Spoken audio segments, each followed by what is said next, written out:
Okay, looks like things are going. So let's get this show on the road. So, I'm going to be doing dungeon crawling today. I should also clear out my inventory a little bit today, I'm noticing. Because I got a bunch of random stuff in here. Okay, let's start with that process. Now, where I'm going to want to go, right, because I just beat Eye of the North yesterday. Last stream. Yesterday I was not playing Guild Wars. I was doing other random things. Okay, what was I liking about this? Oh, it's a Wand of Quickening. And it has some useful mods in it. Useful mods that I probably don't actually need. Let the memory live again. Oh, this is Quickening. I think I have Quickening as well, though. Yeah, Wand Wrapping of Quickening. I already have one of those lying around. This is a wand. Yeah, wand. Watercrest wand. I'm going to turn my relative volume down a little bit. Let's see. There's a Wand Wrapping of Memory as well. Staves. There's another of Quickening. So I definitely don't need Quickening. Okay, I don't need this. I'm going to merchant that off. This can go in here. Okay, let's look at heroes real quick to see if I have some that need... Oh, I don't have Heta. I bet Heta would be making use of this minor command rune otherwise. I think General Morgan already has runes. Yeah, General Morgan already has runes. Look, this is going to be faster if I go this way. What I want to do is I want to offload some of the stuff I've got floating around in my inventory, so. He's already runed up. Already fire magic. And, okay, so I don't actually need this minor fire magic on this character. The minor command can go to Ada, but this I don't need. And Kirsch's staff. I already have a Kirsch's staff, so this is a second Kirsch's staff. I don't need this fiery Sunspear shelter, though, so I'm going to just... I also don't need this glacial blade. This one's not modded or anything, so... I'm just looking at ways that I can compress my inventory a bit. That's probably fine. Because then what I'll do is... Let's just go back to one inventory. I can delete the glacial blade and the fiery Sunspear shelter because I don't need to hang on to either of those. Those are / bonus weapons. And I can go... give Myron this. Actually, while I'm doing this, I want to test something. Let's see what happens if I do this. Okay. The hope with that, for anybody who can somehow still be watching, is that will make other people's initial foray a little bit nicer. Well, I'm not doing anything of relevance.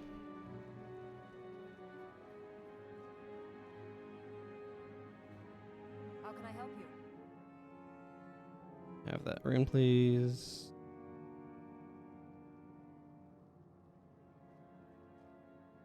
Okay. Well, I don't know if that 90 seconds is up or not. Probably not. Probably should have run that earlier. I don't even know how much people are going to necessarily be seeing this at the moment or not, but you can see that I made myself a new subscriber icon. It's themed after my cape. See? My cape. I usually hide it. Okay. The real question that I need is, which dungeon's already filled in here? Sepulchre of Dragomar and Heart of River Peaks. So I'm I'm not going to worry about either of those. So then comes the question of where are dungeons? I know there's one up here, so that's the wurms. So let's go do wurms first. I'm going to need a different build. I'm going to want a similar build, but executed a little differently. I need Prius. General Morgan is extremely useful because he has a bunch of fallback type stuff. And was I running Dunkoro? Doesn't really matter much. Master of Whispers, maybe? Yeah, Dunkoro, yeah, but I need to fix him.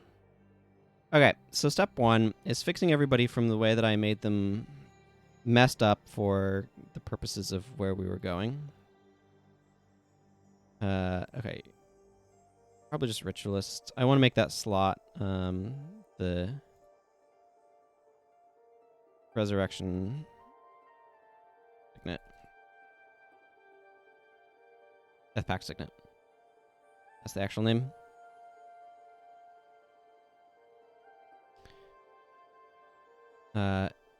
And let's drop Chaos Storm. Mind Rack off of him. So he can do Drain Enchantment and Power Drain. And then Mistrust, of course. Soon as I find it. M. Right there. Right next to Mind Rack, of course. This is close to what I want. I do actually like having an Empathy floating around. I'm just gonna straight up do fast casting stuff on this guy. And then I do want to be careful how much Death Pact Signet. Maybe I'll give Norgu Flesh my Flesh. So I do want Resurrects, but I do want to be careful how much Death Pact Signet I have, because Death Pact Signet is a bit of a double-edged sword. It's a useful effect. Wait. Mistrust and Mind Rack are not the same spell. It's a very useful effect, but it also can be quite dangerous to the user, so I'm going to do something similar here with Gwen.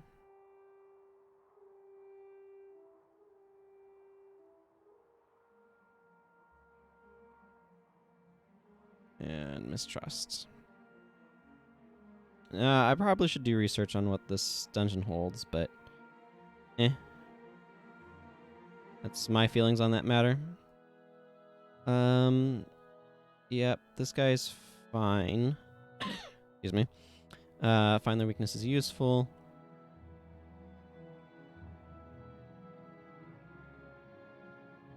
Let's see.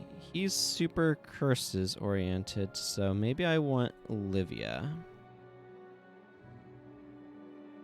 Yeah, because she's not doing this, but she's BIP. Which I kind of want.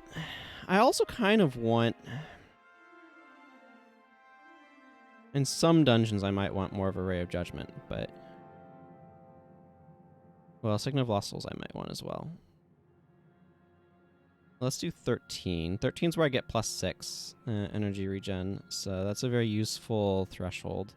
I'm not entirely sure what to expect in this, but I actually kind of have some idea of some of the things I'm going to see here. This is probably 9. I'm thinking about the attribute point spread. I want to go Earth Magic with her. Yeah, okay, that's fine. The reason why is because there's some useful support stuff, one of which is Ward of Stability, which I anticipate being particularly useful in this area, given that worms are known for causing knockdown. Hi, Brain Delay. I don't typically do that, so I don't know why you're saying that.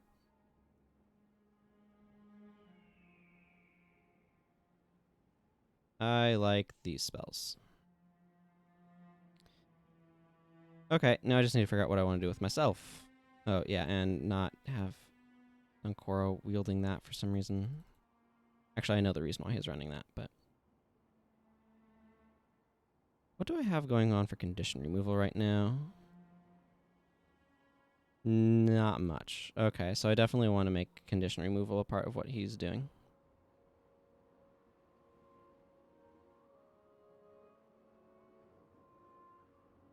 Dismiss condition. Yeah, the rest of that's probably fine. And I don't need Breath of the Great Dwarf in this area. I like Calculated Risk, though.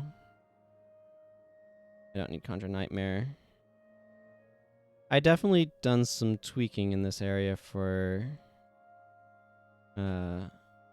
fighting the Great Destroyer. Don't need water magic. You know, I might bring Inspiration, though. For a good old... Drain Enchantment's probably not terribly useful here. So let's go with just an energy tap to help with energy a bit as well. Actually, you know what? Let's try Drain Delusions. Because Drain Delusions with Arcane Conundrum is probably pretty okay, at least. I got Wandering Eye and Signet of Clumsiness. I should add that. Yes. Okay, that's probably good. I should update this to say dungeons. Okay. Well, let's go hunt some worms. And that's this direction.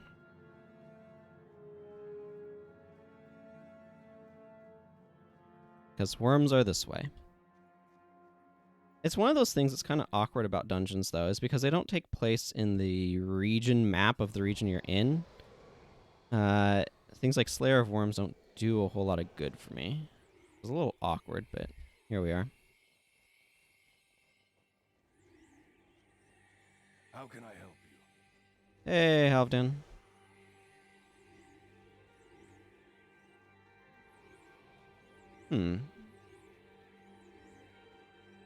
Such a beautiful set of scenery ArenaNet made here. It'd be one of those things where I'd actually really love to see the behind-the-scenes process of making the map.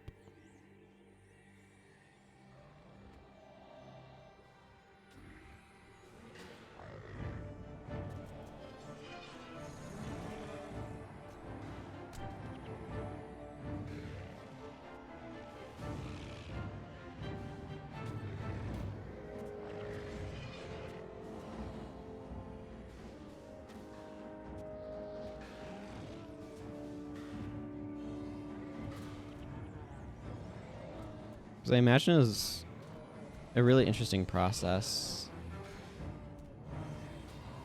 Or at least I'd be curious to know, like, what goes on with it, you know?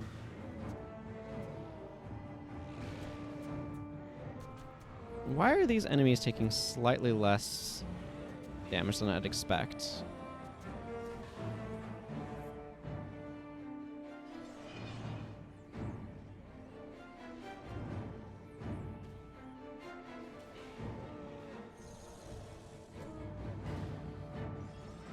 Yeah, that's Wandering Eye.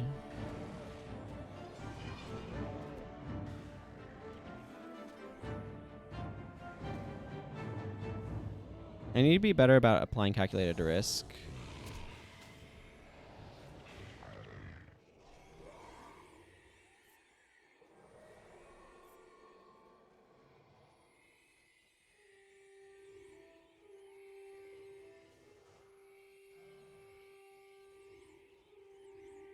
Remember to stay hydrated.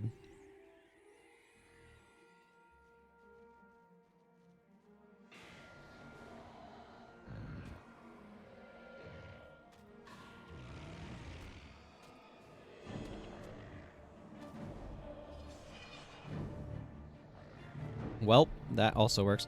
We're just going to be fighting a lot of these guys right now. This area is just full of Einok and Minotaur enemies patrolling the area and just getting in my way.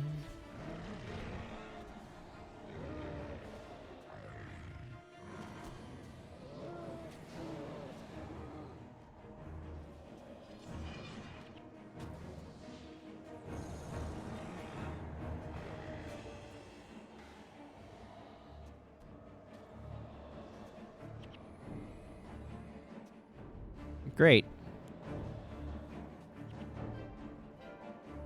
Look, I just want to go fight some worms, okay? But if I can go talk to Gunleaf for stuff, might as well. Yeah, hey there. Thank you, Gunleaf. That's his name, right? Yeah.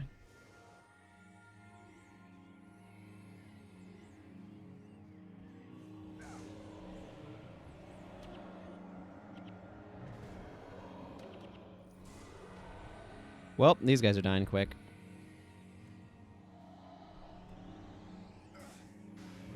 Yeah, they've got quicksand. Spirit of quicksand is nasty business.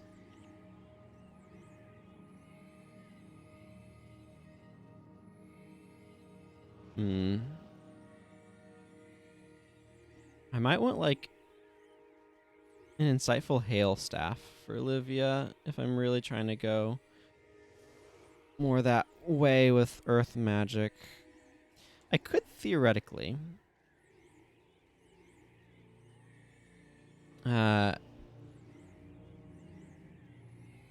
make an earth staff that is, excuse me, that is hail and hardy insightful, just for, and enchanting would be really good for her actually.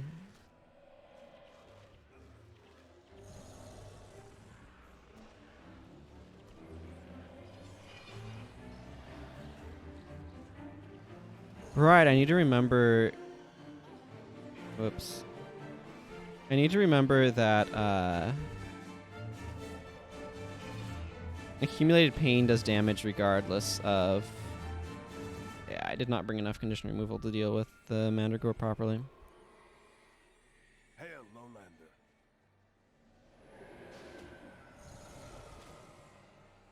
Yeah, hey there.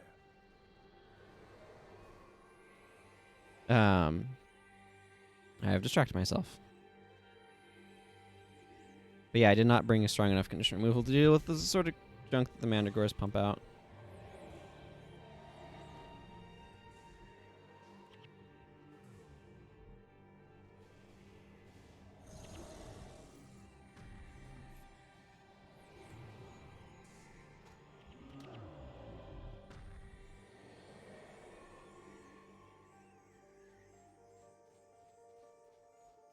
It's interesting. The fast casting increase, so fast casting making your spells recharge faster, is really useful for single target mesmer spells, something like calculated risk. But it's kind of overkill for things like energy surge and whatnot. Like, it makes the AoE mesmer spells a little over the top.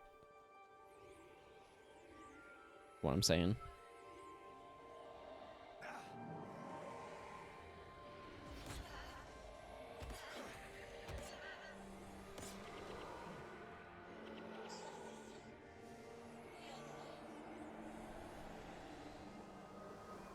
Oh, deep freeze.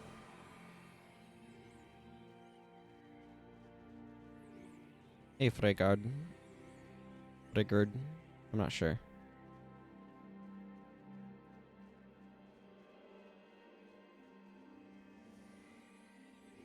How can I help you?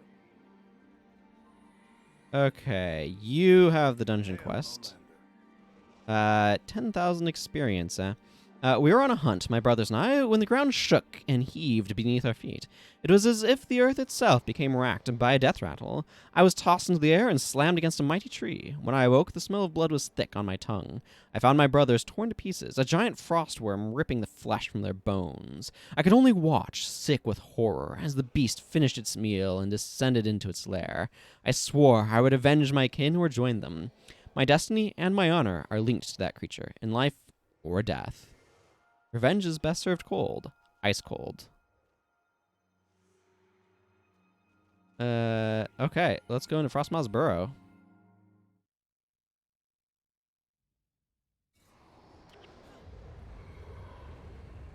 Oh, Chromatic Drakes.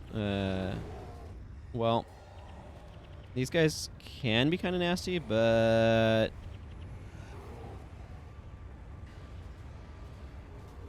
I think, okay. You know what I forgot? I'm gonna have to remember this, is to bring Beacon of Drakner. Yeah. I just did not think to do that. Oh, let's not stand in Maelstroms. I want to actually cast my spells sometime today, please. Okay, that friggin' snowball is so loud.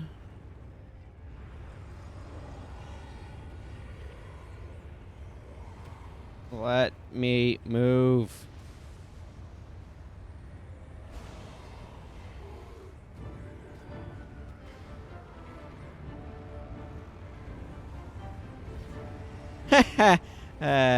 Wrecked himself with Mindburn.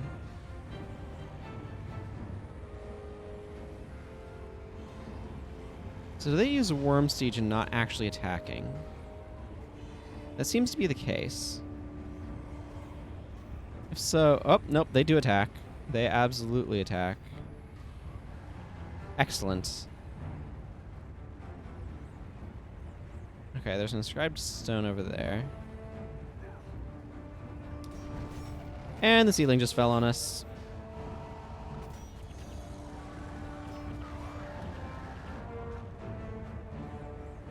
Lovely.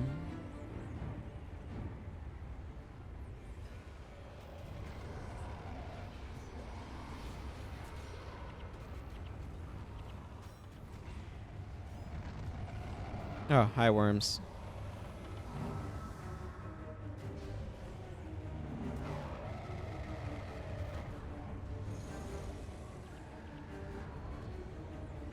Okay, what's this inscribed stone about?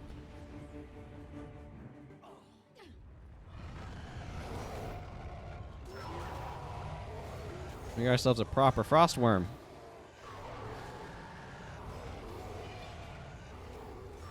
Nope, don't need to run off it. Other directions to fight things. Here fell the brothers of Lotham. Here I vow vengeance. Here I walk through the door. Oh, we got an area map. That's nice. And the Beacon of Drakner's over here.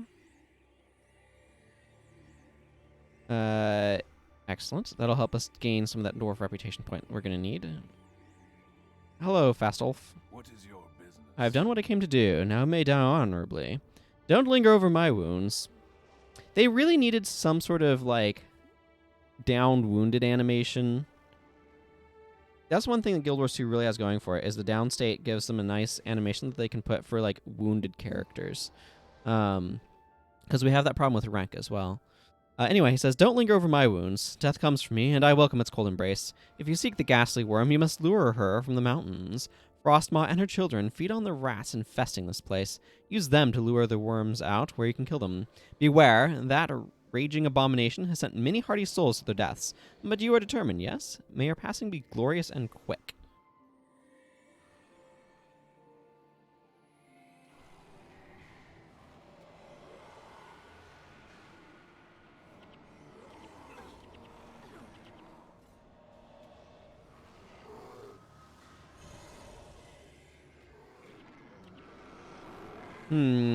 So, let's see. I don't have a ton of experience with dungeons.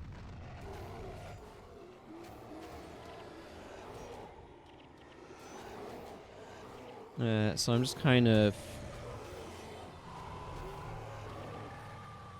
What I'm seeing is I should have brought the drain.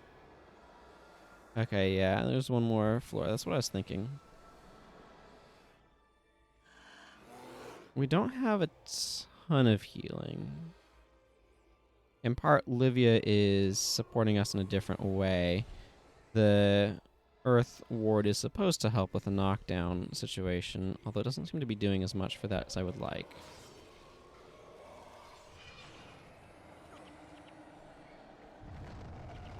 Ward of Stability, I mean.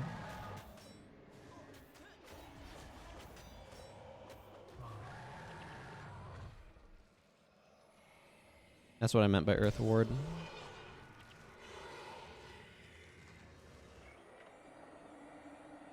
And we can't just go through here, right? Yeah, no, that's not a... It's not a route.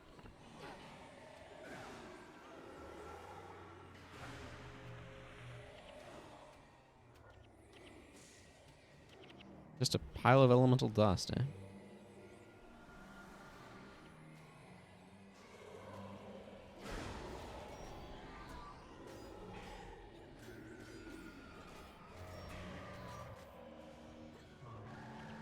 Okay. Ah, now we can go through here.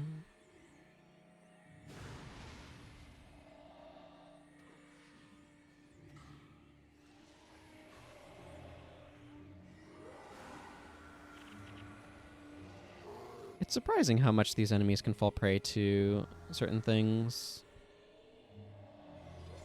Woo!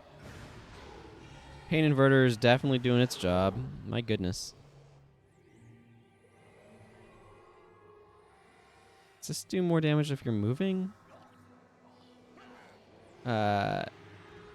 How does that... How's Worm Bile work? Well, painfully, apparently.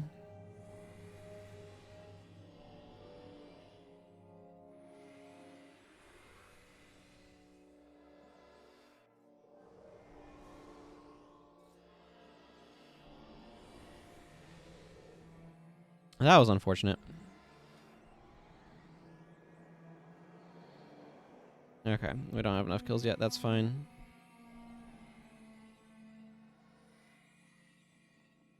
Ooh, that's a big pile of elementalists. Huh.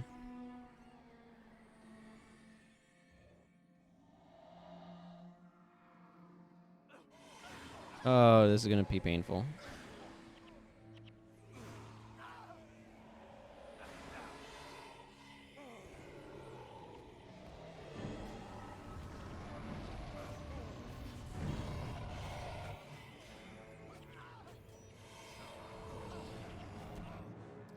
Yeah, okay. Yeah, what were you doing, Prius?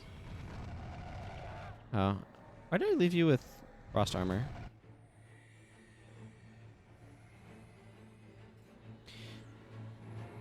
Some mysteries.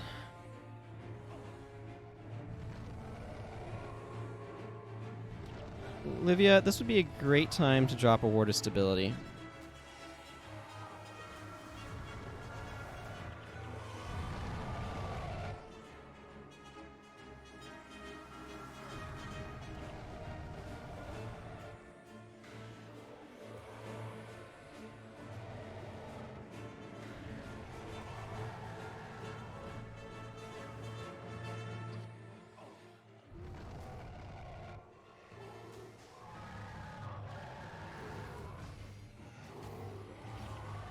Takes 40 damage. 20 seconds to a nearby foe.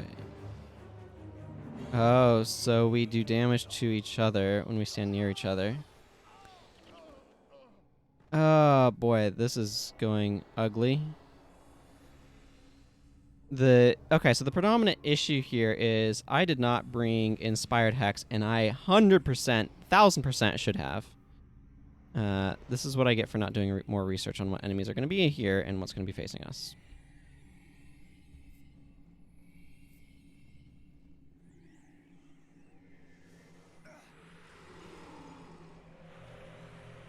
Elemental Flame. Elemental Flame is a spell that I actually quite enjoy.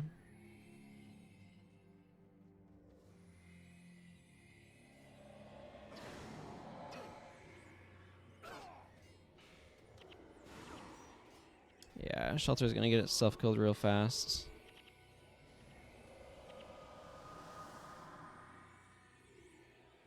Hi, random lock chest.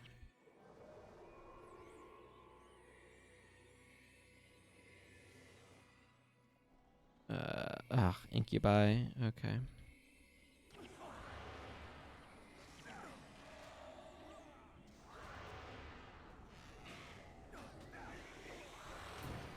Excuse me, let me go stand in this. What the heck just got... Oh, 22 Mind Shock procs. That would do it. Look, I'm just your friendly neighborhood illusion mesmer. I have not prepped myself for this.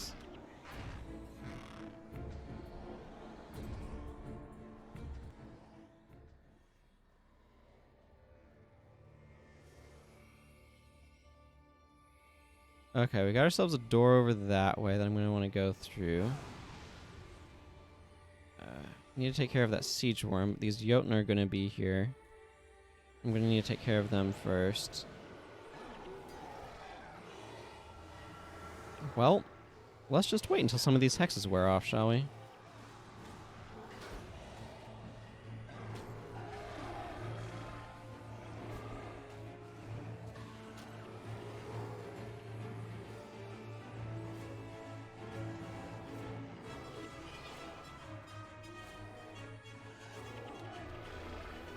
Okay, somebody dropped backfire on me. How about you? Nope. You.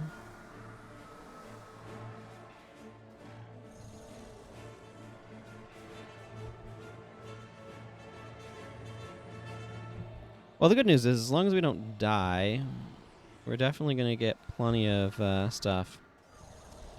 Experience points.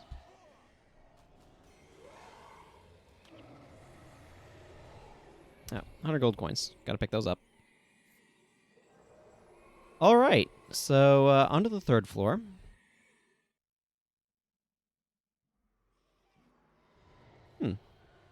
Good. Some people don't have death penalty. There's what I'm looking for. The Beacon of Draknar.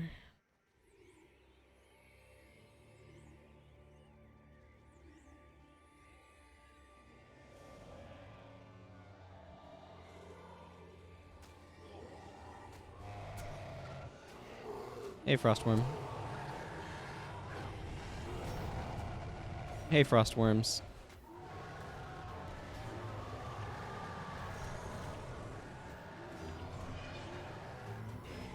Oh, yeah. All those 115s. Like, the worms themselves aren't too bad for the most part. This is a neat chamber.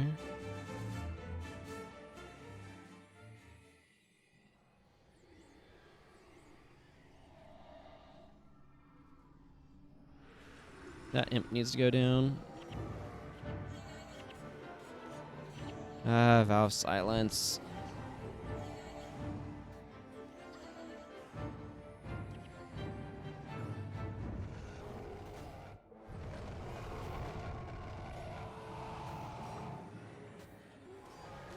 Worm Bile is not good, though.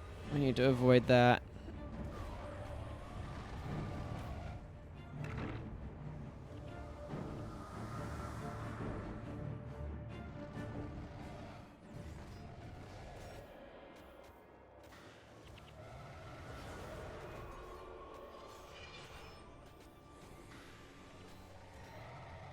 Good. Got that taken care of.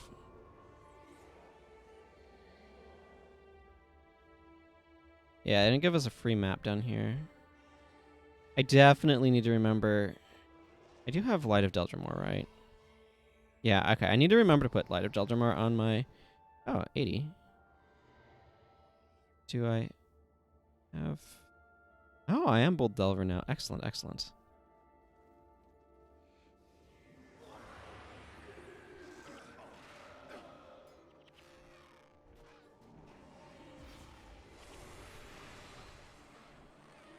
I see you over there, Frozen Elemental.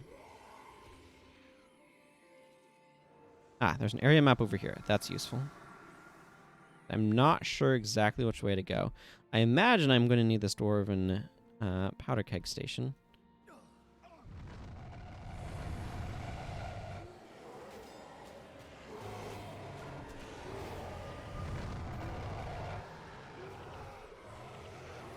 Frostmoth spawn are giving us some nice experience points, which I am certainly appreciative of.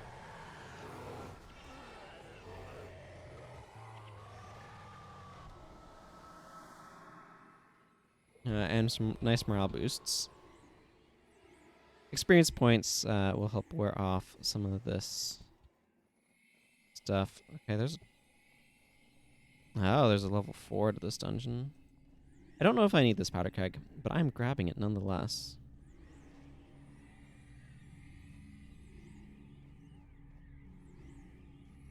Also, why is there a white crab in here?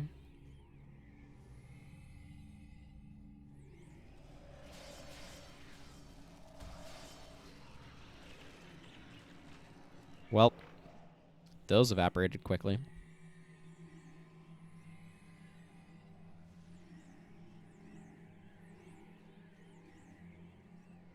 Neat statue.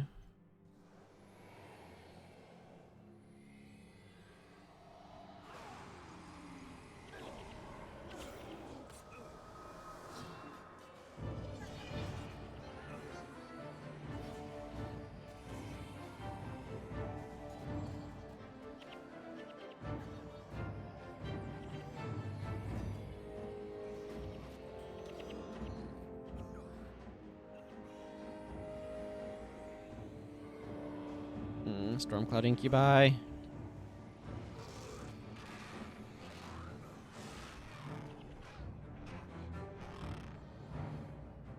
Okay, we got a frost one over here.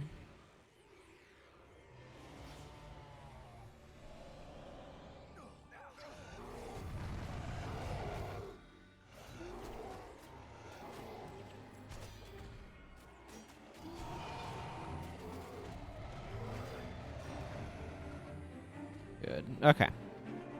Again, the worms themselves aren't too bad. I don't see any, like, cracked walls or anything. I don't know if I need this barrel for anything, but I kind of want to bring it just in case I do.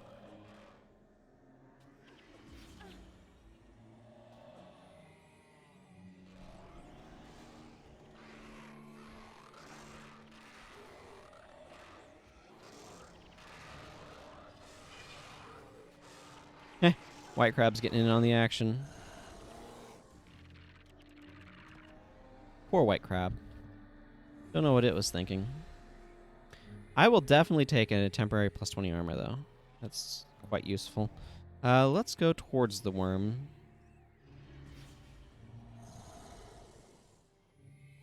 Yeah, that's what I thought. It pops into the area, and then more worms show up, as is tradition. And then they die to ineptitude, as is tradition.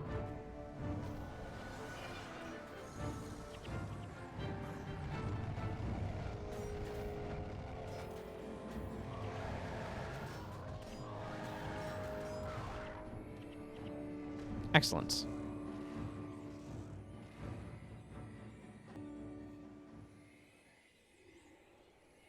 Hello, Beacon of Draknar. I have use of you. Ooh, rank 2. Excellent. I'm curious. What happens if I drop that there?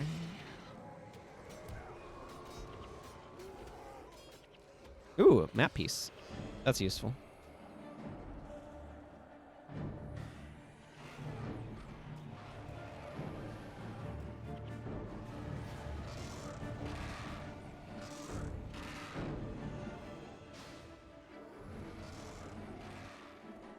I don't know why I tried to drain delusions that. It wasn't going to do anything.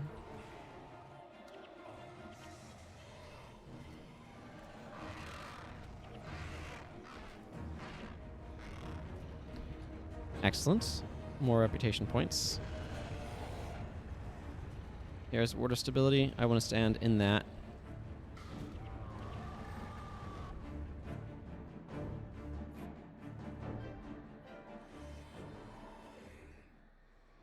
Okay, where's Dunkoro? Okay, why is Dunkoro still on the floor?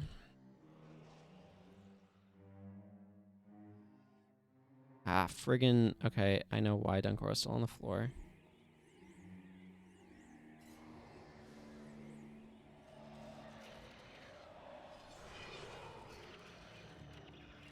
There, can we get Dunkoro up now? Thank you. Frozen soil. Frozen soil is why Dunkoro was still on the floor. He has a good excuse, you know. He wasn't allowed to get back up. I think that's a good excuse for not getting back up.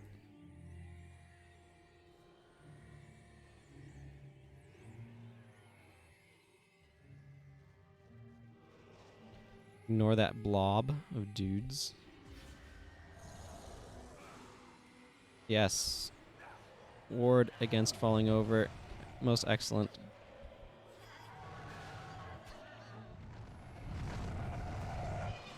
Okay, we got a problem where we aggroed the worms at the same time this other group came to attack us, and now we're a little overwhelmed.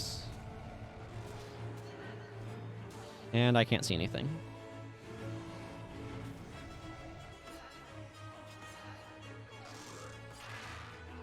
Yeah, that seems about right. And he had a 10% morale boost, too. Worm Bile doesn't help, but... the big problem there was the double aggro. Plus, this is more of a glass cannon-y type build, so... that has problems as well.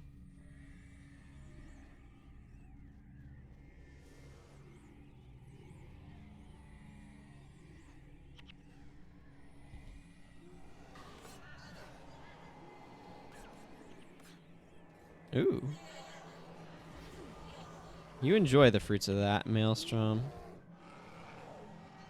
Ugh, I prefer unnatural signet over signet of clumsiness. It just works better, more easily. I'm not quite sure what word I want.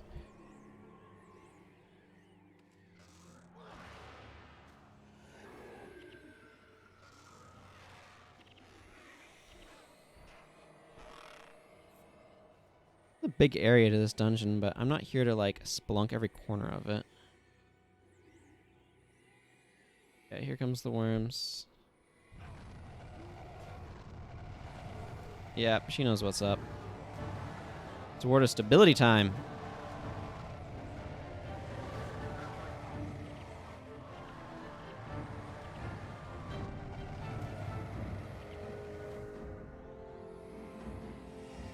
Let's get moving. If we get moving, it might help us spread out and take less damage from this stupid thing. Ah. Okay.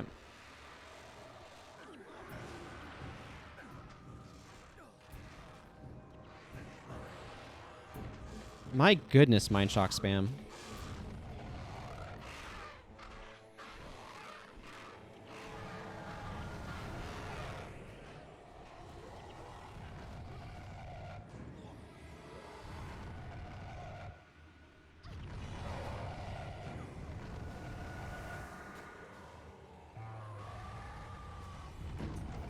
Well, that thing just fell over.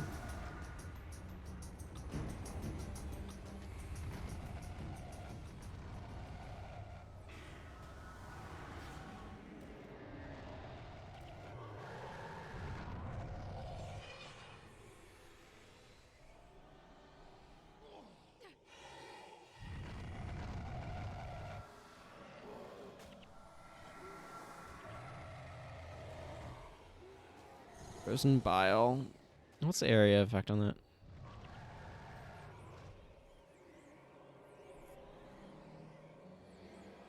Maybe I misunderstood how that spell works. Yeah, I'm gonna wait for this disease to wear off, but let's run around while it does so we get healed by incoming. Okay, there we go. Where's the other Norn? Oh, dead. Okay. Sure. Why not?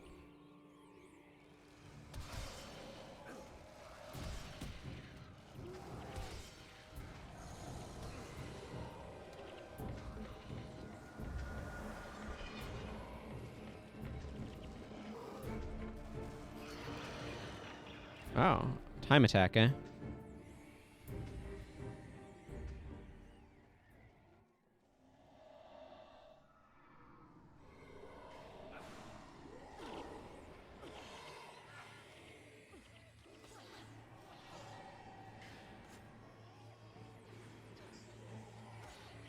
Well, the good news is not all of these guys are under a perpetual vow of silence. Yeah, it's too late. Oh well. Well, we completed the time trial, so that's cool.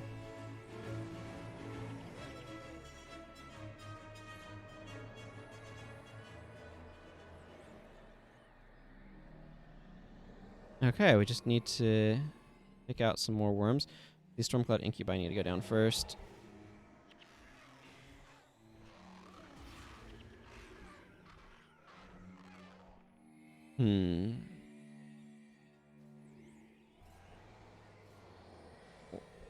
Is that worm about to move? Or is it just spawning particles at its base for no reason?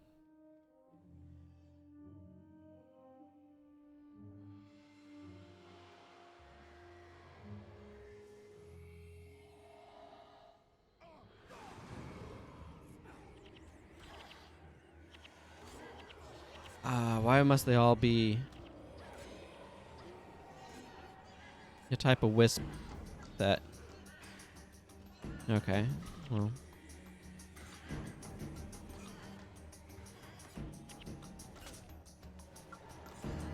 I guess I can slowly kill them with significant clumsiness and staffing them to death. Right? That's how this works. Okay, we're not in the range of stuff, so that's good. Wait, where'd the worm go? There was a worm over here. I know it, I saw it, and now it's not there, and now I'm worried.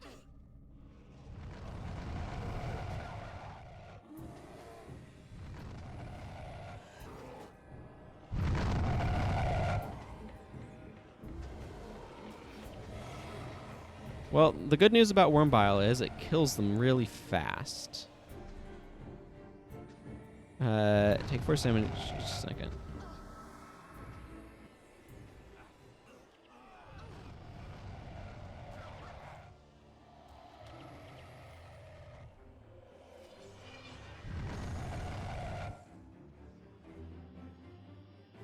Okay, everybody's, yeah, alive at really low amounts of HP.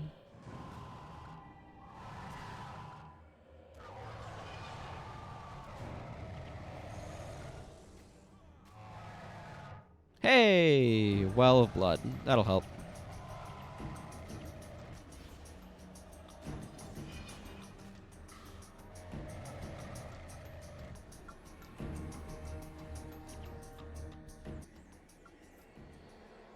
Let's chill in some of these wells for a moment. How's energy levels on everyone? Looking okay. DP, despite our numerous deaths, is not actually that bad, because we get a lot of experience and morale boosts in here, it seems. So that helps tremendously. It looks like I'm going to need another explosive or something to get... Or an actual explosive or something to get through there.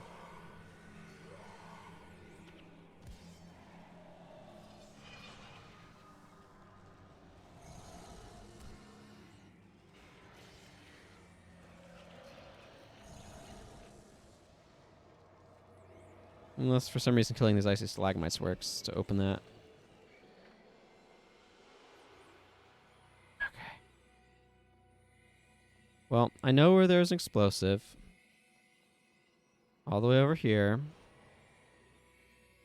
So it looks like I'm going to have to run all the way back to that end and then all the way back with a dwarven powder keg this time to get to the next level.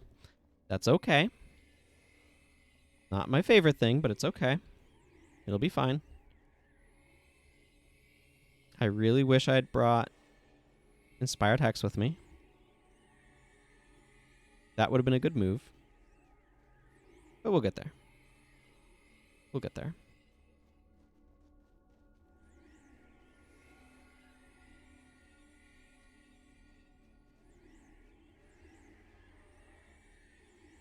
Hey, here's our Daedolon buddies.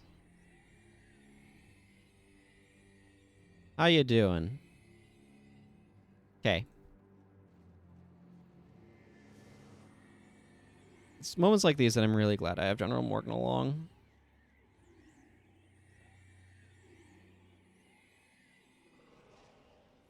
Time to drink some water now.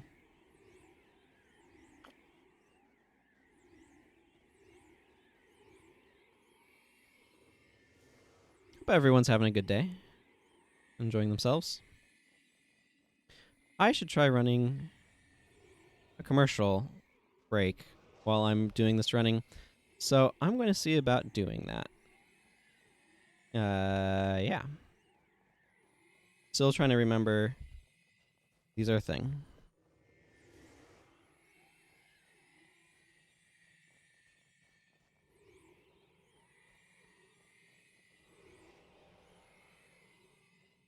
The advantage of running advertisements, for those who do not know, is that if I run advertisements, then there's, and provided this all works and everything, then there's an exemption to people having to watch pre-roll ads when they first open up the stream, which means that they can open up the stream and start just watching it. And if I run ads while nothing is happening, like me running back and forth to pick up a powder keg, then nobody really misses anything of importance, and people who jump into the stream, if I understand how everything's supposed to work and it works correctly, people who just jump into the stream get to not have to worry about seeing an ad before the stream itself starts, which to me seems like a big benefit and a big win. So anyway, that should bank up a few good old minutes of no advertisements. Hopefully Moobot's doing everything right. And all that important stuff.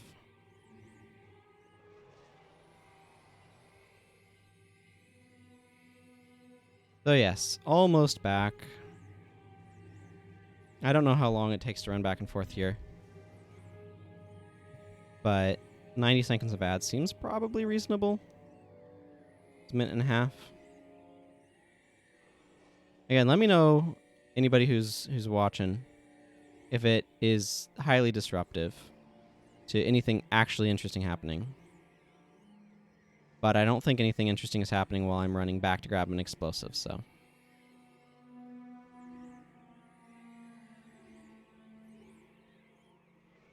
And again, the goal is to make the initial joining the stream experience better.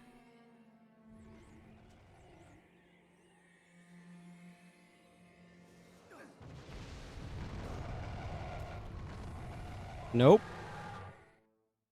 Nope is what I say to that, Frostmoth spawn. Ah, our Norn are back. They got up off the floor. They're doing better. Most excellent. And we get an area map, which is also very nice. I always appreciate a nice area map. Okay, there's one more level, which is... I was remembering that once we had this one. I'm going to be very sad I don't have more condition removal, aren't I?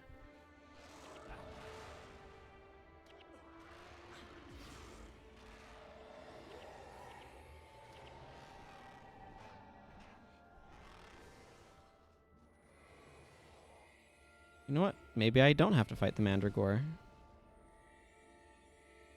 Do I have to kill the Siege Worm?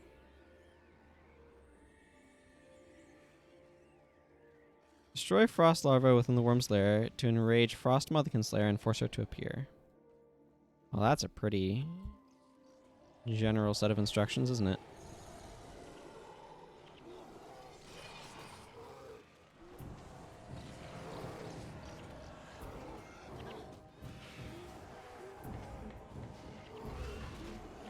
Okay, we've got aggro from behind as well, I'm seeing here.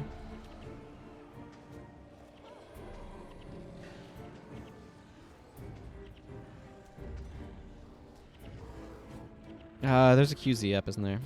Yeah, there is.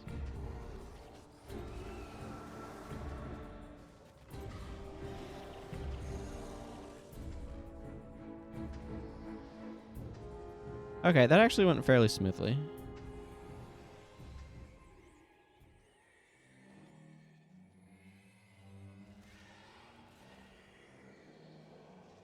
Of course there's a trap there. Why wouldn't there be?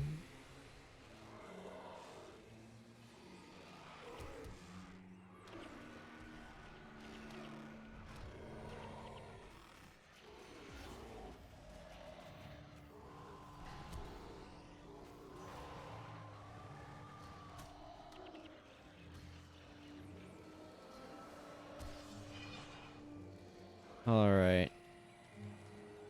So far going okay. My inventory space. Getting full.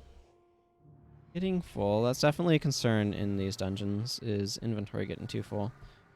We are definitely going to be taking a slight interlude between this dungeon and the next, so that way I have a chance to go and get myself... ooh, good. Some gloves. Now that I have the requisite amount of... I see you trying to frozen soil up the place. Now that I have the requisite amount of dwarven reputation points. Yeah.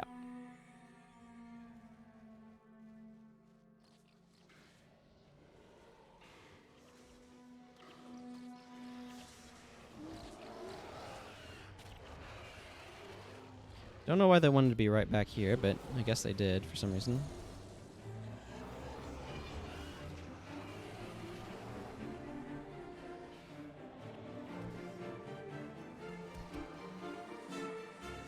I have a wandering eye.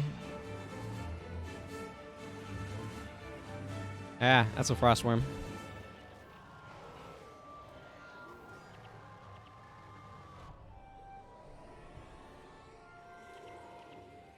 Yeah, of course they had to just absolutely take out the spear toxicity.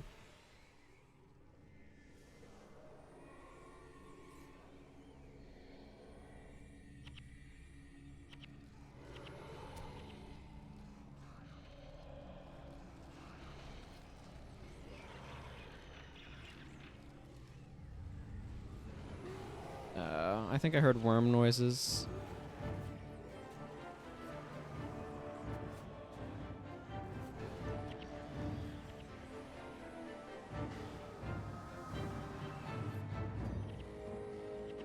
Okay, this is the part where I need to start clearing out my inventory some. Let's be done. Let's be Master of Whispers for a little bit. Okay. Nope, nope. We're fighting some worms.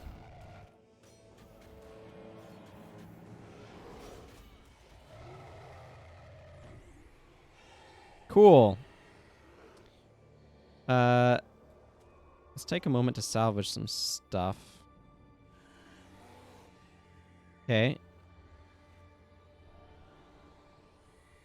Bunch of iron lying around. In stuff. There's wood.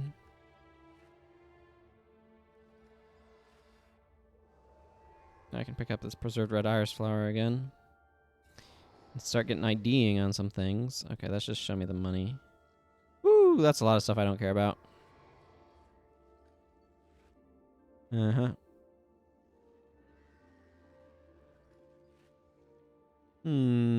Also stuff I don't care about.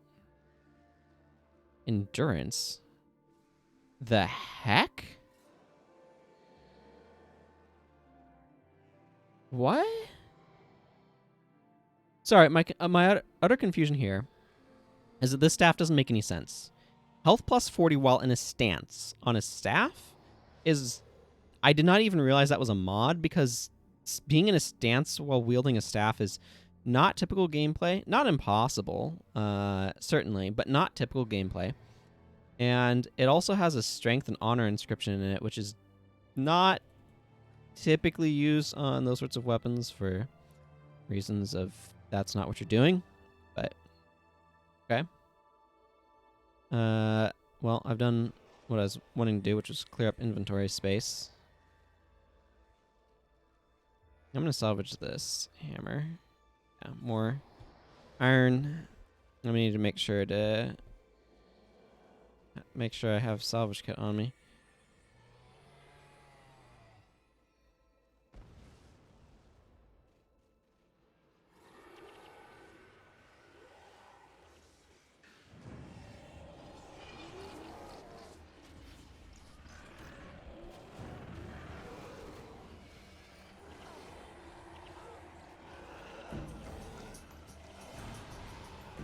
Right, I'm looking like the Master of Whispers right now, and we just got absolutely destroyed by some worms. My goodness.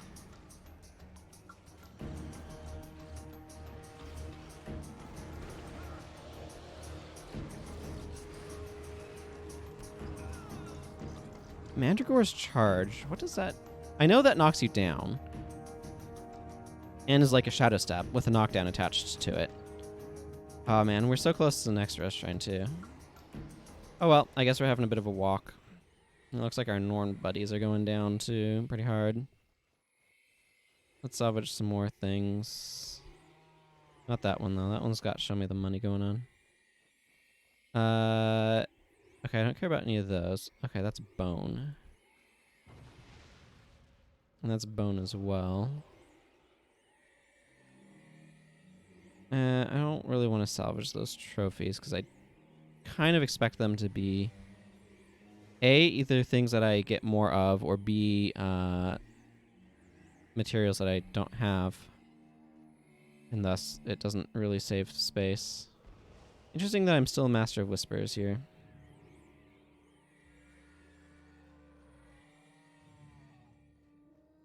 Hey, you.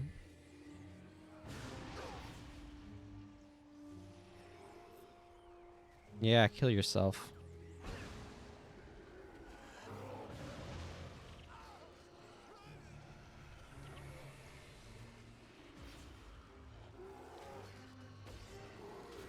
Yeah, we got some more dudes coming up from behind. Oh, this is going ugly.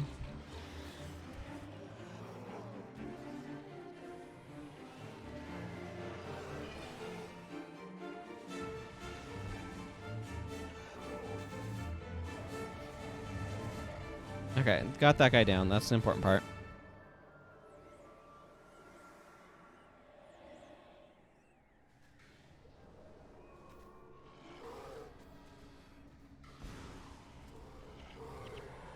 Should really be using my calculated risk more regularly. Do.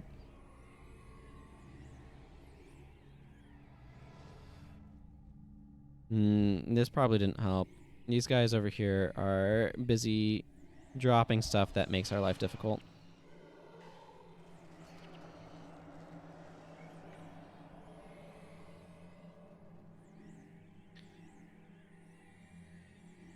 Alright, Beacon of Draknir. Give me that sweet 40 dwarf reputation points. Oh yeah, we got a lot of worms ahead of us. And Mandragore. We got a lot of Mandragore ahead of us too. What does one do against such reckless hate?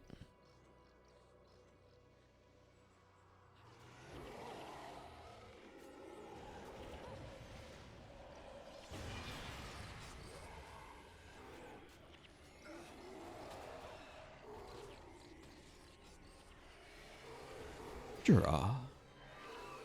Master of Whisper's name is Jura. That's referencing that just now.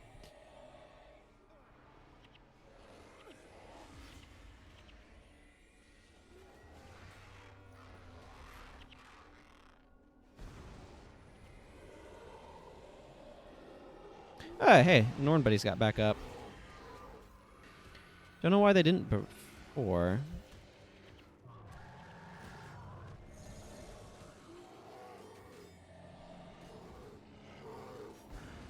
I like this little asset right here.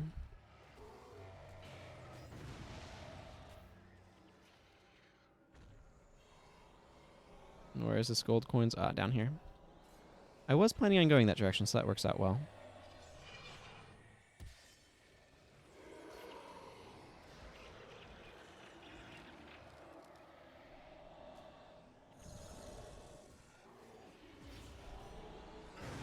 Whoa! Well, that's Pain Inverter for you. I still don't know why there's all these crabs down here.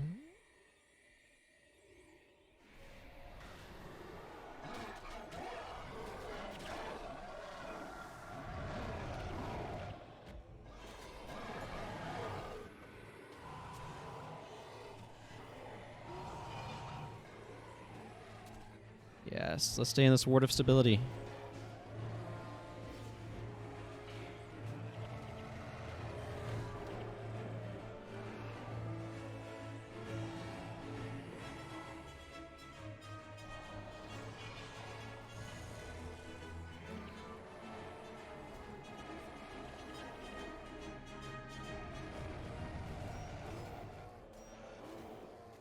Frostmoth spawn, you can have this.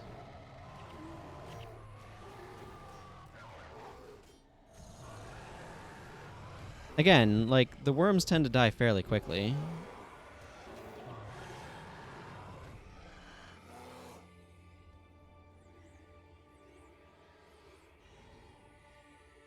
I don't care about these icy stalagmites.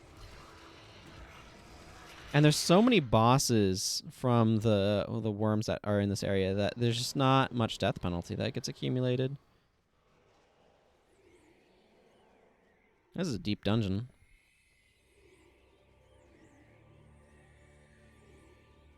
Okay, there's an area map over there. Where's the ambush? I'm expecting an ambush.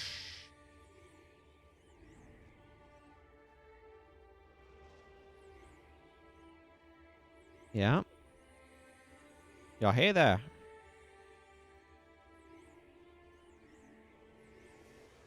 Actually, okay, I did get the Beacon of Draknar thing. It's right here. Dwarven Raider. My bold delver skills continue to climb. That door is for another dungeon. But this is the door for this dungeon. Actually, that might be a secret passage that I could go through if I'd brought Light of Deldrimor. And I did not. Like a silly person. This is a really beautiful area. I love this sort of lighting and aesthetic and stuff. Just appeals to me. What can I say?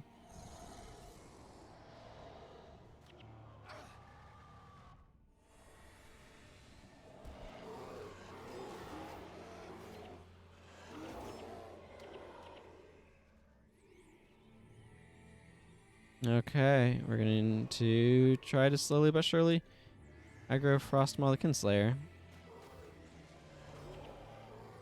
So named because it killed Kin, you see.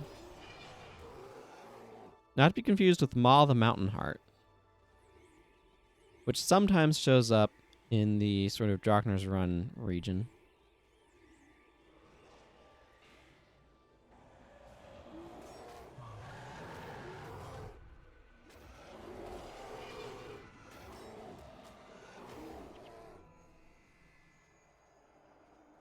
Is that it? Right here?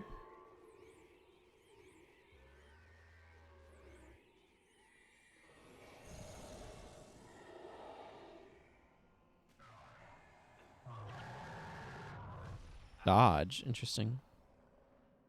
Hi, little guy. Aren't you cute?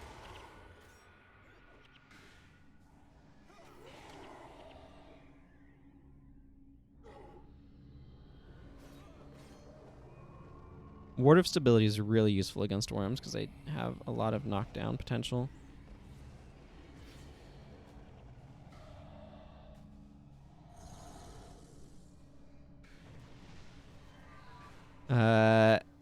Exact revenge on Frostmoth the Kinslayer for all the Norn she and her offspring have killed.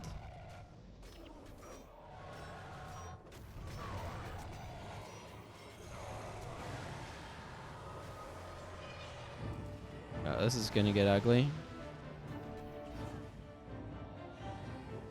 Oh, she's an assassin with Dark Apostasy, I see.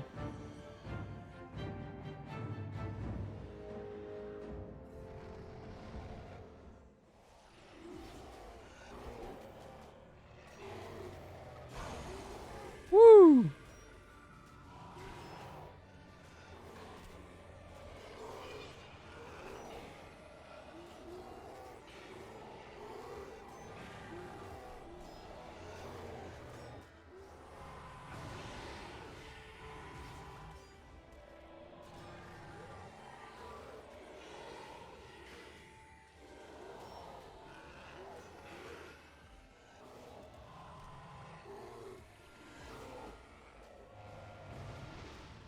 Worm siege. Yeah. Most excellent. You give me my quest reward. Thank you. Okay, we've still got a couple of siege worms. Oh my goodness, this is just a huge worm pile.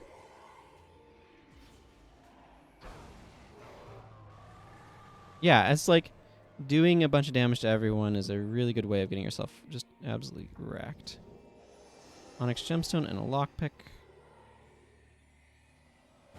Excellent. How's my inventory space? Cool. I can use this locked chest.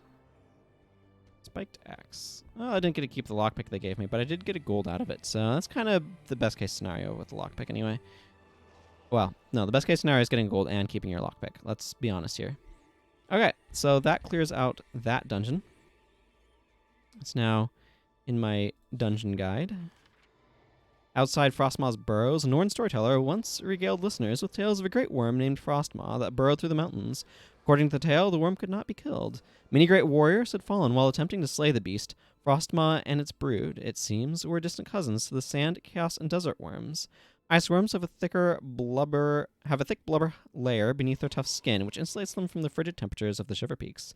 It also makes them all but impervious to harm, whether it's from physical or magical means. Unfazed by the warnings, we ventured into the worm's lair to test our steel and skills against these formidable opponents. Cool. So there's no reason to just hang out here. Let's do Raven's Point next. So I should maybe look up to see if there's anything special that would be good to bring to Raven's Point. Let's see. This is the dungeon. Okay, so this one is more... Yes, that's right. I need to bring the Light of Deldrimor. Okay, so this is going to be a bunch of destroyers, it looks like, predominantly. Okay, so what I'm doing is still going to be quite useful there. I do want to make sure I'm bringing... Let's just drop that. It needs inspiration magic when you can have more fast casting. Yes. Okay, where's Light of Deldrimor? There it is. I'm going to switch Livia around a little bit. Left. Bottom left. Okay. That stacks. Good. That makes my life easier. I want more diamonds. I have a character that I want to make the Destroyer Axe for, and that requires 3 more diamonds. They're not terribly expensive. I could just buy them from the store. But I figured I'd go through the dungeons first just to see if I ended up getting them. Let's see what this is. You know, I don't mind this skin, though. But I don't really have a use for a Rec 9 spiked axe.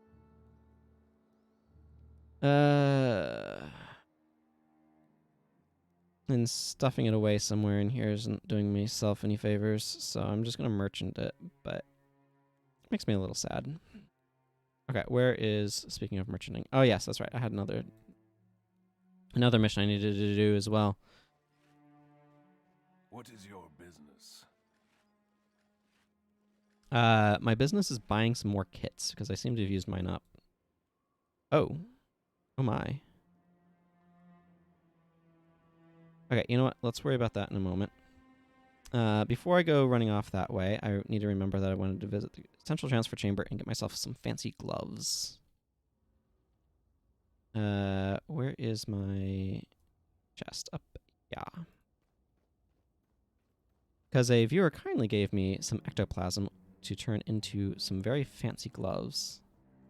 And I am going to do just that.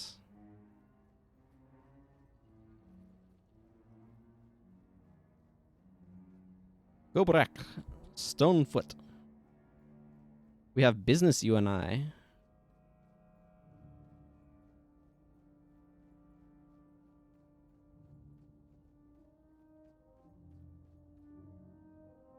Okay. Yeah, they require a stack of dust, so convenient. I just build up a stack. How am I doing on gold? I need 7 platinum and 617. There we go. Now I can make these chaos gloves. Excellent.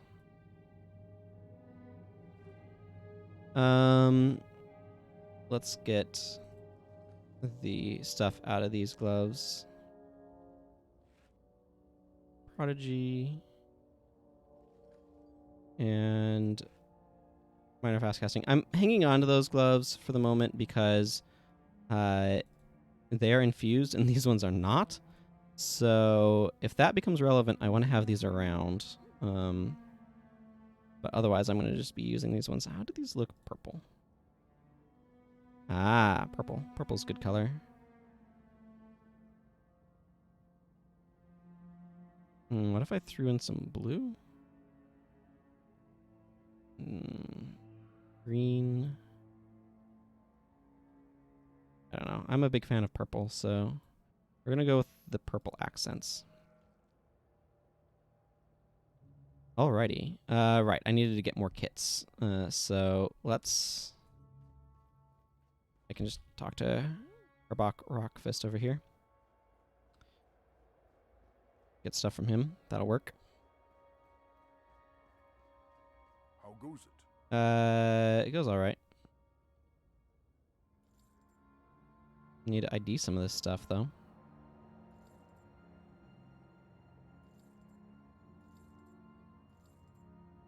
Yep. Okay, now I can buy an ID kit and a salvage kit, which is what I need.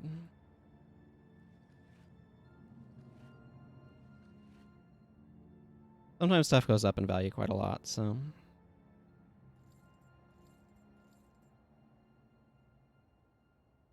Right then, Raven's Point. So there's a bunch of destroyers. I did not need to zoom out there. I was right next to Olafstead. And given that, I think I'm mostly okay with the build I've currently got. Yes, I think so. I'm probably going to change stuff up at some point in time, but destroyers are kind of... Oh yeah, I do not need frigid armor on him. I don't know what I want that skill to be, but it does not need to be frigid armor. You know what I'm probably going to do is just give him a res. General Morgan. Blazing Spear is normally a skill that I quite like. It's a bit less than ideal against destroyers, though. I think I'm going to keep him the way he is for the time being. Maybe I'll give his job to somebody else, but who would that be? Olivia, I know I want to change around some. You know what? You know what? Get out of here, General Morgan. We're going to bring Takora.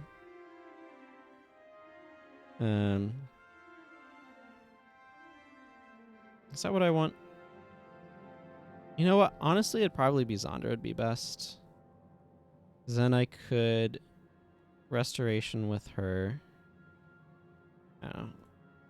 Let's see what Ogden's up to. He's protection purse focused.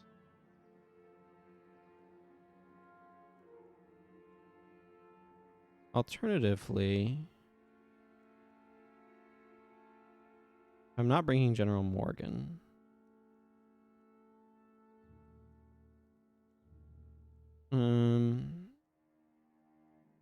Okay. What I want is I want more HP pushing options. That requires either using like Talcora. Drop that down to command. Yeah, I think I'm going to use Talcora here.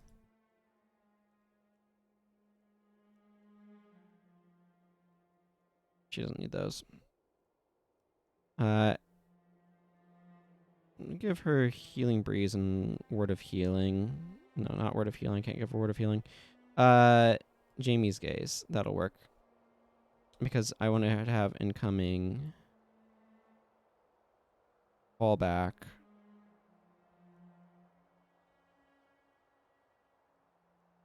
Maybe blade turn refrain. And what's a good final option here? We shall return, I guess. Mostly, she's replacing General... Because the thing is, and her energy is going to be awful, but I don't care. He's only so much of an HP bar pusher. Like, he can push HP bars pretty well, but he only does so far. And, like, all the protection I need is basically over here, so... but I want the fallback. I don't know if this is a good idea or not. But I don't necessarily want a melee attacker. So that would be another potential option.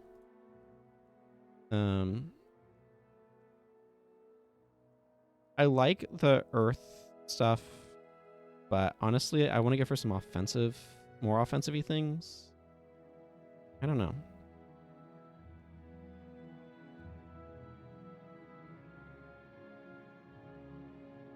What are my other... I could... Actually, you know what? Never mind. Never mind Takora. Grab Master of Whispers. This is mostly fine, but I want you to go... Paragon, Command. I'm just going to use some fallbacks. You can go Paragon and bring fallback.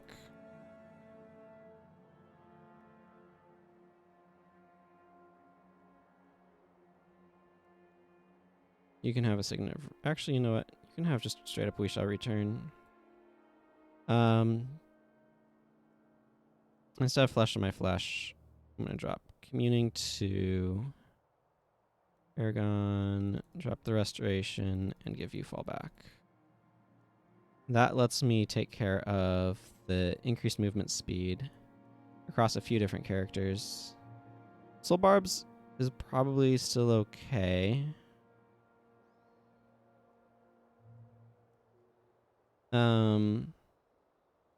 Do I want Insidious Parasite? Weakened Armor doesn't really matter because we're not really using armor respecting damage. We're using a lot of armor ignoring damage, so it doesn't do anything.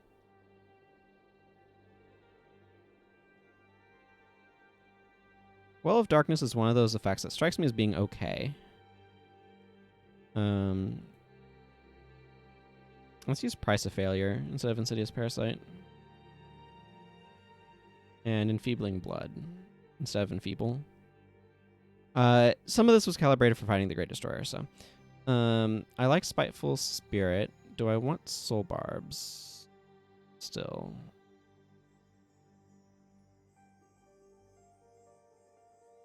Soul Barbs triggers off of hexes. How many hexes am I going to be applying? Mistrust is going to be all over the place. There's some Empathy, some Mind Rack. I'm applying a bunch of hexes. Soul Barbs is probably useful enough to warrant inclusion.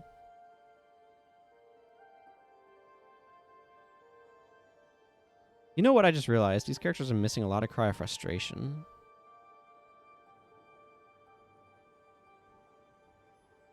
There's a lot of Mistrust going on, but not enough Cry of Frustration going on.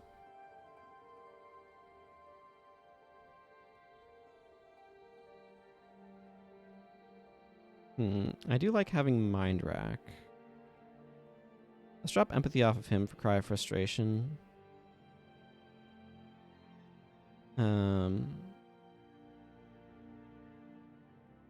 know what, let's just not bother with Empathy.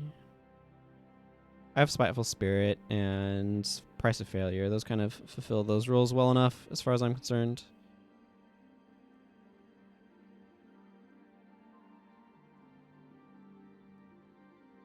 Blood Magic is like... I wish I had more good utility in it. You know what I mean?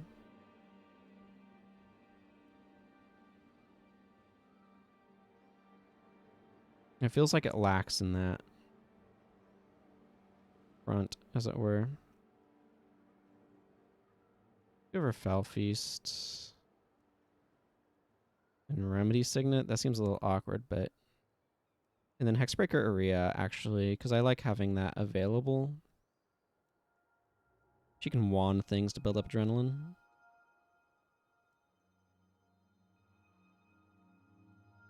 And I think I'm okay with what I'm doing for the most part. Arcane Conundrum is some nice energy stuff, technically. I could alternatively run... like Illusion of Pain?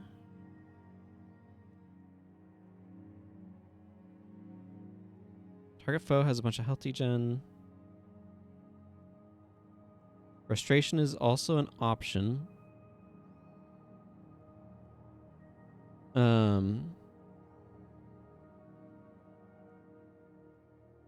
But Arcane Conundrum does give me a bunch of energy, so that's the advantage of it. No, I'm just going to try Illusion of Pain, because that seems like it could be fun.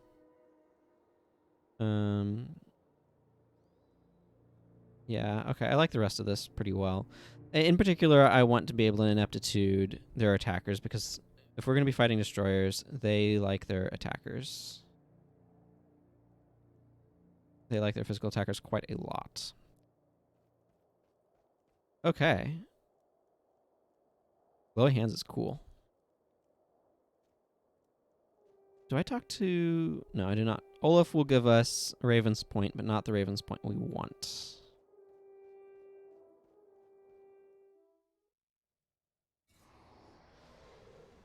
Hey, Gwen. I have your flute.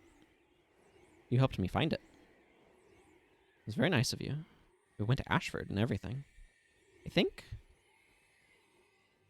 we had to do some random stuff in Flame Temple Corridor, too. I don't really remember.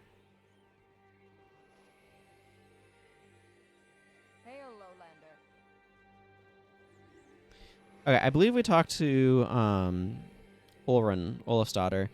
It's kind of interesting. There's a quest chain about, like, Club of 1,000 Bears and Norn Aelmut and stuff, that if you are a female character, you talk to Olaf, which is in town. But if you're a male character, you have to go all the way out here into the boonies to talk to Ulrun, Olaf's daughter, in order to do the quest chain, which makes it slightly more annoying to do on a male character than a female character.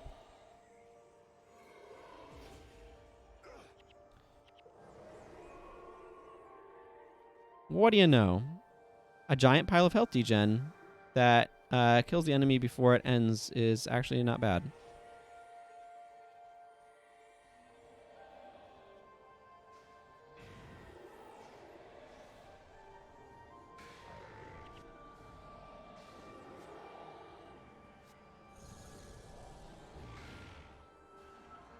Yeah, I'm definitely going to be getting bipped a good bit here. That's okay.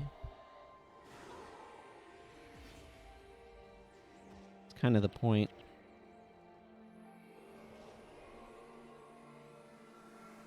Kind of the point. Okay. Yeah. Wow, I have not gotten many skills on this character. I'm definitely going to want to be spending a bunch of those at some point here. He is unimpressed. I would be too. Or that my goal is not. Hello, Ulrun, Olaf's daughter.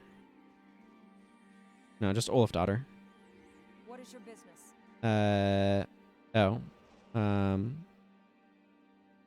will accept this quest. How can I help you? That's exactly what I was talking about. We're doing Defending the Breach. Hail, friend. King Jalus sent a unit of dwarves to clear the destroyers out of Raven's Point, but they've run into some trouble. Their engineer, an annoying little Asura named Zap, flew out of the caverns like a bat out of Grunt's Hall, screaming about how Captain Sargon's unit was under siege by destroyers. Now, I want to take a moment here, because this is a really interesting little bit of world building. So, they're using, like, a bat out of Grunt's Hall as a substitute for, like, a bat out of hell. Right? That's the human expression that we have in our real world. And so they've just taken and thrown a Guild Wars spin on it. But the Norn ostensibly worship the spirits of the wild, not the human gods. So it's interesting that a Norn is invoking a human god like this. And this is something that you see throughout Guild Wars 1, is the way that the gods are treated is more universal than the way that they end up getting treated in Guild Wars 2. You have some stuff with the Asura being a little bit apart from that, with their whole focus on the the eternal alchemy and all of that. So that is something that you see present with the Asura. But it's just interesting that I feel in Guild Wars 1, the way that the gods are treated is a bit different than how they get treated in Guild Wars 2. And I find that change in world building to be kind of interesting.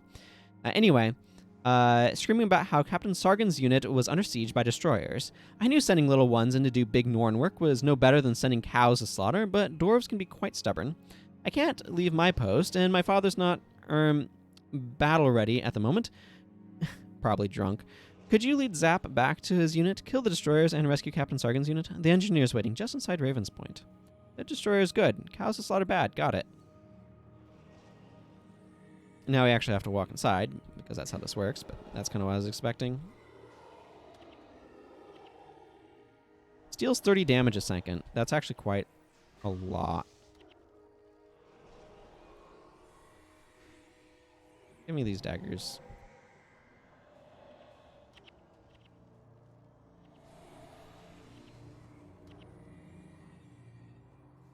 Guess doesn't really matter. I just need to go around somehow and get in there. Trying to figure out which direction was best to go, but I decided it was kind of an irrelevant question. Yeah, these guys are getting absolutely wrecked by mistrusts. Any moment now. A few more seconds on deep freeze. There we go.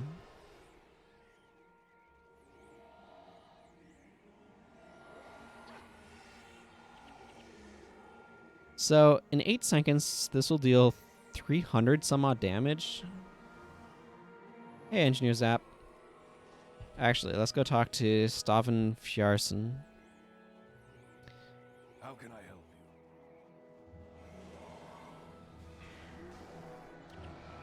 How can I help you? Hi. Okay, Engineer Zap. Why are you bothering me? Hi. We need to go in here. Yeah, see, Hexbreaker Area, totally a thing that Livia is using. Most excellent. It's a good way of dealing with some of the hexes. Okay, let's start with getting this Beacon of Draknir. The beacon pulses and wavers as you approach, enveloping you in its embrace. You feel an electric charge run up your spine. Yeah, whatever. That's some nice flavor going on there. Oh, hey, Zap. You need me? Most curious. This domain is filled with defensive traps long since deactivated by the Norn. I'm sure I can get them up and running. Wait. Oh, yeah, I see. To help us fight the enemies, I'm assuming is your intention.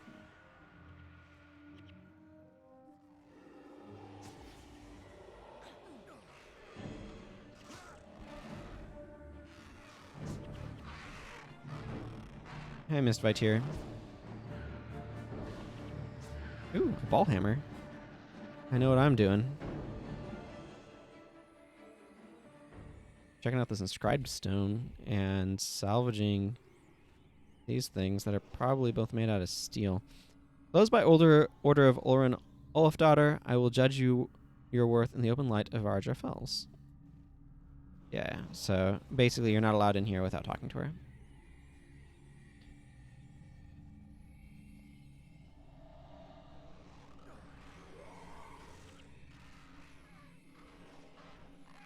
Hey, Stormcloud Incubus.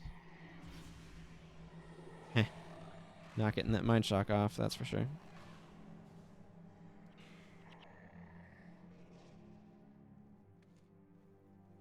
Ancient Vitir. Ooh, that sounds spicy.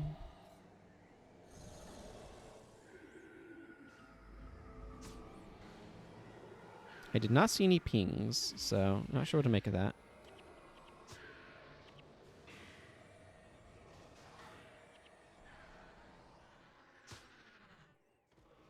You know what I'm really surprised in is that this game doesn't have like a Necromancer version of Reversal of Fortune, where the next time target foe would be healed, they take that much damage up to a certain cap instead.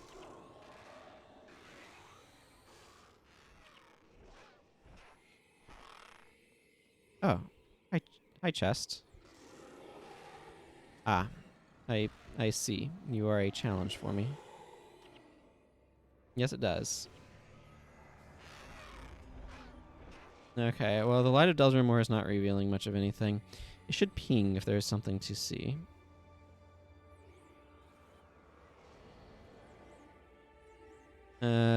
Okay, so I'm going to need to use this unlit torch somehow. My guess is we've got a traditional Zelda-style puzzle where I have to take it to light these 2 other flame braziers.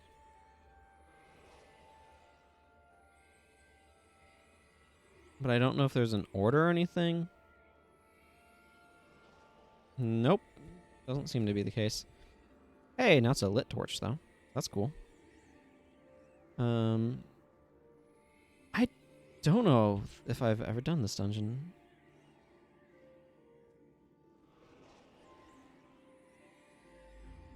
Just pulse that every now and then, see if I get any hits.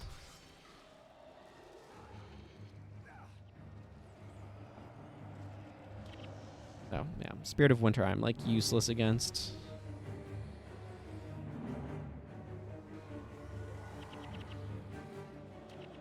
Yeah. These guys are vaguely annoying, but not really powerful enough to do much.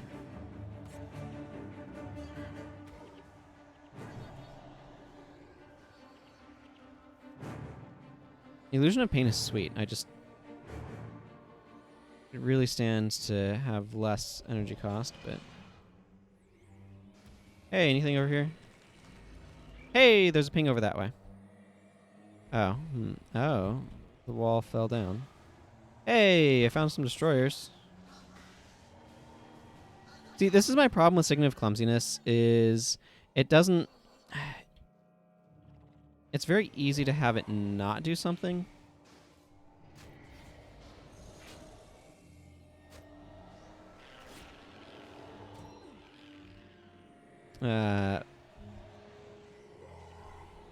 By which I mean it pings off that, like, alright, yeah, okay, there's the thing over here. Hey, a Dwarven Ghost. Cool. I will take an ally.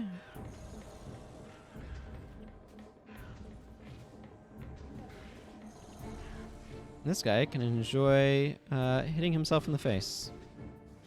Did I grab this area map? No, now I have. Nothing else here, right? Yeah, okay. You can see, like, Light of Deldramoor finds stuff. As its point. Okay, we're going to need to get a dungeon key. Another area map here, and a Vitir Essence Collector. I don't really care what they have, but it's good to know that they're there, I suppose. Although, if I was really looking for stuff from collectors, I'd honestly just look it up on the wiki first, and then figure out which collector I'm going to and all that business. It's a little bit moot, but... I just want to make sure I'm doing those pulses every now and then. Ah, good. Enough enemies for some reputation points. Excellent. So I need to get up to where that dungeon key is. Anything? Nope. No pings on the map. That's okay.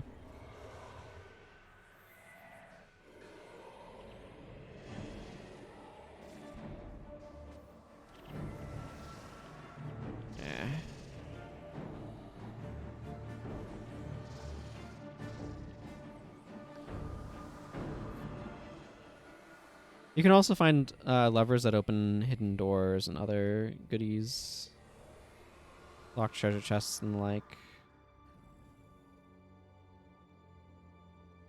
It probably would be good to have at least one more character that has some form of bar pushing.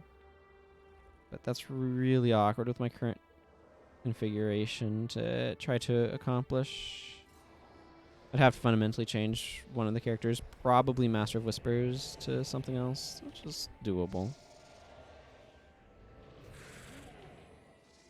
This also does some damage, so no harm walking up into Soulfire Drider's faces, eh?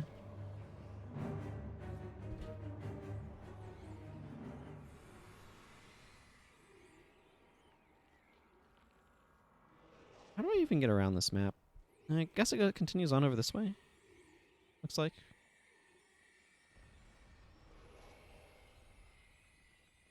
Found some destroyers. Okay, there's a ping over there, so I'm going to want to check that out. I see you over there, destroyer of thoughts, giving me frustrations.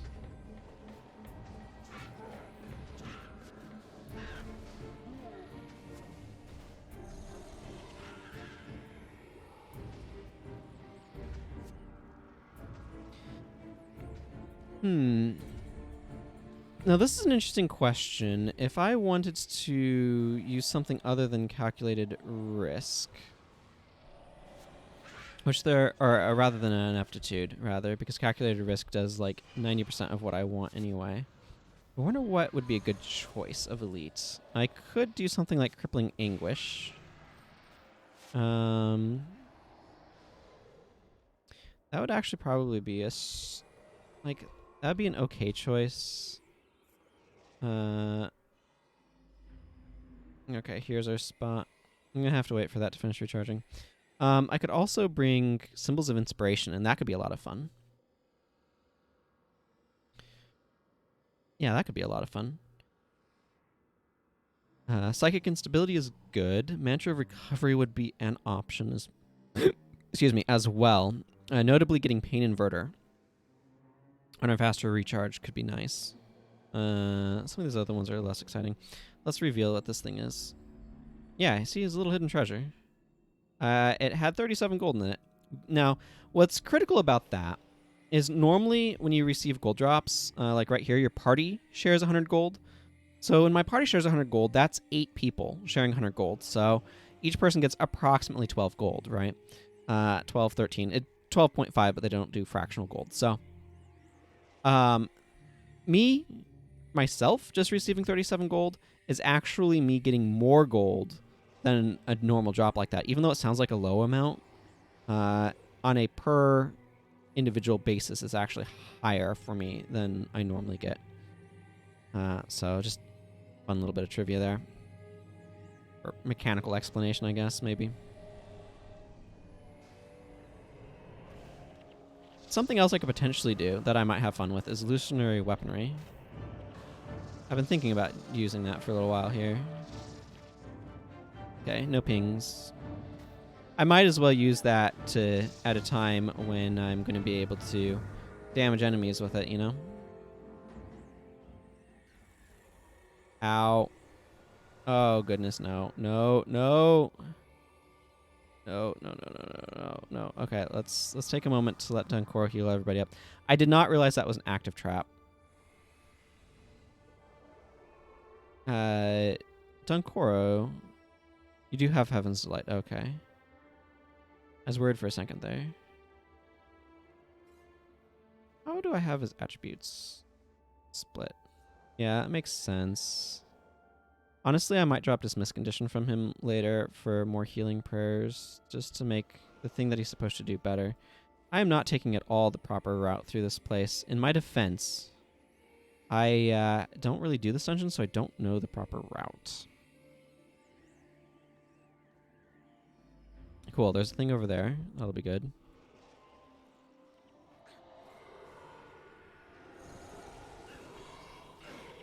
We need to move. We need to move. Don't stand.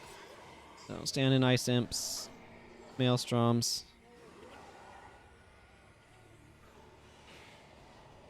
Ice imp, you get what's coming to you.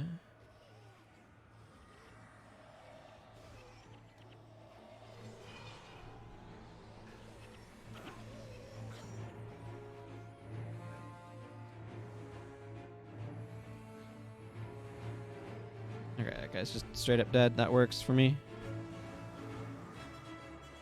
Okay, there's the thing right next to the Beacon of Draknar. Presumably I'm going to need this unlit torch. Okay, there's a flame brazier over there. Here's the... Okay, there's a couple more things inside there. I got another Dwarven Ghost. So that's exciting.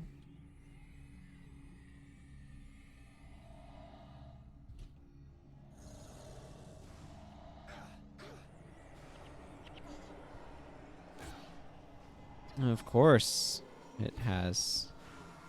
Whatever, we got a bunch of Dwarven Ghosts. That works. What's this? Hidden treasure. 27 gold. Again, nothing major, but nothing minor either, I would argue anyway. Okay, so the torch stays lit for only a limited period of time.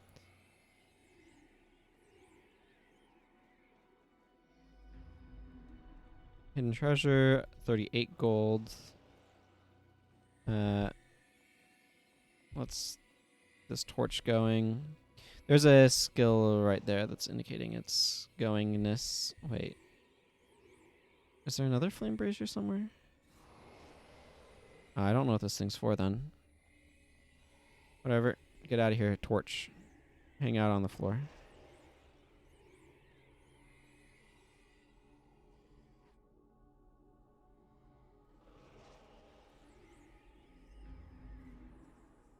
Okay, I don't see any pings down that way. I just see some ice imps, so I don't see any reason to go that direction.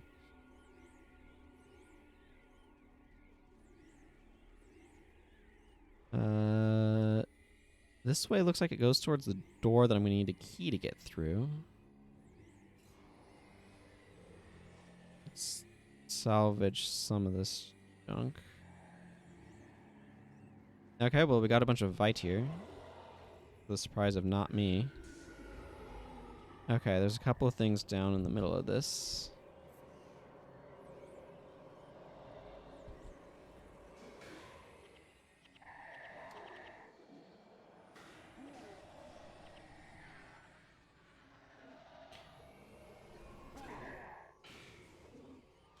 Now the question is, can I stand in a spot such that it reveals both of those?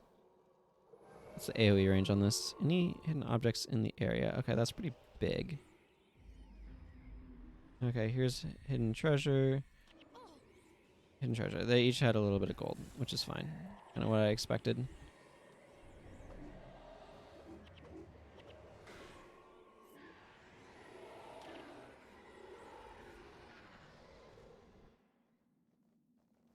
Okay. This is a lot like Illusion... Yeah, Calculated Risk is a lot like Illusion Magic Empathy, except it can deal more damage and less damage, and mitigates damage in a different way, and costs less energy, and has less recharge. I like the spell. Calculated Risk is one that I've been impressed with. Okay, so I'm getting a ping from somewhere over there. You can see why I'm like, oh, I should have brought this in the previous dungeon, right? We've gotten a lot of triggers off of it, which is rather beneficial. Yeah, here's something. There's another one just a bit beyond. 37 gold. Sometimes they can actually have things of value in them. Apparently a lot of the time they do not, but sometimes they do have things of value.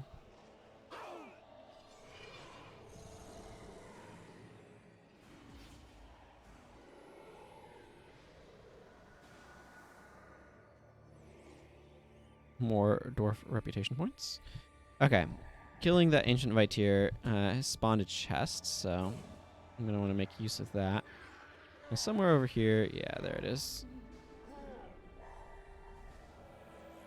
Unholy Feast, eh?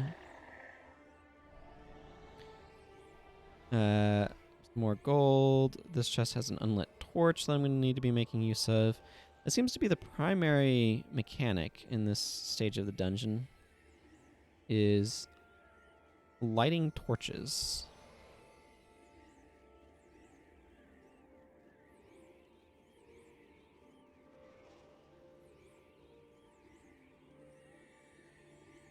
And light that one and this one. How utterly fascinating. Those enormous savages have fabricated something quite remarkable. Could this structure, perchance, be drawing the attention and ire of the destroyers? If my postulations are precise, and the sanctuary is indeed a rallying point for invading destroyers, then we shall need to expedite our descent. Otherwise, Captain Sargon's group shall be caught betwixt and between. Regrettably, the conundrum of what draws destroyers here must await another day. Every dwarf we save today puts another obstacle between me and danger tomorrow. Yes.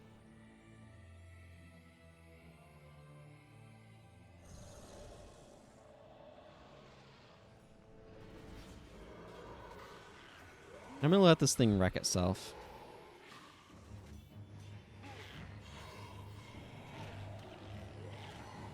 That's the thing, is ineptitude is great, but it prevents enemies from hurting them. I'm not actually sure how it interacts with calculated risk now that I think about it.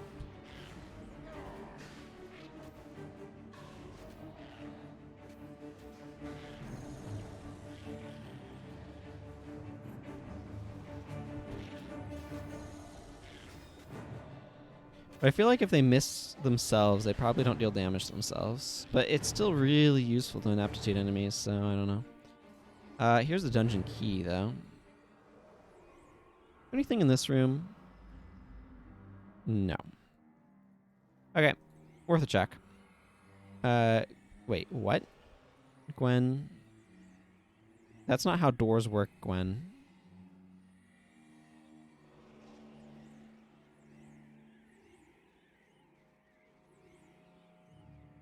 Gwen apparently forgot how to walk around things. So that's strange. I don't know how much more Vitier Essence I'm going to get. That's an unimpressive staff. I don't know why I need that.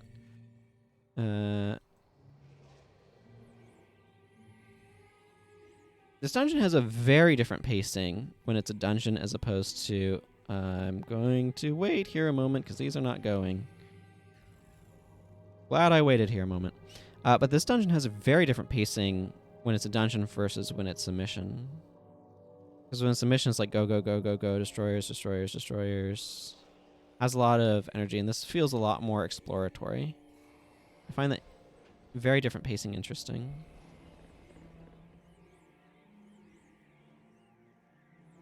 Ooh, rank 2. I would have liked that earlier, but I accept it. Okay, there's a bunch of stuff to go loot around.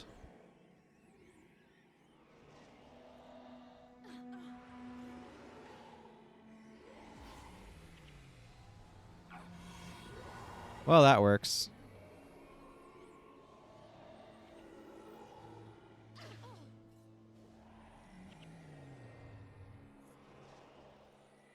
Let's see what's over here. Hidden treasure. And then there's a hidden treasure over here. I don't really want to go fight those enemies, but I do kind of want to get these hidden treasures. Again, these little bits of gold add up. That's why having faster recharge speed on this would be beneficial.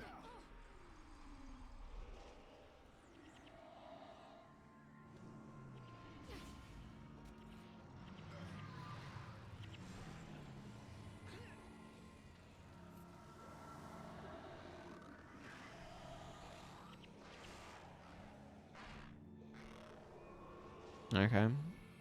Well, that gave us something to do, I guess, while Light of Deldrimor is recharging. 47 gold. Again, that's 47 gold that goes straight to my pocket and not split among the party, which is quite valuable. Of course, stepping through that means that our thing has to reset, which is a little annoying.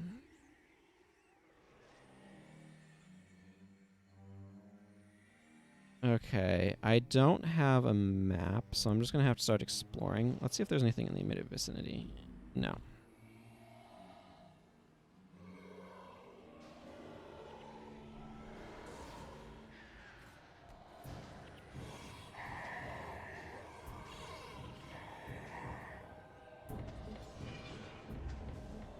Does illusionary weapon trigger that? It does. I wonder how illusionary weaponry interacts with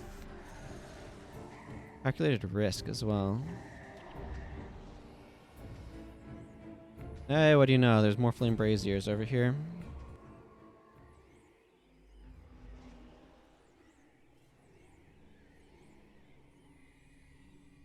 Oh, yep. What do you want to bet? I need to go kill this ancient Vitier.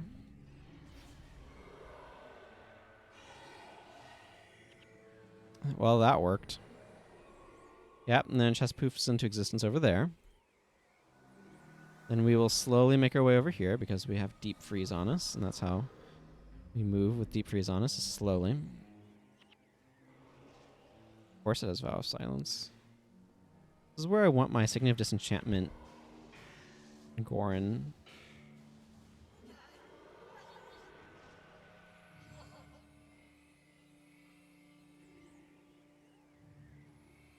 Oh, this is not going to be worth it. Oh, I got 110 gold. Never mind, that's probably worth it. Again, that's 110 gold straight into my pocket, so... Wait, what? Oh. Oh, I got some parchment. That's interesting. I don't know what a piece of parchment was doing all the way down here. Hanging out, I guess.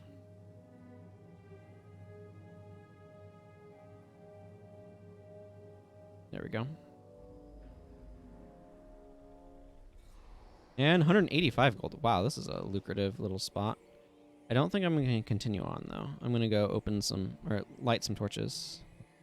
A piece of parchment is not a particularly valuable crafting material. You make it out of wood, and wood is plentiful. And therefore, parchment is not especially valuable in my personal estimation, but...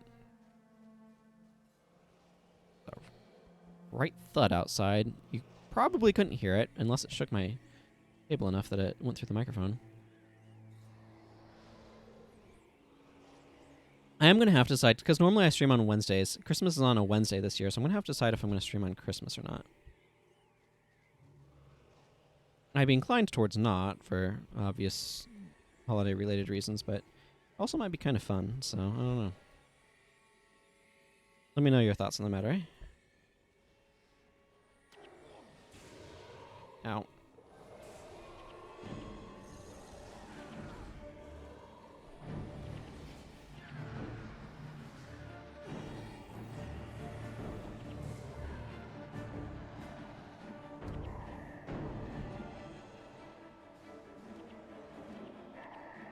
What's even going on over here? Scourge Vitier, have this.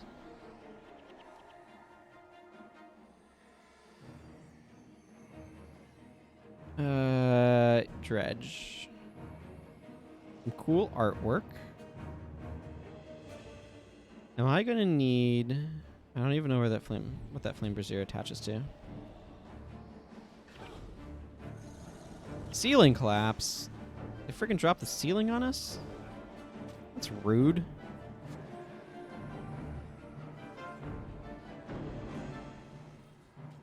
Yeah, there's Judge Gardner over there.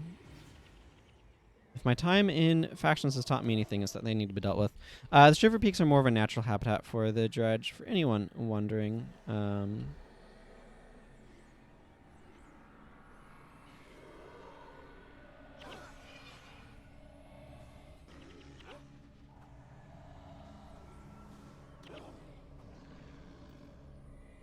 The dredge basically have the story of they ended up in the Echovold Forest because they literally burrowed through the world to Guild Wars China, or so much as factions counts as Guild Wars China anyway. And that's kind of the story there.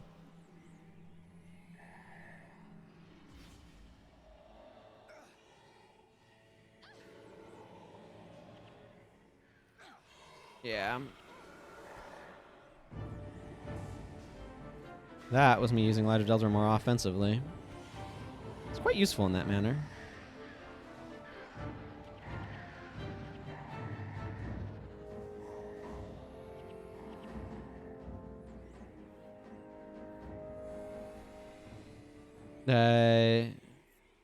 Defeat Ancient Vitier done. We did that. Unlit torch. Just throw out another one of these just to see if there's a... Oh, no ping anywhere.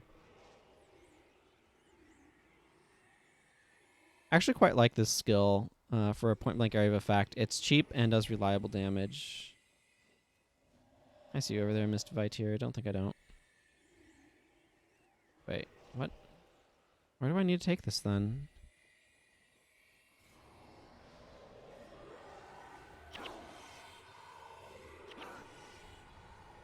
Stop dropping a ceiling on us. It's very rude.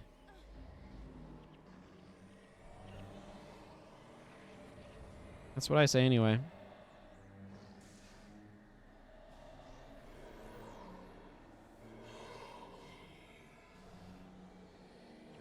There we go. Well, this torch went out. I'm assuming I need to go kill something over this, or light these flame braziers over here. This is not part of the normal mission path. It's kind of a neat little dark area over here, though. It's kind of cool.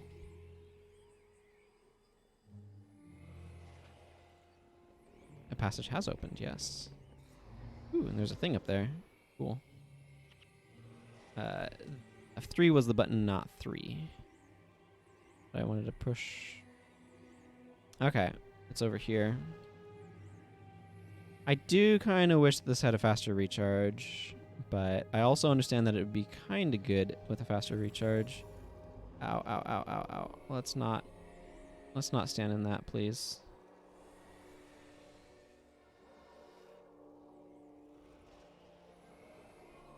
$106 gold. This is a pretty lucrative dungeon once you get down this far.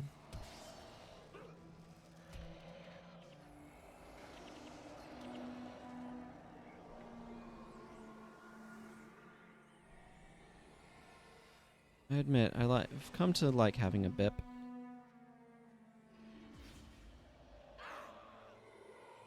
I mean, that deep freeze hurts, but it also kind of just kills it off of the thing. Okay, there's a bunch of stuff to get down this way.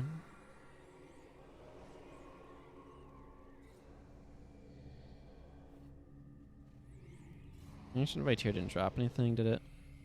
Yeah, it's unfortunate. What do I do with this?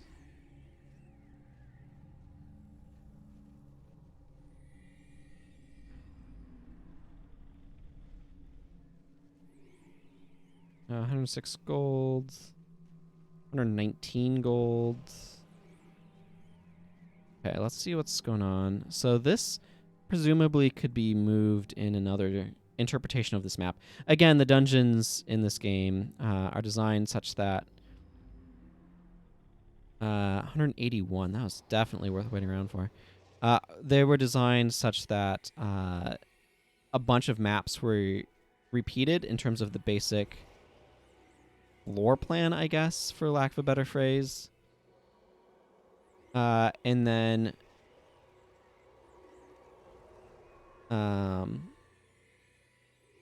don't know what I'm supposed to do with this.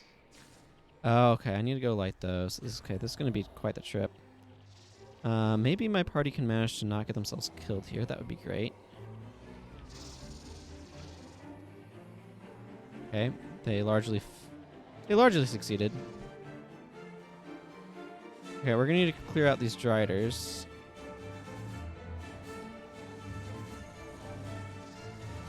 Hi.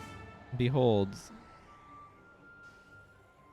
This illusion of pain. It feels very real, though. I imagine.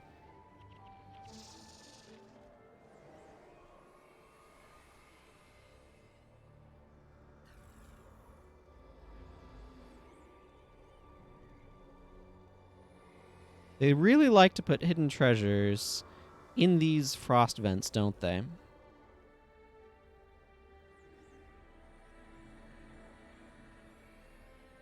Is there a closer flame brazier? Because that would be worthwhile.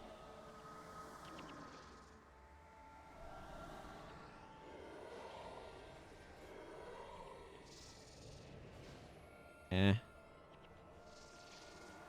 Got that a little prematurely. There was another one somewhere around here, I thought.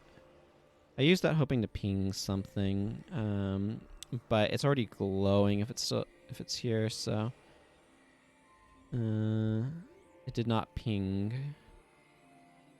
That's all right. Yeah, that's hidden treasure I got already. There's hidden treasure over here.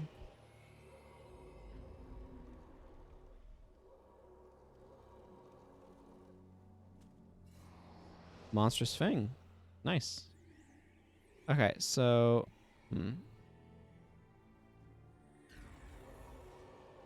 I can go behind that one.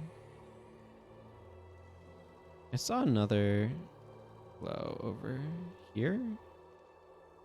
Yeah.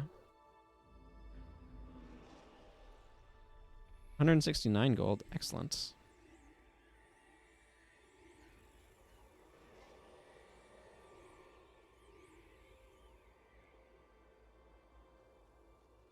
Smash this until that goes out. Okay.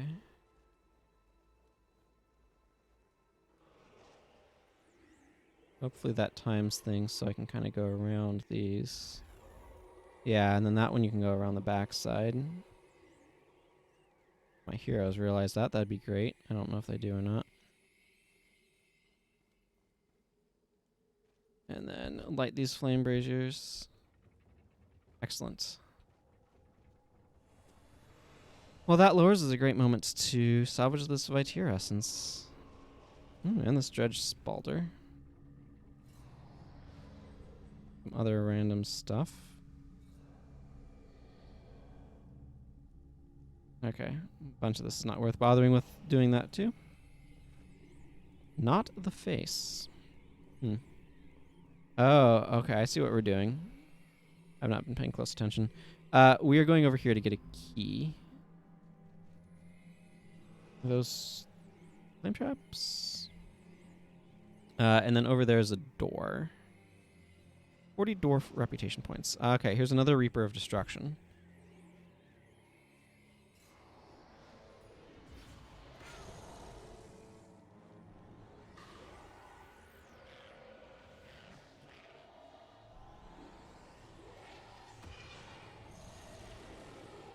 And a Destroyer of Hordes over there. Okay, yeah, that's the Archer.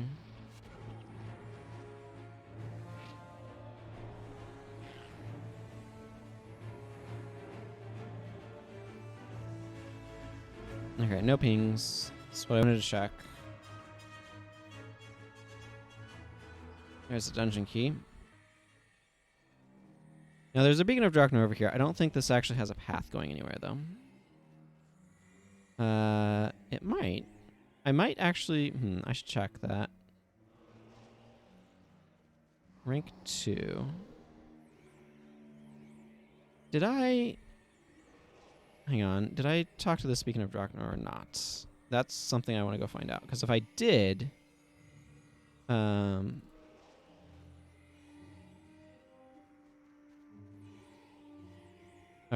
I think I did, yeah. So if I didn't, I wanted to make sure I talked to it.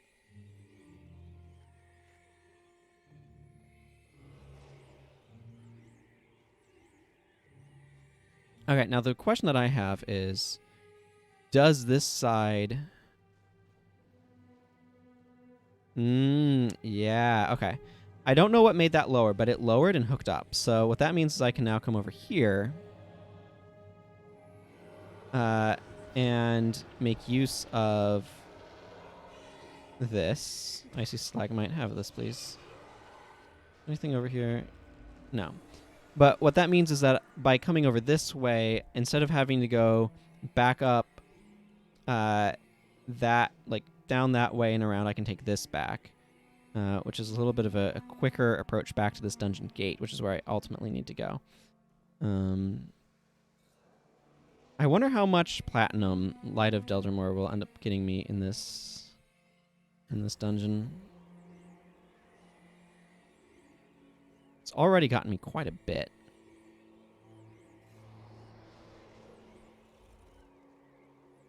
Okay, I need to come over this way.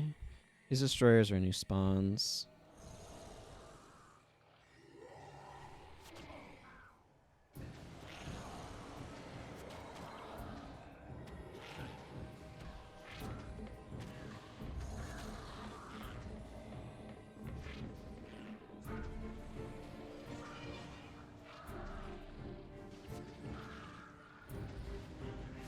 No pings. Good to know.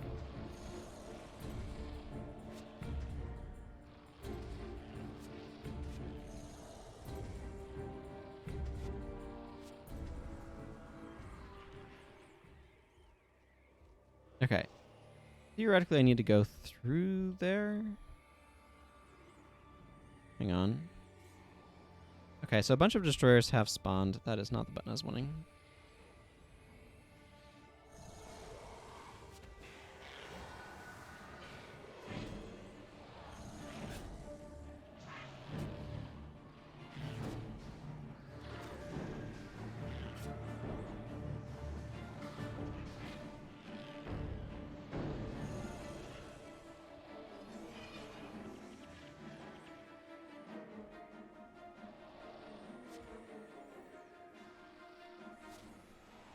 Oh, that guy's not damaging himself because he's obstructed, I bet, yeah. That would make sense. I'm like, why is this guy not hurting himself? Because I'd put calculated risk on him, but I think calculated risk does require them to connect. And if they hit you, sometimes instead of...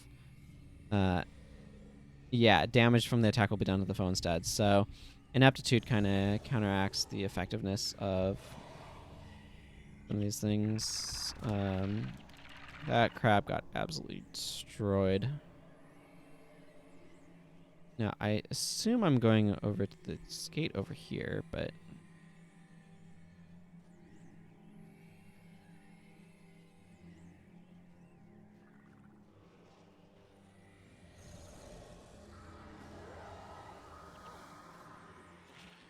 okay, no pings on the map.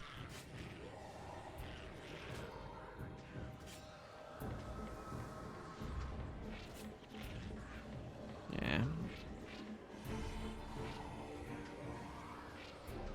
There's the bip. That helps me considerably.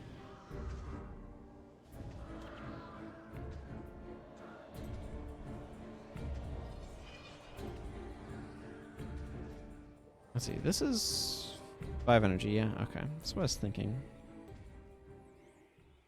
Oh, so, wait, this just gets me to the other side of that door. Ah. This is a hill I can ostensibly go up. I did not realize this. This is a steep hill is what it is. More dwarf reputation points and a dungeon lock that I can now open because I have a key.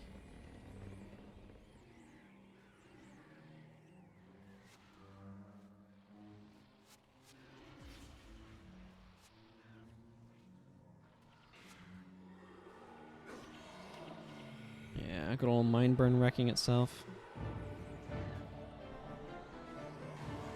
Ooh, rank up. I like those. Okay, no pings. Good to know.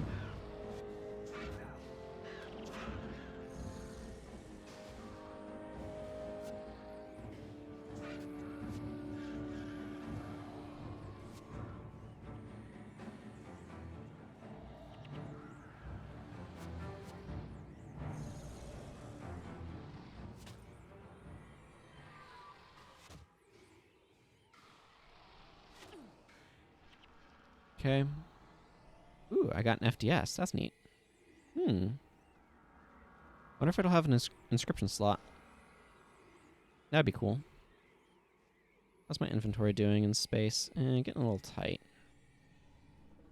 Yeah, getting a little tight. I might need to figure out salvaging some stuff, which I'm not entirely looking to do. Well, let's take a moment. Oh, okay. That fire staff made glittering dust, so that works out nicely. I assume this has three floors because the normal version does as well. Oh. Need to be talking to this Beacon of Drakner.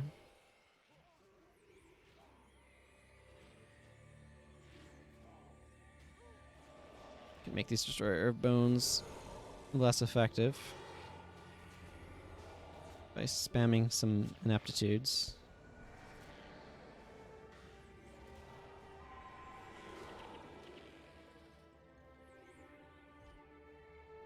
Ah, these are pre-transformation dwarves. Excuse me. Now, I don't actually know what this dungeon is going to be like here. Yeah, normally we would go on floor 3 over to there just to clear that out, and that's how... oh, goodness, there's a bunch of pings everywhere. Okay, well, let's take care of these destroyers and then go investigate those pings. Yeah, he didn't drop anything. Okay, so there's one over here. This might be a bunch of dwarven allies. The heck would somebody put live vicariously on me? Nope, they had treasure. 114 gold. And I saw some more pings over this way, so let's go look around.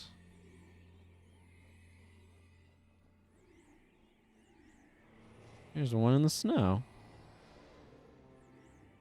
See what we got in here.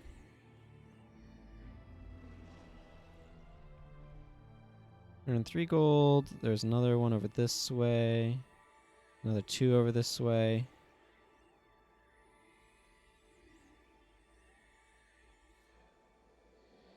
Let's see. It's 20% chance of having the skill recharge of spells. That's half cast time and then half skill recharge. Yeah, okay, this is not particularly different. 154 gold. Take a moment to stretch, everybody. Work them shoulders back or something. While I wait for Light of Deldrimor to finish recharging so I can get whatever this is. Another hidden treasure, another 120 gold.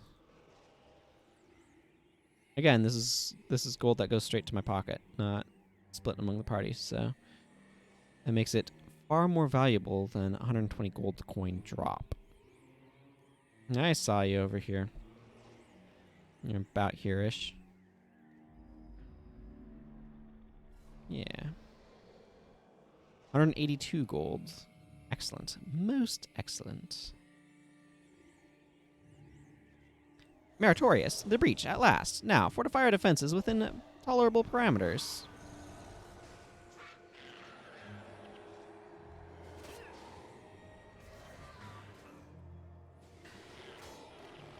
Yep. Ah, there's Captain Sargon.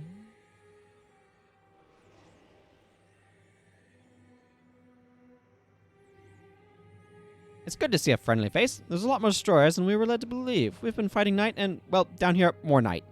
Cease your incessant jabbering, you minuscule-eared dolts. Did you not hear that? The destroyers are coming. Of course they are. Oh, and I just happened to use it in a convenient location. Right then.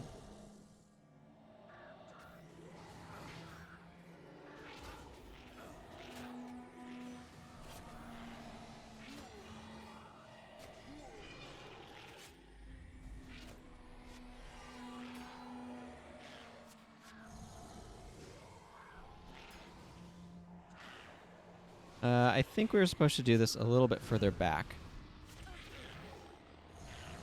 Or, I don't know, these dwarves could maybe help us.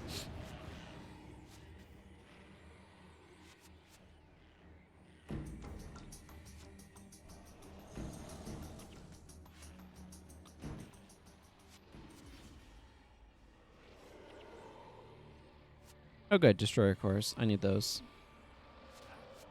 For one of my characters that I want to get the destroyer gauntlets for. Eventually.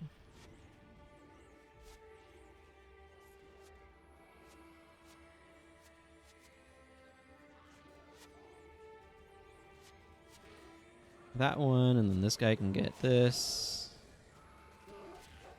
Oh, Mantra Persistence could be good.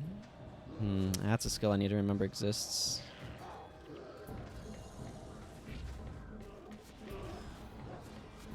Okay. There's still some more pings around. Quite a few, in fact.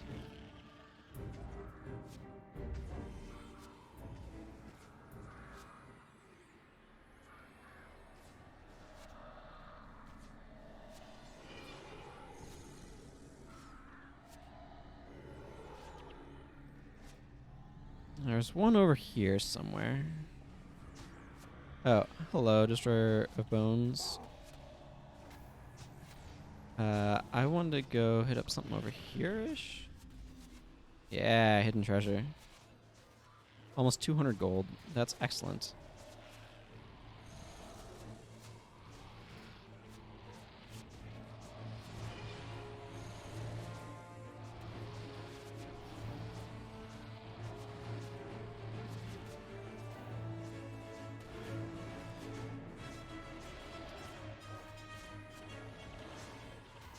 Oh, hi. Plague of Destruction.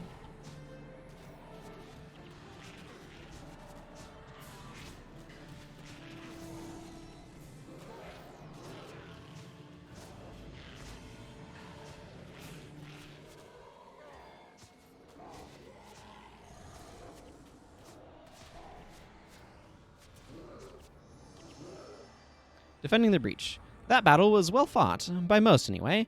The small one is more talk than action, I dare say, but we appreciate your aid. We can handle the rest. Okay. An onyx gemstone. My inventory is full. Yeah. I don't know what I thought.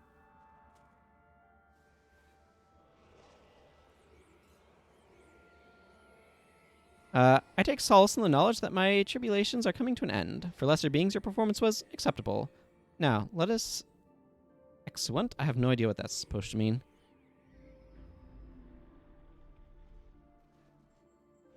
Oh, there's a destroyer over here that I should be picking up.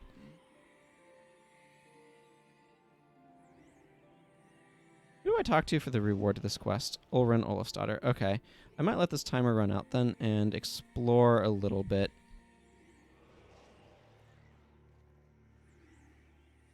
Just to see what else is over here. Okay, I don't see any pings, but I have been... there's a spot over here.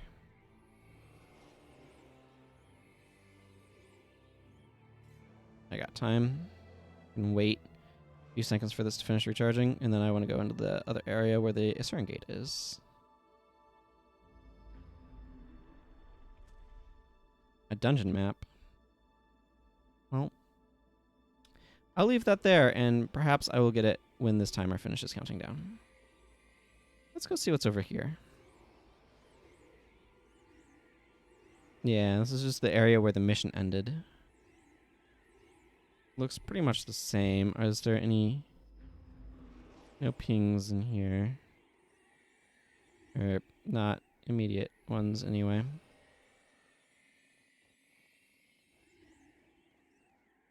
Maybe I'll stand here and ping.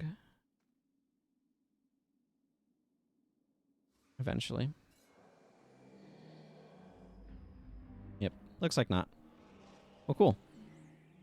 Let's see if I can do...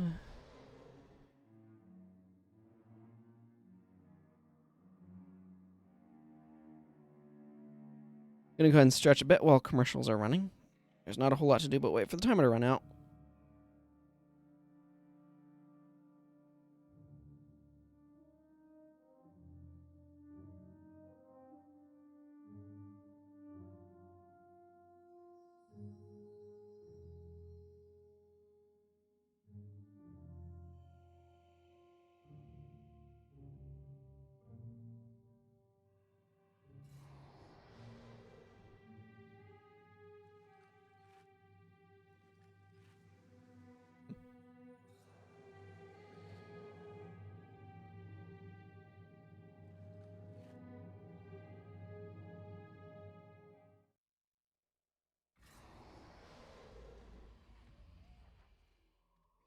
Okay. Hopefully the commercial break has kind of ended. Wasn't doing a whole lot waiting for that timer to run out, so...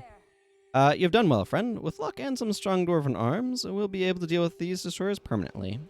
Thank you. I could do the Great Ornail Moot. I am not set up to do the Great Ornail Moot there.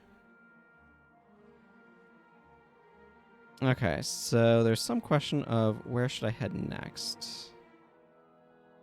I don't know if there's any dungeons over here or not. These are the ones I know of in these Nornlands. Let's look at this book here.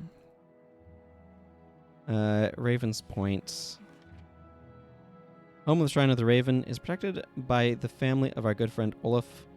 Meaning at the shrine grants adventurers the powers of the Raven Spirit. King Jealous, thankful for Olaf's hospitality when the Delrimer dwarves first arrived in the far Shiver Peaks, and a group of dwarves and a clever Asur to protect the hallowed place from destroyers. After seeing firsthand the devastation these creatures had wrought, we didn't think twice about coming to their aid. It's mostly Vityr, though. Do I want to do Umbral Grotto or... Let's see. I got some decent amount of time yet.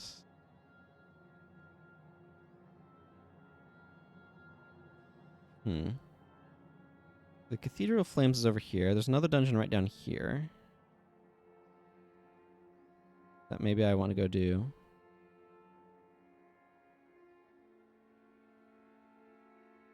You know what?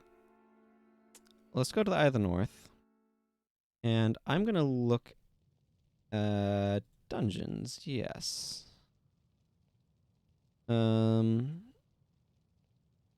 This would... I was expecting this to be more of a location thing, but...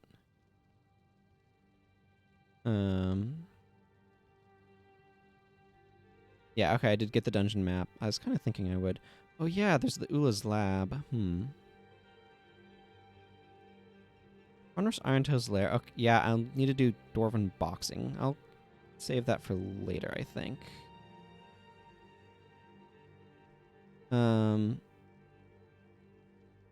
of the Shiver Peaks I've already gotten done because of the thing. Ah, Shards of Ore. Do I have the Shards of Ore quest? I might go do that next. If so, I'm definitely going to change some stuff around.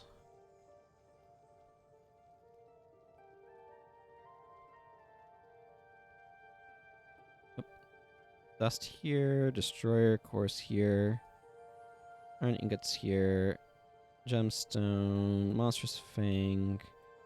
I want to hang on to this. Roll of Parchment. You can see I have a bunch of parchment already. Do I have a good... Okay, I'm going to take a moment to grab this trade contract onto a different character so I don't have it taking up space. That's what I'm going to do. Yeah, right here.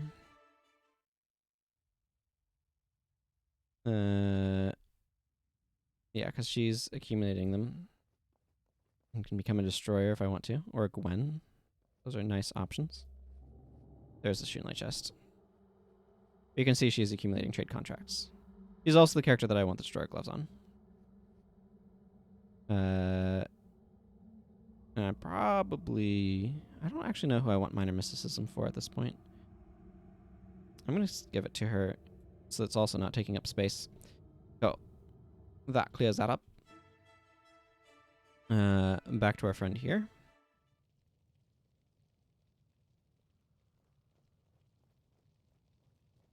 Oh yeah, do we have a... Scroll trader? No. Alright then. We don't have a scroll trader.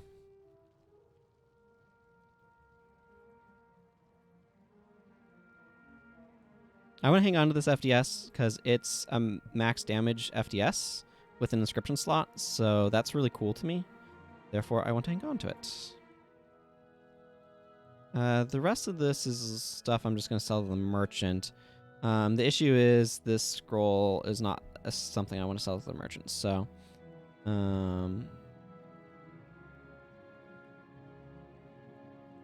the best... No, I don't believe I have a scroll trader, but I'm pretty sure there's one over here.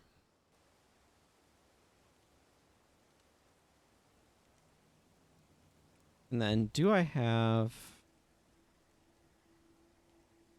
Yeah. Yeah, I'm going to do... Oh, yeah, you only care about this one, though. You're like... The trader's like, I don't... What? No.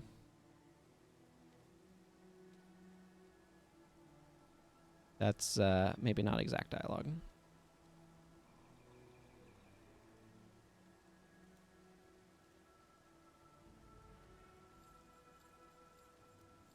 Yeah, okay, take the rest of this junk. Ugh. So it's an Alliance Guild Hall, so I have to click this Leave Guild Hall button. Because that's how that works. I don't know why they didn't just have the Leave Guild Hall button elsewhere, but here we are. Oh yeah, I'm going to need to do Bloodstone Cave at some point as well. But I should be able to go from here, I think. I do want to make some changes. Okay, he's part of that business. I want to keep Livia around. I don't know that she'll need Foul Feast. What do I want to do with her? Because I like having a fallback chain.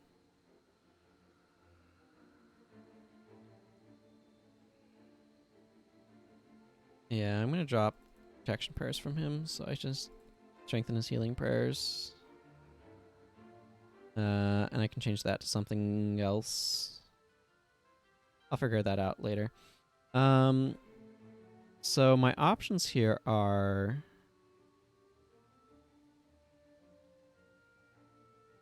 You know, I want... Where's the protection monk? Is that Ogden? Yeah, okay. What I'm gonna do, Paragon. Drop Divine Favor down a little bit. I need 8 command. Not that much command. And I want a bunch of smiting prayers. That'll work. This is gonna be such a mess of a bar. Okay, fall back helps us get around places faster. It probably doesn't hurt to bring Never Surrender as well. I want Extinguish because that seems like something that might be useful. I'm going to leave her doing the Foul Feast Remedy Signet nonsense for the time being, I think. I don't know that's the best option, but it's an option and does stuff. Then I want Ray of Judgment. You know what? Let's get him some additional rune stuff. Might as well give him Smite Condition, Smite Hex. Shielding Hands is always helpful. Or not Shielding Hands, Shield of Absorption. When areas get intense, you know, that sort of thing. Do I want to bring a Resurrect on him? I could bring a Vengeance. Vengeance is not the strongest of skills, though.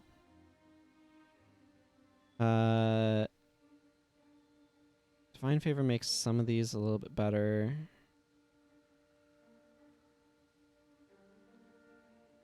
Like, the thing is, the enemies here are going to be undead.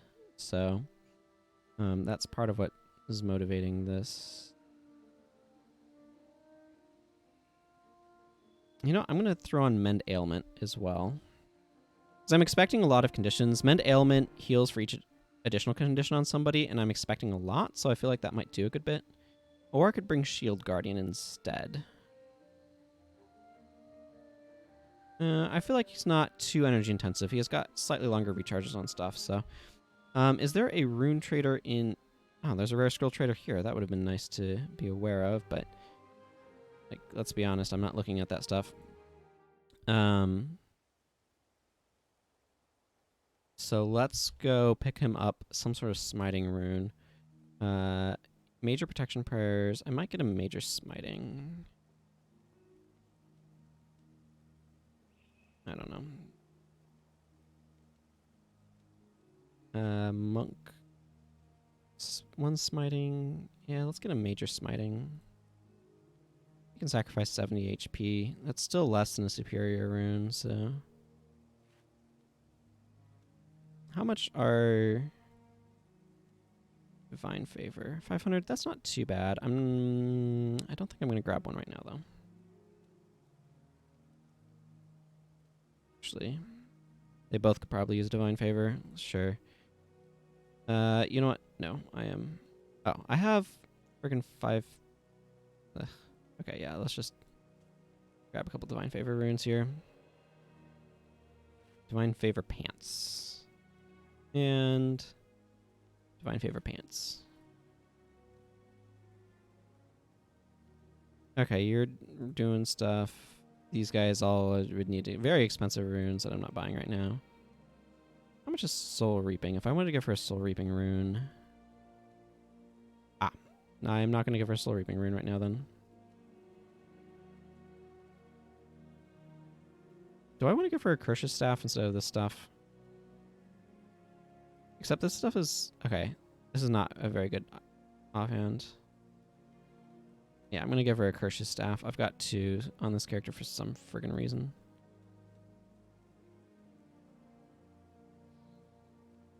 Hang on to that flower for no reason.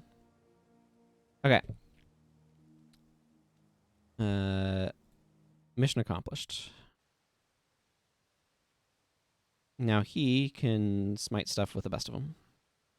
The critical thing there was hitting the breakpoint that makes this deal 3 seconds of burning. That was my primary goal. There's going to be a lot of mass poison. So this here is not here to get rid of burning. It's here to get rid of poison across like the entire team at once. Because stuff that actually moves a condition from all team members is stronger than it sounds. Also, Well of Blood. No, this is going to have some targets, so this is probably worth running. Oh, right. I need a skill here. Oh, that's easy. There we go. There. Now he's got a bunch of bar pushing and party healing. He's got some defensive options and condition control. That's mostly defensive stuff. And then we got our typical package here. Yeah. I want to make sure I'm still bringing Light of Deldrimor. Ineptitude is really useful, but this dungeon has a lot more casters in it. So maybe I want to do something differently. Unfortunately, a lot of illusion magic elites are just kind of underwhelming. I think I might try Symbols of Inspiration. That could be a lot of fun. I don't think it's a great skill, but I think it's a fun skill, and I am totally here for that. I could also bring Echo, but I'm not sure what I'd be echoing. I could see echoing Light of Deldrimor being semi-useful, but yeah, I think I'm going to bring Symbols of Inspiration. Just get some random elites going on. I know this is an elite dungeon and all that business, but gotta have some fun, right? Okay, Shards of Ore time.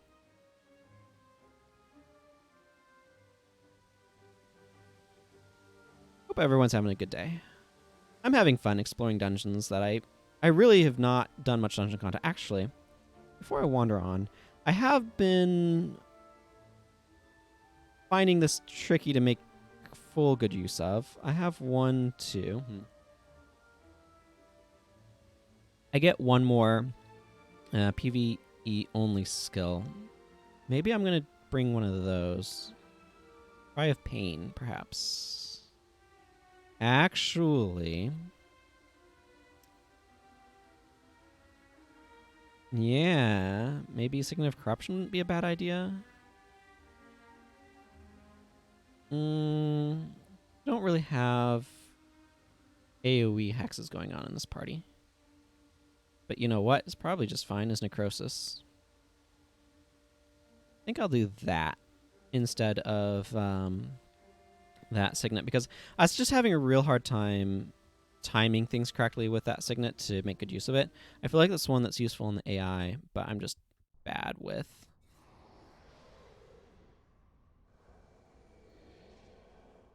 Now, do I need to... You know what? Let's just go ahead and use this dungeon map.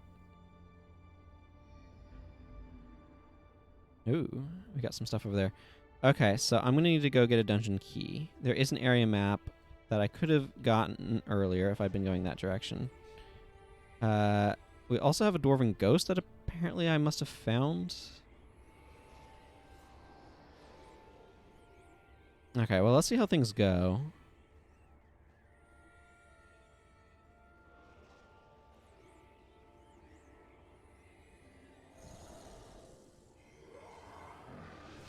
Oh, good. I get Blinding Surge. I love Blinding Surge. Yeah, Light of Deldrimor is going to look especially strong in here.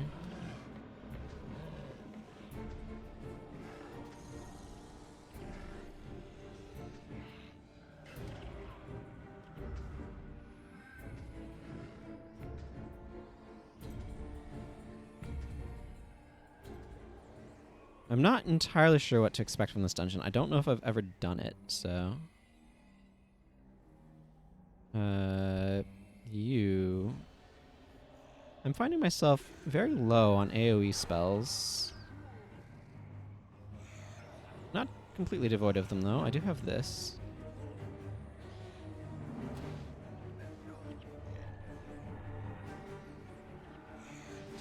Oh, good. I get Shield of Deflection. Here, Livia, have a Shield of Deflection. That's clearly going to help this situation, isn't it? Of course. Okay. I want to be careful. I don't... Like, there's 3 things right there, and I want them. But that. That is precisely why I did not rush off into that.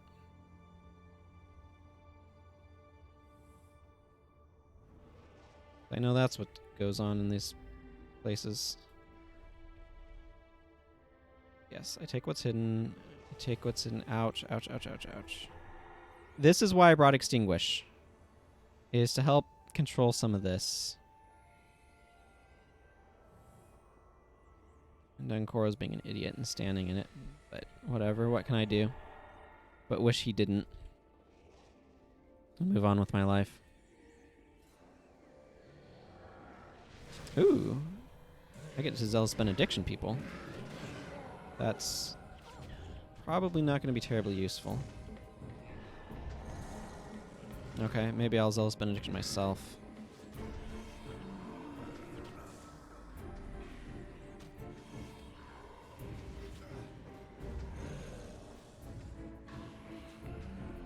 Here, Dwarven Ghost, have some healing.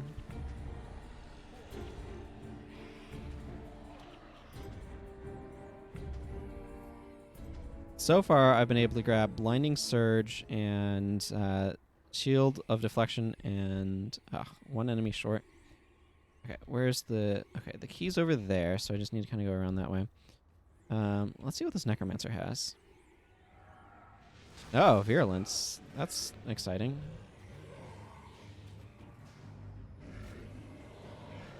Now I just have to find an enemy with a condition on it. Well, I got your Putrid Explosion. You have Virulence. Ooh, that's a bunch of dust. I'll take that. Anything in the area? No. Ooh, there's this over here, though. I should go pick that up. I need to go in there. That's where the key is.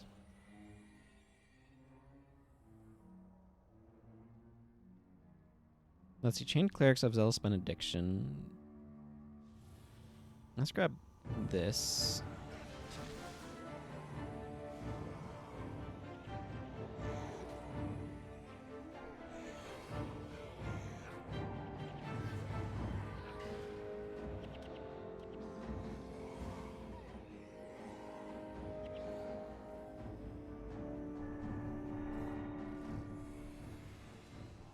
I got another dungeon map. That's nice. Kind of unnecessary, but, you know, I'll take it. Okay, so, first Brigand. I feel like Decayed Dragons are something that I want to drop this on. Okay, Blinding Surge. I can make use of that.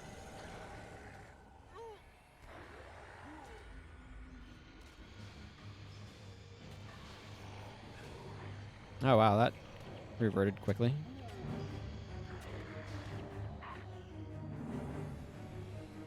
Okay. I mean, I can make this into the elite of all sorts of foes, not all of which is going to be useful.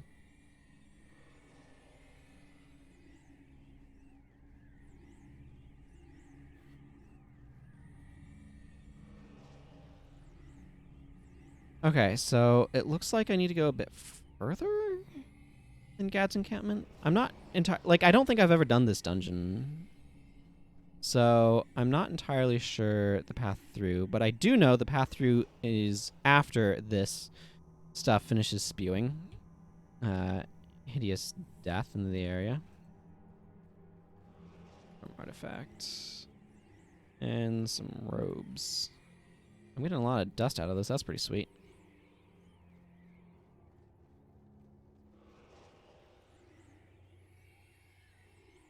Okay, so how does this geography work? Do I go past this group of skeletons? The necromancers are complete trash to take skills from.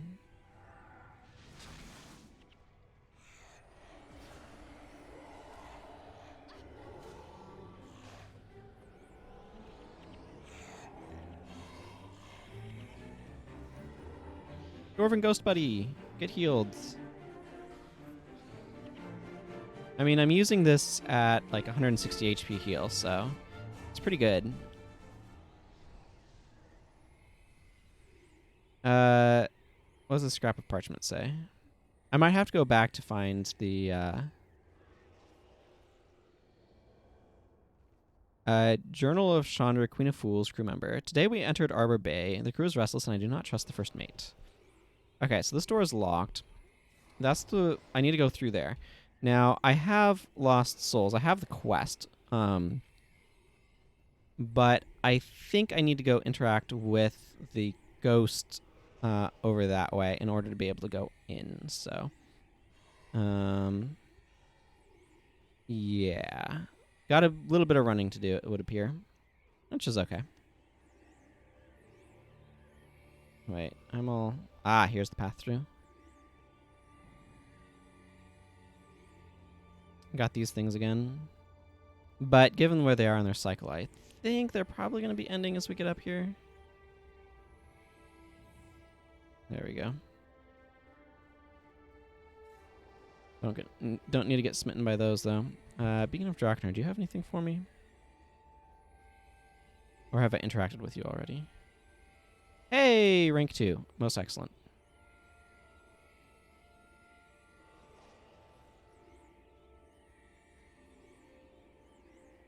What do zombie brutes have for an elite? Oh, that's worthless.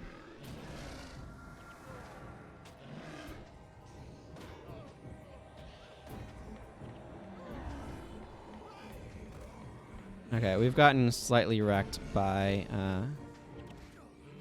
ow. I don't have a hammer, I can't fierce blow you. What do you want from me? Ooh, green dye.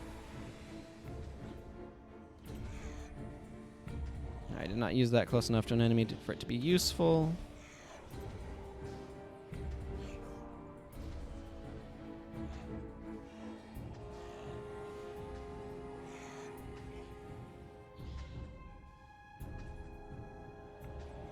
And Ankoro's probably being dumb. And everybody with the Resurrect is dead, which is great. Exactly what I want. Oh, that's not going to do anything. Here, let me have a copy of your Virulence for no good reason.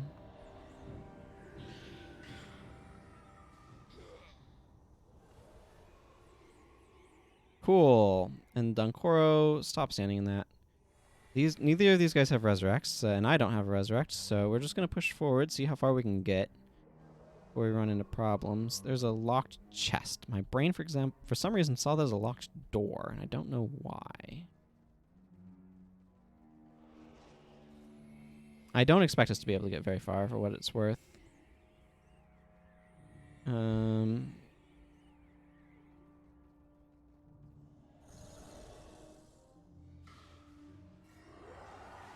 Oh, Quivering Blade.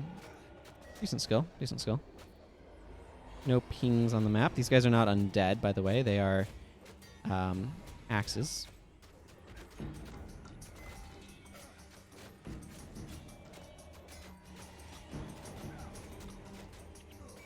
Yeah, that's reasonable.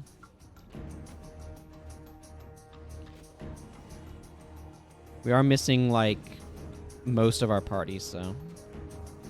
That's just unfortunate that the casters, or that everyone with the Resurrect was dead there. It happens sometimes. But then you have to ask yourself, do you really want to bring a Resurrect on everybody? And the answer is probably no.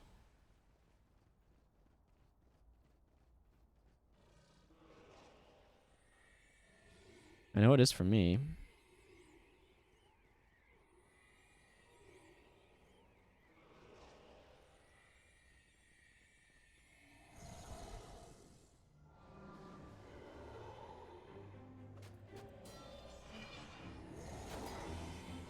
Whew. Yeah, this is working a little bit better.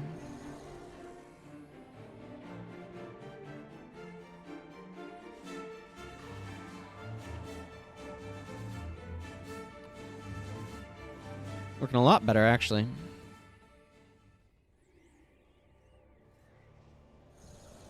What's your elite? Ah, if I had a bow, I could start poison arrowing things that can't be poisoned. Fantastic.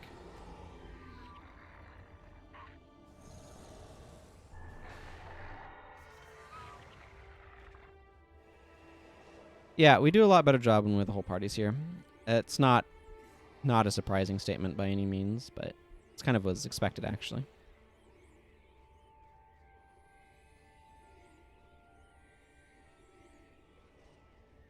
I'd be vaguely worried if that wasn't true.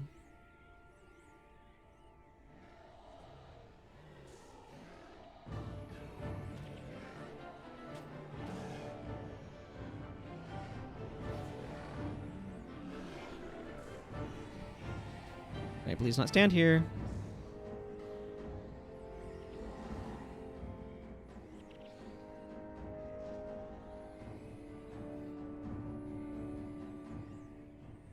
Okay, Beacon of Darkness, what you got for me?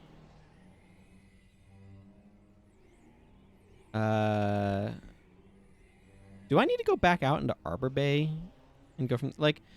Okay, I have this. I have the quest. I have the Lost Souls quest.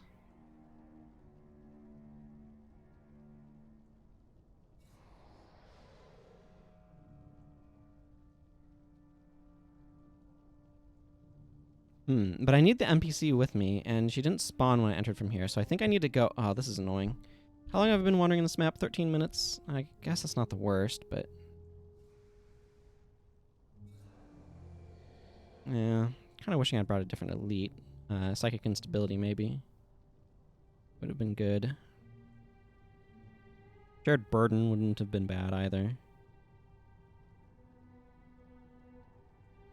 But I made this decision. I guess I'll stick with it. Well, let's step out of here and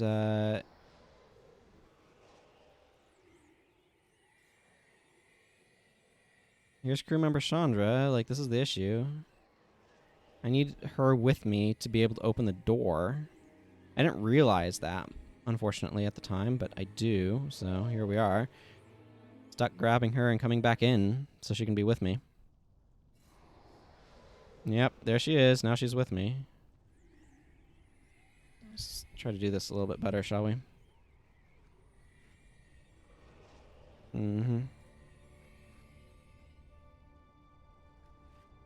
Salvage things, mostly. I don't know why I'm grabbing that. It's not very useful.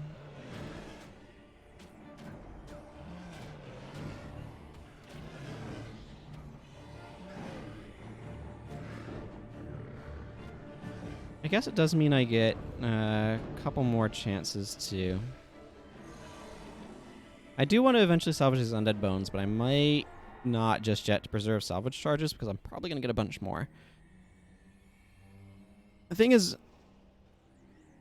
virulence is not a terribly useful skill without... No,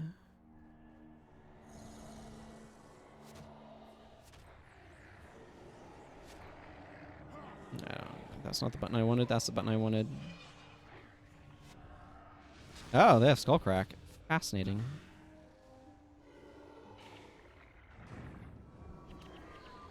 Okay, well, whatever. That works. I mean, the main thing I need to do is go interact with...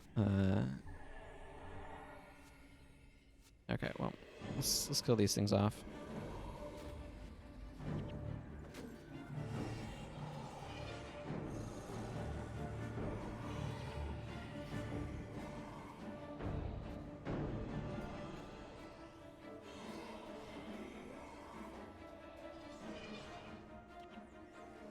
That's the button I need to be hitting more often is 3. I want to grab this area map. It's going to help. First Brigand.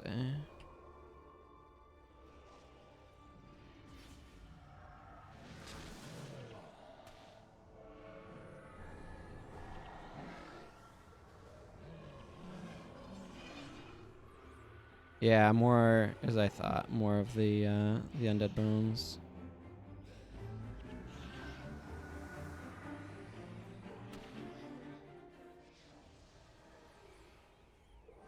Okay, having the map is extremely useful, so I'm happy to pick that up.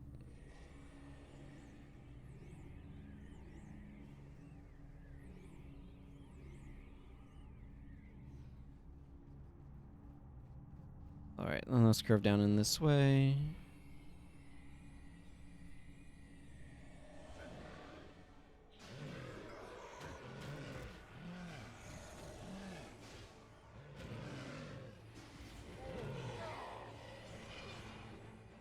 Okay, there's a ping over there. Want to make sure I'm going after that.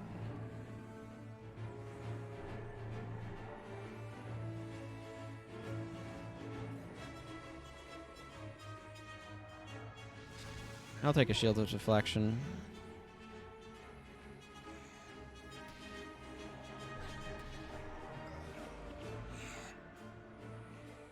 Shield of deflection is nice because it gives plus armor as well. I imagine quite a bit at my relative use level.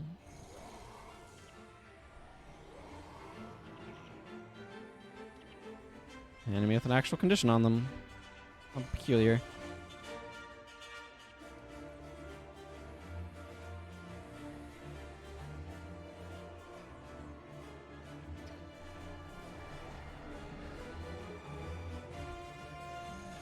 Okay, let's not hang out there too long.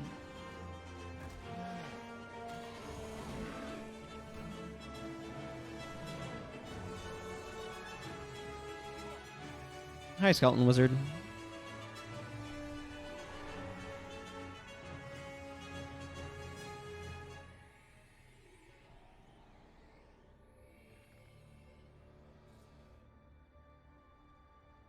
Okay, Dunkoro's doing alright.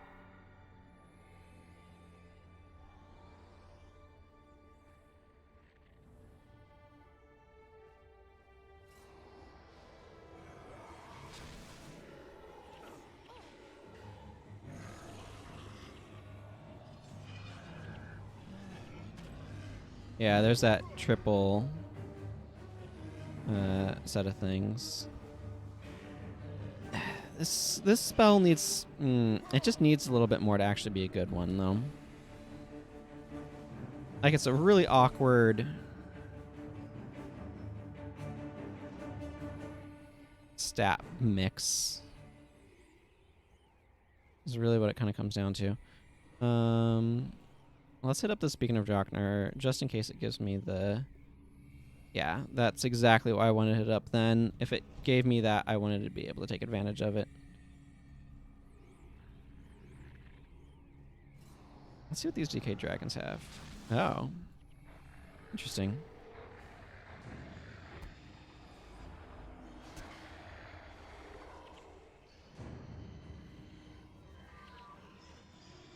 You have a Whale of Doom. It'll make you super ineffective.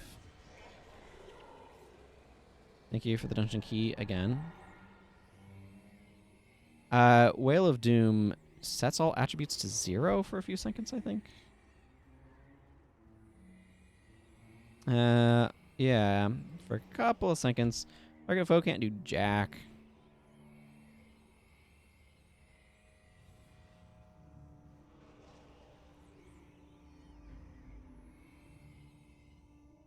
Wasn't close enough to that one to get it, but that's okay.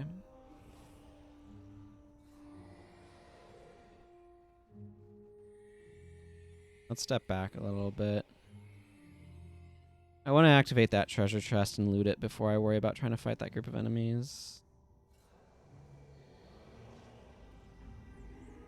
Okay, and I accidentally walked us into it while it was still going, which is unfortunate. Not what I was trying to do at all. But Shield of Deflection, as you can see, gives me 27 armor and stuff. Like, it's a lot of benefits. Okay,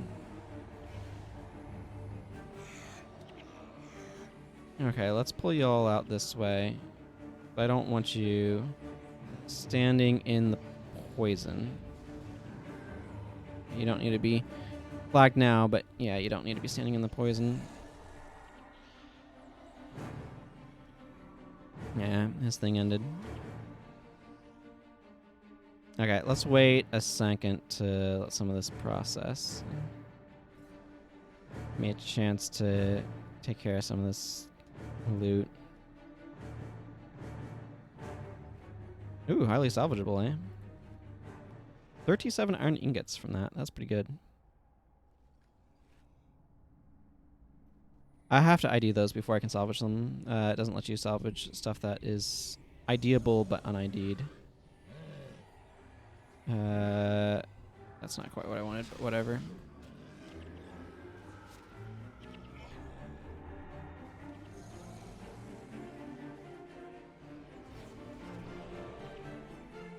Ooh, another hunt rank up. Most excellent. Hunt rank ups are one of the best ways of increasing, especially the first one, because the first one goes from getting 1 dwarf reputation points to getting 3. The next one is obviously useful because it goes from 3 to 4, but it's not as significant of an improvement as the first one is. Getting that first level is really useful, though.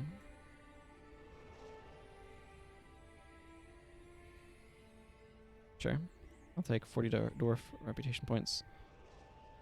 Not the priest, the cleric. I want the cleric's stuff.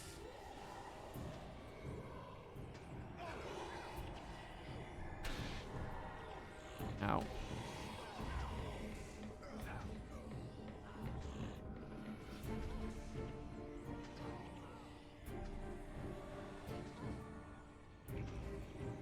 Gwen, you're a little bit more important than Livia.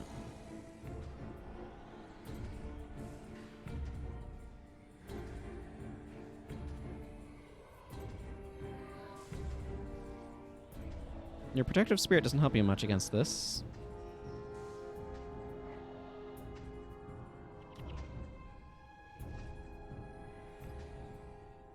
Let's just say I wasn't expecting to be using symbols of inspiration in order to heal. But here we are. Yeah, see, the doors are open now that I've properly entered the dungeon the way that they wanted me to and all that stuff. Are there any...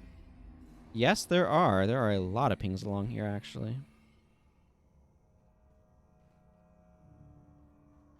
I kind of want to wait for the poison to go away. I don't like fighting these with poison going on.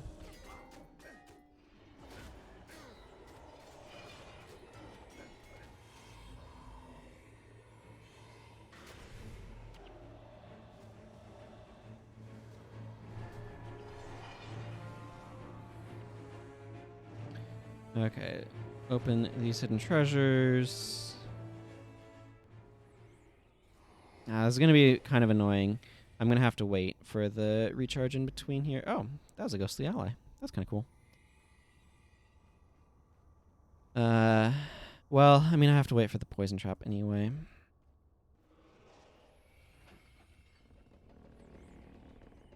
But I do want to grab this. Dwarven ally, stop standing in the poison. Oh, a couple more pings down that way. Useful. Useful indeed. More gold? Good.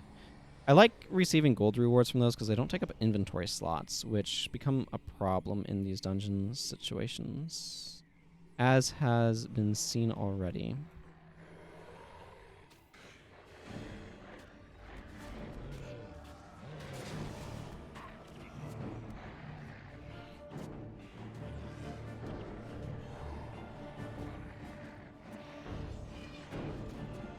Woo!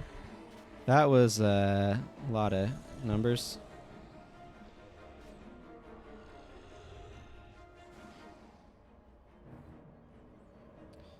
Those guys cleared out pretty well, actually. Okay, and then there's another one there, another one there. Bunch of them all over the place is what I'm saying here.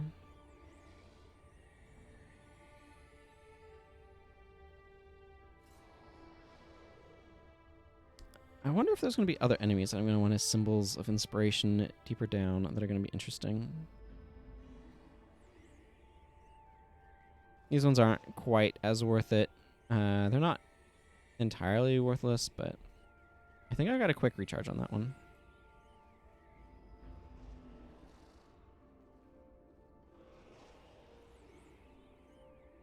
The wizards are probably more useful to take from than I've been thinking. Because I get to knock the brutes around with blind. It's probably not the best timing to use that skill, but whatever, here we are. I did it. Now I have to wait for it to recharge. I'm going to get this, which I do want. Interesting fact, Symbol of Inspiration leaves a buff on you that makes your elite skills use your fast casting attributes. So if you get an elite skill some other way, apparently, according to what I read in the wiki anyway. Okay, well that was definitely not worth standing around for. I don't believe they persist between levels. Yeah, they don't.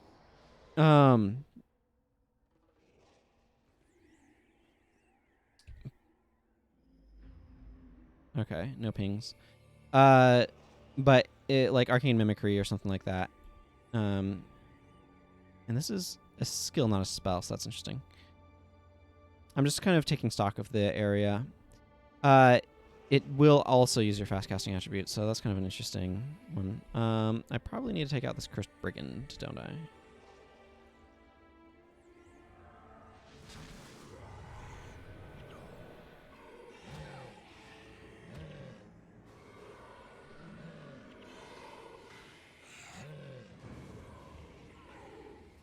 Frustration. Yeah, Pain Inverter works real well. Chest. Oh no. I'm gonna have to carry a freaking unlit torch. Why did I have to pick another map with torch mechanics? Oh well, it'll be fine.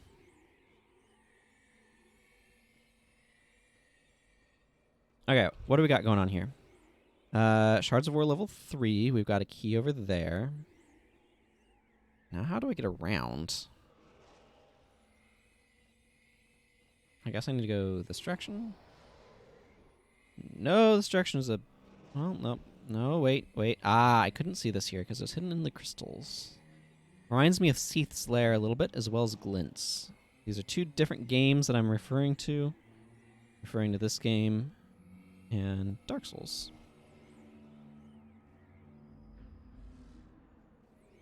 Thought I'd check. There's nothing there, but no harm in trying to find out. There's a wizard.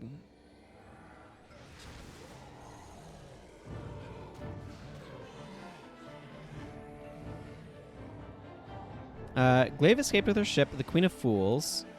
Stuff that I will read after I am not in combat and highly distracted. Ah, I got a ping somewhere. In the middle of nowhere. Glaive escaped with her ship, the Queen of Fools, abandoning all who couldn't make it. She sealed us in the underground tunnels. As Fendi's power waned, the deal's dark nature became apparent. It is a vicious cycle that will never end. We fight eternally. And why are you dragging me into it?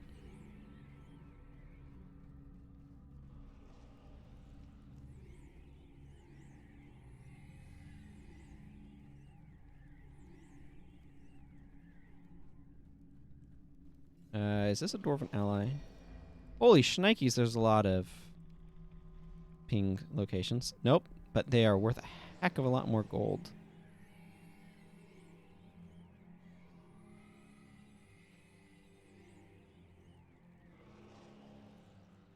I imagine I have to go light all of these flame braziers. This is a really cool set piece.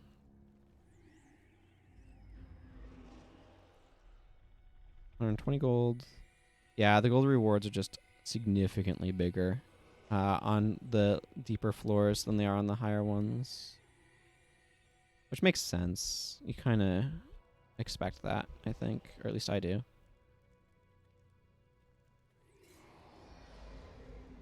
Oh, a bunch more pings.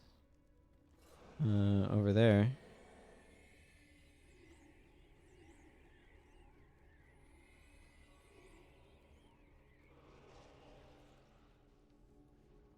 Yeah, that made a bunch of crypt wraiths spawn. Great.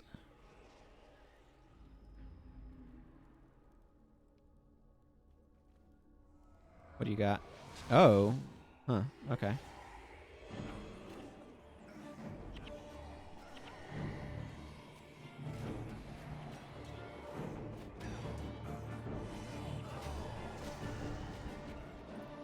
Oh, I am not. I am regretting not bringing, Okay, so there's also shock phantoms as well as crypt wraiths. Crypt wraiths are mesmers. Shock phantoms... So far, I don't know what their elite is.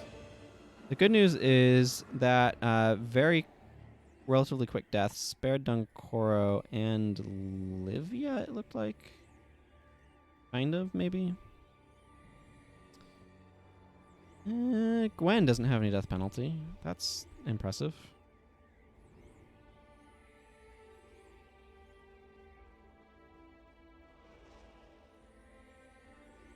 Let's see what the Shock Phantom has. Invoke Lightning, yeah, I thought that might be the case.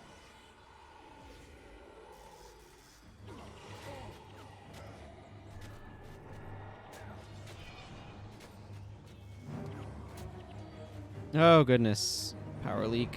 Why?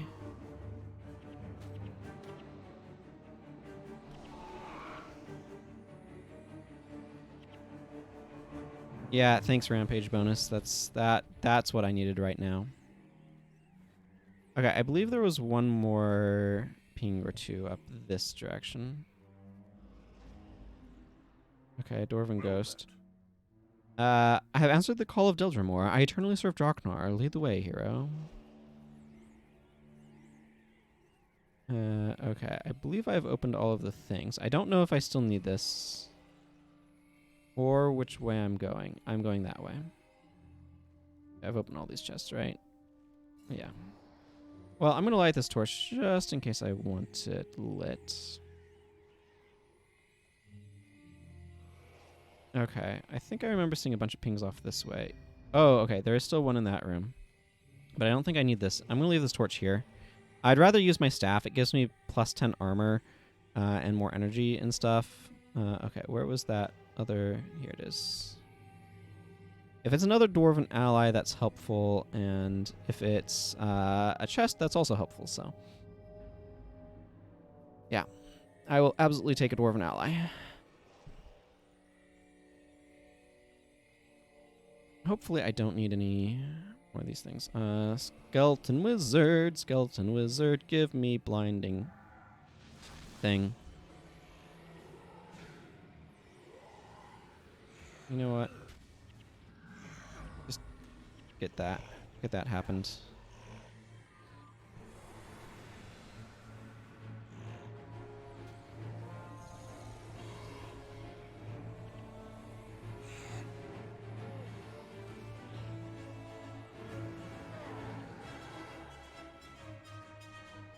Okay. Seems to have cleared all that out. How am I doing on loot? I should salvage some more junk. I'm getting a lot of bones from this.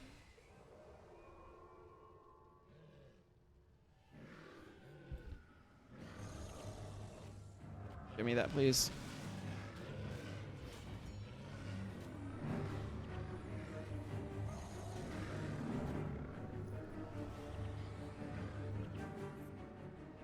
An Executioner's Breastplate. That's also something to immediately get salvaged.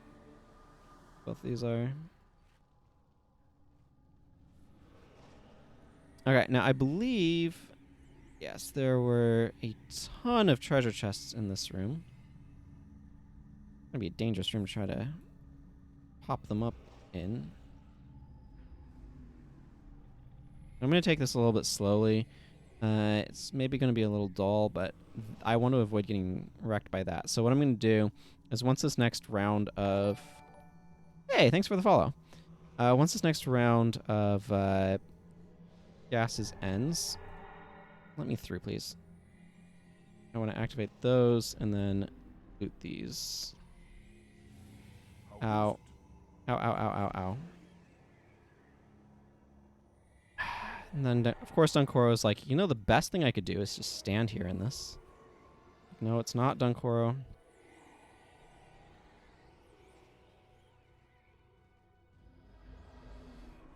Okay, let's pull back. Dunkoro, stand out of that. Thank you. Okay. Now let's get these treasures. Excellent. Bolt of silk. That's okay, acceptable, but I would have preferred the gold. Doesn't take up inventory space, you see. Interesting. Were there any pings in this room? I don't remember hearing any go off. Do I need to go get the torch again? Hello. I am just doing dungeons because I haven't done a lot of the dungeons, and I have this book right here that I want to try to fill up. So I'm just trying to go through all the dungeons right now. This smells like I need to go get myself my torch back. I'm going to fight these guys, see if they drop one. Yeah. That's what I'm going to do. Wizard. Yeah. There definitely are. I don't know why I'm hitting that button there.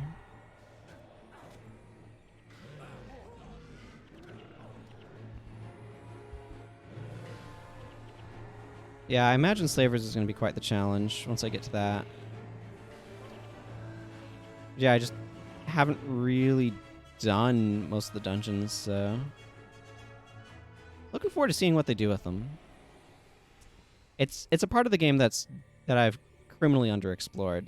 So, okay. So I need to go grab my unlit torch again. I don't trust these. That's why I don't trust those.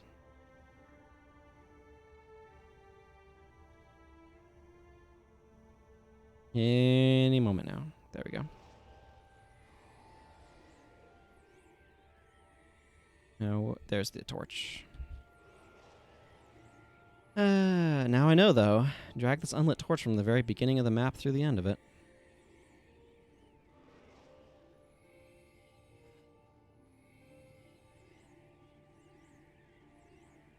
All right. Now, let's see if these are... I don't trust them. Yep. Yep. That's exactly what I expect poison traps to do. Or flame traps. They could have been flame traps or ice traps, but, you know. They made them poison here. Because shards of ore.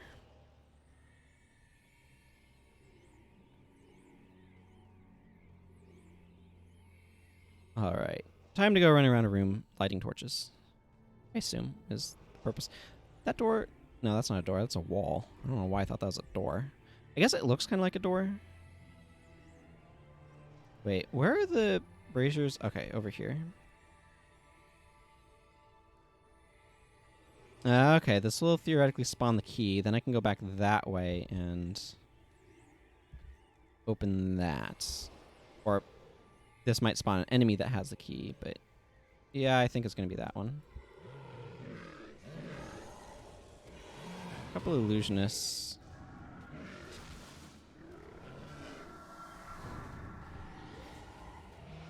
I see you over there, zombie necromancer.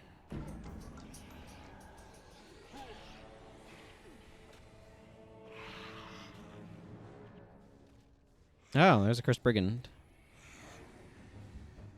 I forgot what my spell was.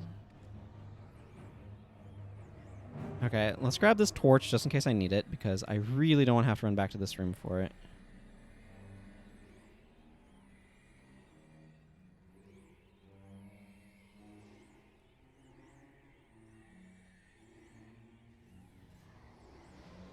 There we go.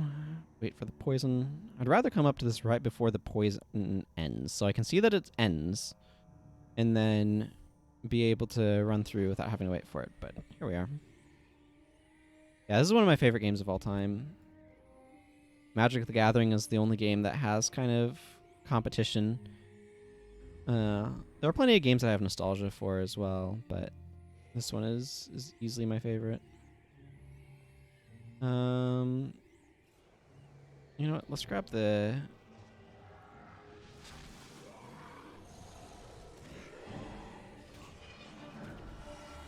I see you over there.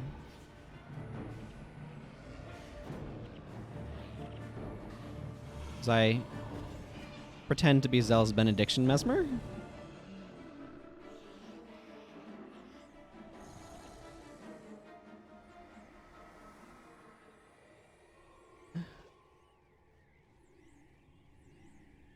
The thing about Symbols of Inspiration that I've found is, on the one hand, it is kind of fun to be able to just grab random skills. But the problem is, grabbing random skills often means you end up with skills that are not especially good for your situation. Which also kind of sucks and is unfortunate. Oh, goodness. They're dealing a lot of damage here. I think we absolutely destroyed their backline, though. Yeah, they're down to a cleric.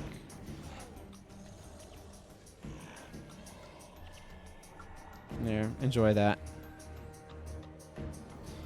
Looks like I didn't actually need to bring the torch past that one room, though.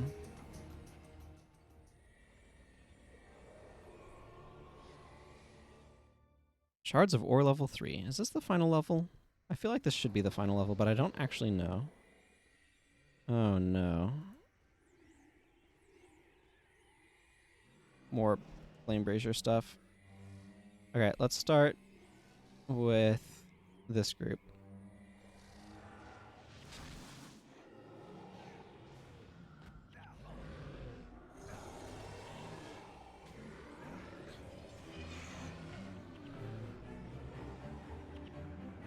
Okay, looks like we've just about gotten these... Like, it's one of those things where it's very scary to start a confrontation because there's all of a sudden a lot of damage that happens very quickly to both sides, and then it's over, and it's just mop-up time. But that initial, like, lots of damage to everyone is a little frightening. Okay, I'm just looking for potential loot.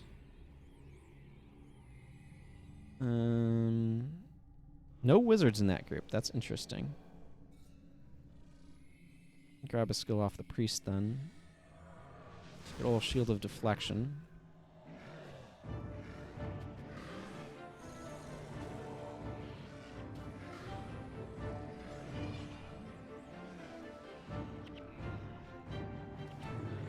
Yeah, they gave me a rune this time. How kind of them.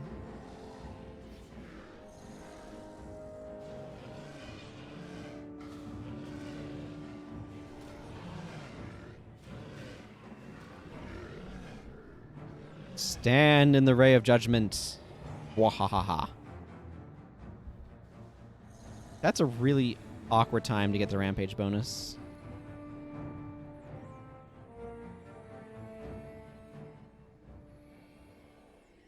Okay, I feel like what I need to do here is probably light a chain of flame braziers. That seems to me what's happening. Okay, we do have the boss offending in at the end of this, so this is a 3-floor dungeon. Good to know.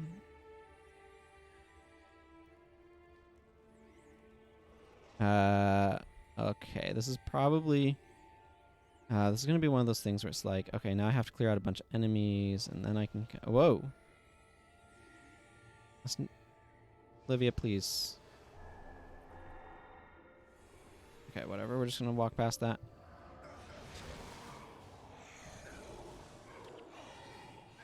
Ow, I'm dying. I'm dead. That's okay. We'll be back up in a moment.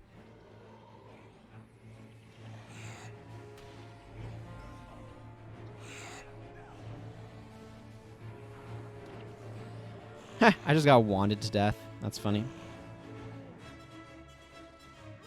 This guy's almost dead. Please finish him. Okay, Death Pact Signet, so I want to be careful here.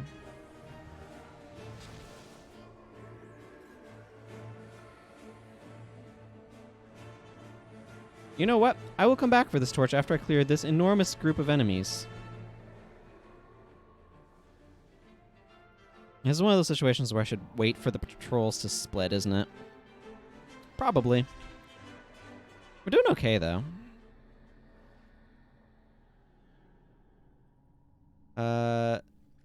This contains bones. Oh, that was a dead staff. That would explain why it contains bones.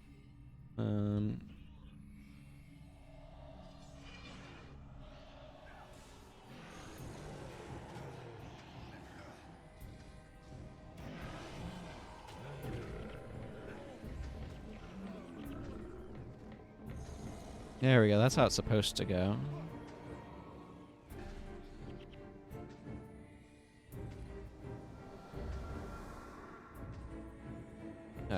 Let's not run that far forward just yet.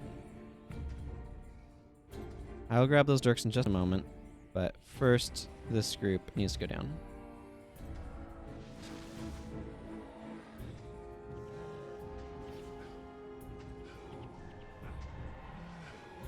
Let's not stand in eruptions, because it's bad for our health.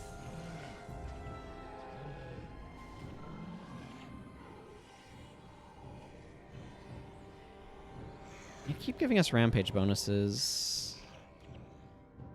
It's not 100% what I'm wanting there. Oh well.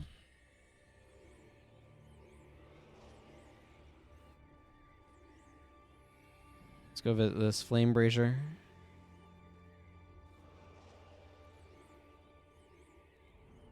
Ah, the effects of the Death Pact Signet used to resurrect me have worn off. That means it has been 2 minutes since the incidents of the resurrection by the Death Pact Signet.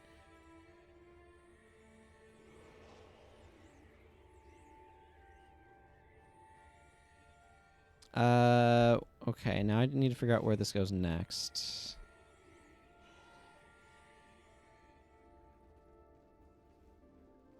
I assume I'm supposed to be carting this flame around. But I don't actually know my way around here.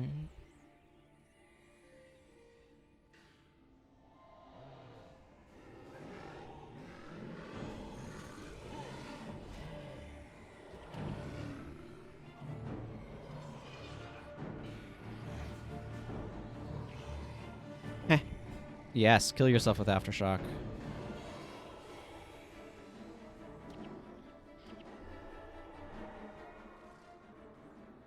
Okay, there's a locked chest there. I don't have a key, though, so I'm not doing anything with that. Let's salvage some... Let's salvage that and then be out of a salvage kit.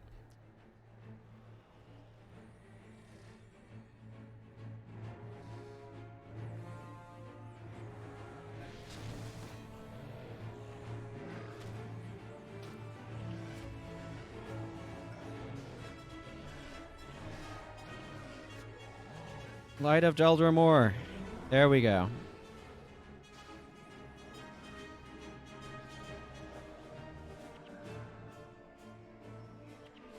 Light of Deldrimor did its job. And killed a bunch of enemies. That's its job, right? Pretty sure.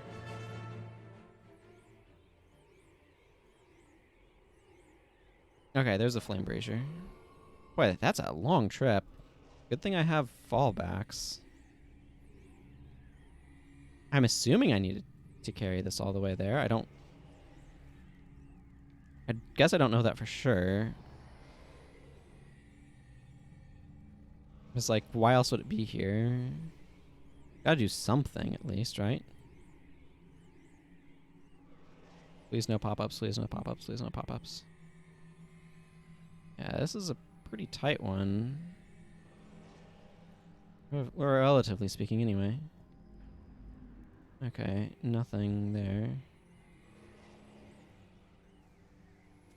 Let's just leave that there. If I'm going to be doing anything more with that, I need to... Okay, there's a flame brazier over there. I need to clear this room out of enemies. Wizard, give me your thing.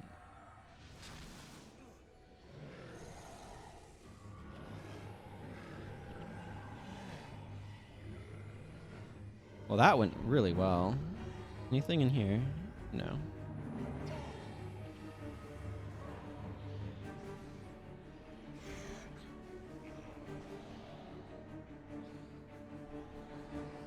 Okay, let's get these axes and stuff our way.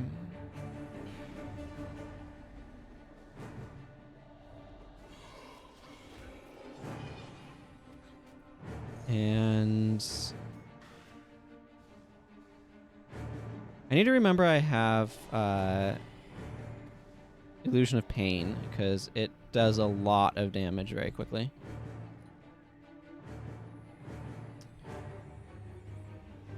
Okay, let's clear out Skeleton Wizard.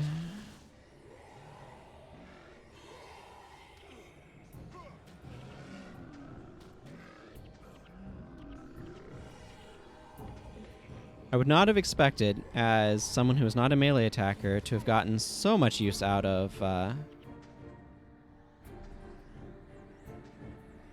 Beacon of Drockner as an offensive spell, but I really have, which is a little shocking to me, actually. Or not shocking, but a little surprising or unexpected, I should say. All right, let's go ahead and see about lighting these flame braziers. This guy over to the one that was all the way over there.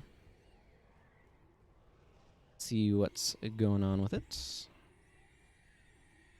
A moment to drink some water too. 30 seconds.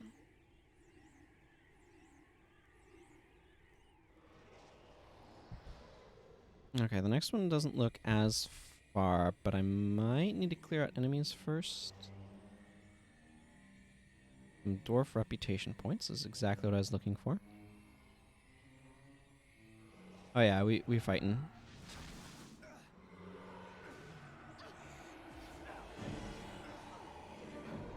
The heck?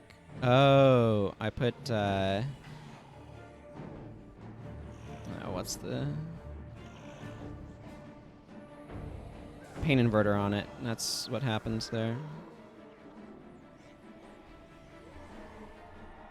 Pain inverter recharges. Yes, I approve of that handling of their backline.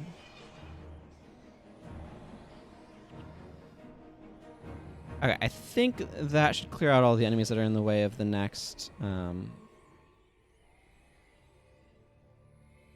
brazier. I really need to get Livia an enchanting staff, don't I? Yeah, kind of regretting I didn't get her like a blood staff of enchanting from Drockner. I might have enchanting mods lying around. Probably not. Those are too useful to really have like lying around. You know what I mean?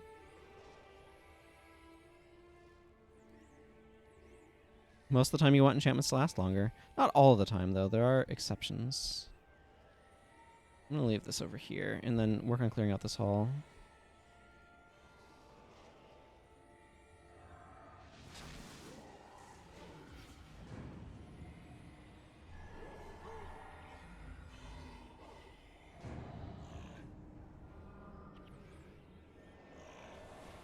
Okay, that guy's down. It's a little bit of a longer engagement here. Where's the... Yeah, there's the clerics. Oh, ouch. Well, I mean, what am I going to do? They knock me down. I think we aggroed a little bit bigger of a group than I was realizing.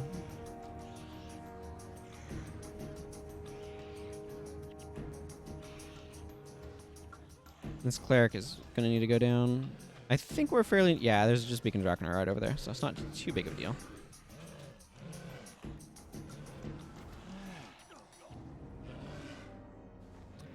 Now, if we're lucky, Donkoro will manage to not die. Nope, he managed to die. If he had managed to not die, he wouldn't have gotten any death penalty accumulation, but would have been teleported back to us when he resurrected, so it would have been preferable, but...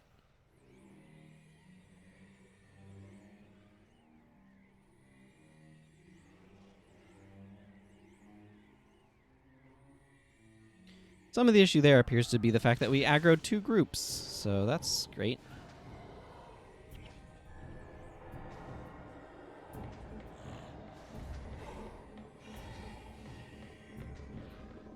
Yeah, okay, here's a bunch of... See, but this time I was able to blind them with my skill that does that. Well, not when it goes away like that.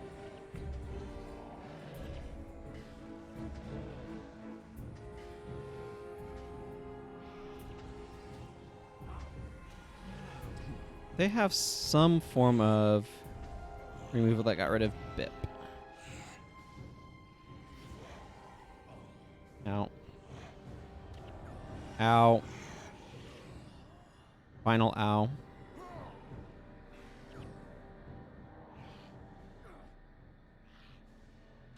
Oh, I picked up the dead staff. Huh. Didn't even realize it. It's a commuting staff. I cannot identify things while I'm dead. I suppose that makes a certain degree of sense.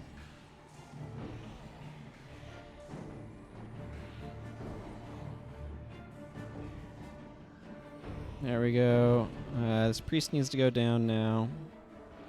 Sure, I'll borrow this. Okay, priest is down. Wand! No! Wand, I say! Here, Olivia, have this. It will help. It gives you armor. Well, that was kind of ugly, but we managed to get through it. Any pings? No. You know I'm feeling in a confident spot when I feel comfortable doing that. Okay, how's my inventory looking? Very full. I do have one more slot there. But undead bone will stack. So that's nice. That's why I wasn't salvaging them, because I wanted to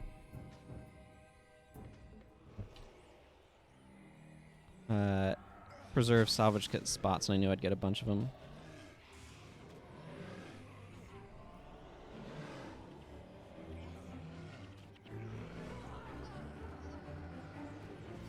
Okay, we're having problems with like half my party just going kaput all of a sudden.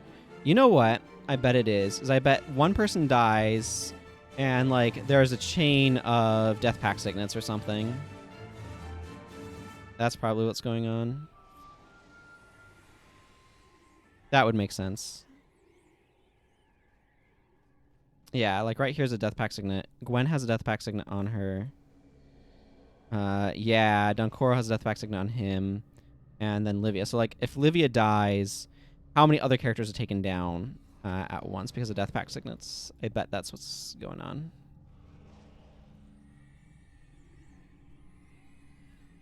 What is this timed challenge?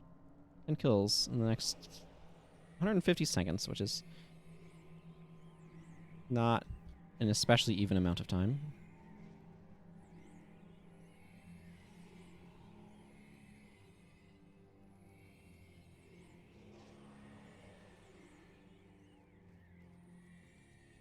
Does this make like giant fireballs shoot out of the fireplace? I remember hearing about that in marketing materials. Is the reason why I ask. Nope.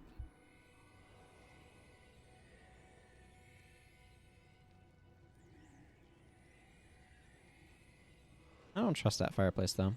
Looks like a really big scaled up model of that particular effect. Okay. A passage has opened.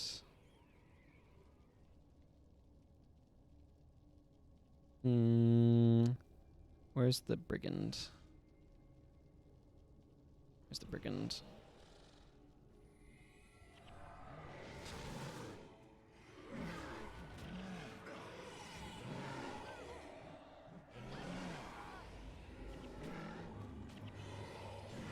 Yeah, because Death Pact Signet gets people back up really quickly, but then it has the... That was painful.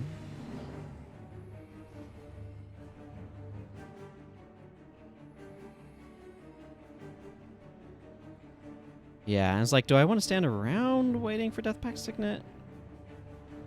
Let's see, 32%, 32%. And I don't... Well, I guess you decided we're fighting them after all.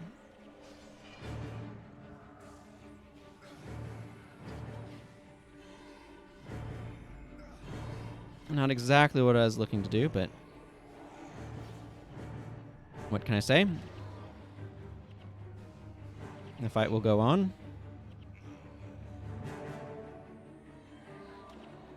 Well, that went fairly smoothly, so that's fine.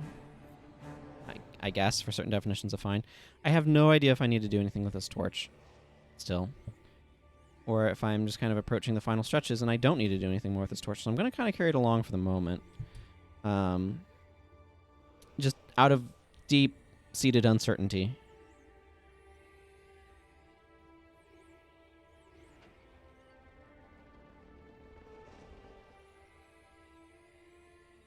Okay, you know what? I'm going to leave it right here.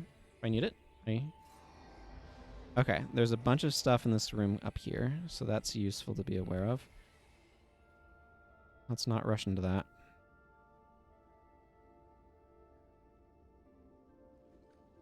Let's maybe identify a few random objects in my inventory. Okay.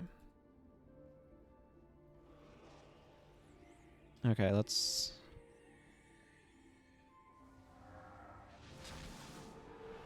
You know what? You can Whale of Doom me, but...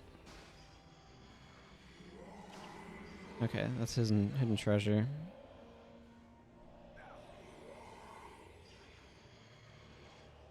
$141 gold. Excellent.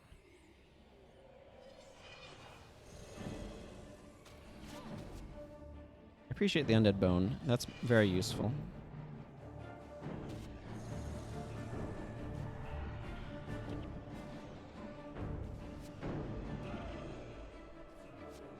More stuff up ahead. Yeah. Great. I didn't necessarily need to pick that up. Hmm.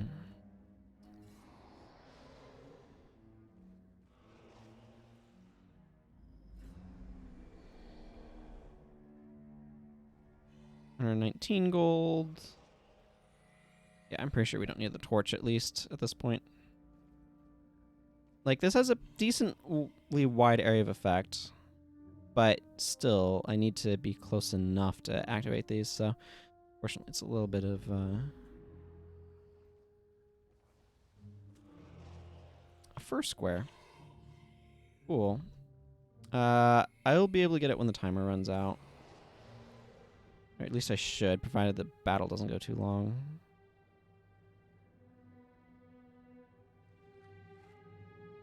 Okay, this is finished recharging.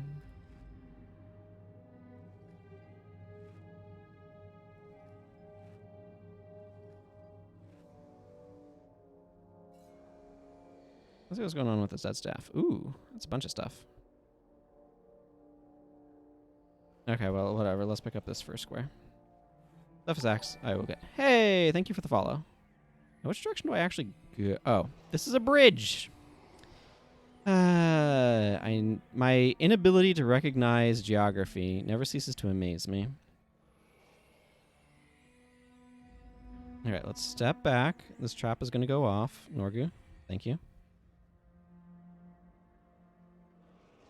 And not done just yet.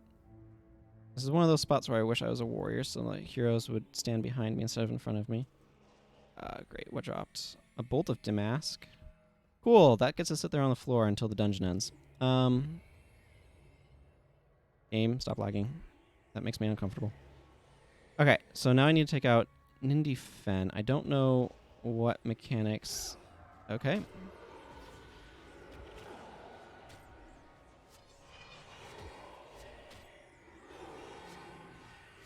Ah, you're a Feast of Corruption boss. I see, I see.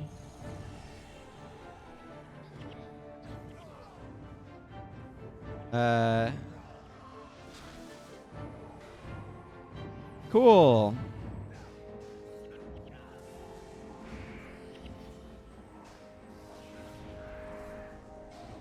Well, this is vaguely ugly.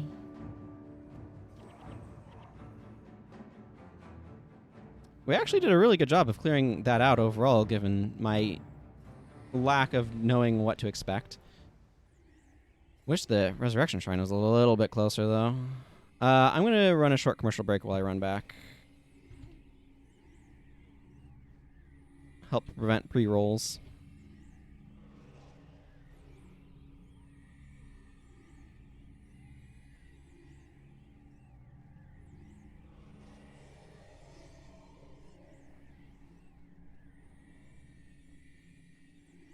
We're walking down poison-filled hallways.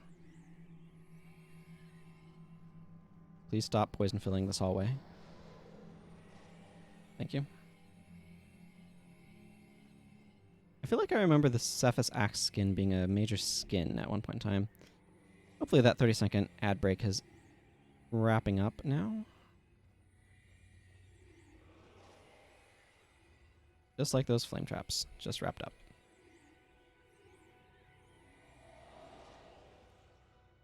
Oh, okay, so if we don't kill him quickly enough, he reconstitutes himself. Fascinating.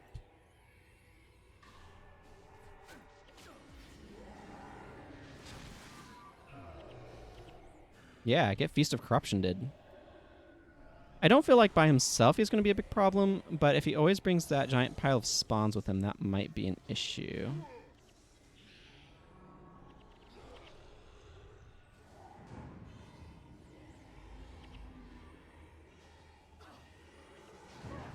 Yeah, okay, my party is getting absolutely wrecked by damned crewmen.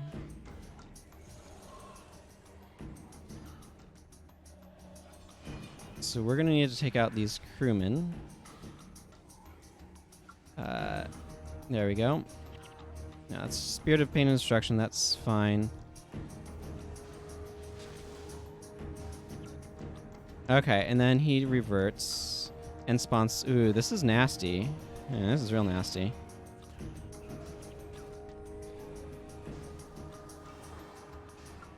Oh. Let's not stand in flame traps, though. That doesn't help anyone.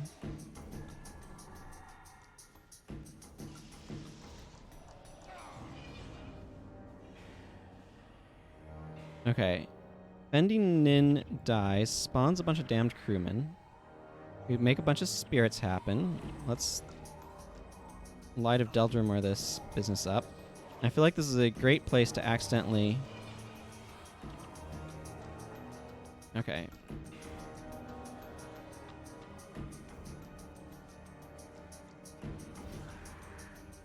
Can we please kill... Get this stupid thing out of my... There. Okay, he reverted. Now we have to kill a bunch of archers. Which can be exploded fairly quickly. Then we take out this form. Kinda glad I brought Extinguish. And then he brings a bunch of cursed crewmen along with him. And this form seems to retain damage.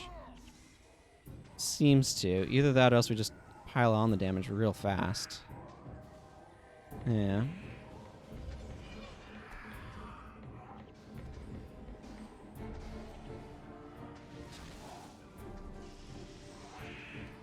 Here, get some degen going.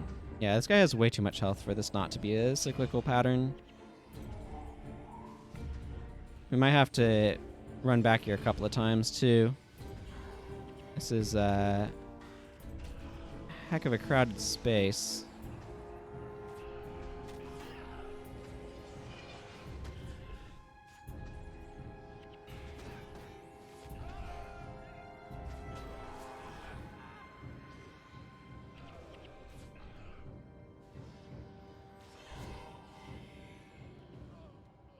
Yeah. Wish he could have survived, but oh well.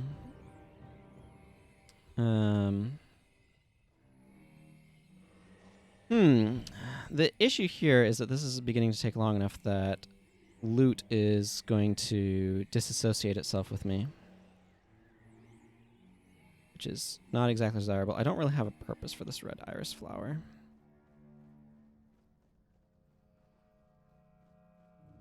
I want the damask. First square is probably going to be useful, though. Okay, whatever. We can just run past all this stuff. What should I drop? Any of these low-value items? This dead staff is kind of somewhat low value. You know what? I don't need this dungeon map. I'll just consume it and grab this Bolt of Damask. Oh yeah, I'm Master of Whispers right now, by the way. No particular reason. Felt like it. That was the reason.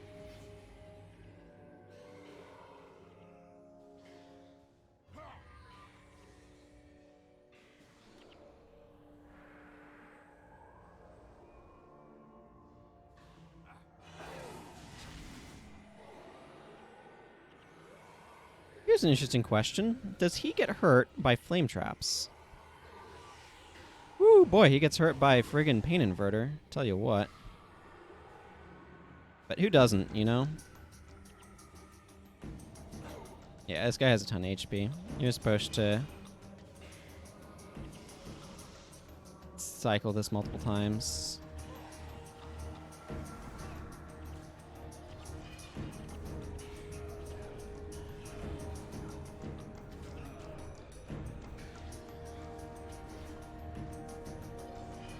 I see you over there, skeleton. Don't think I don't.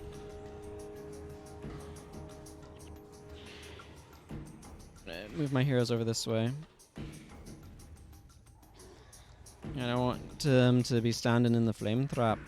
You know what I mean?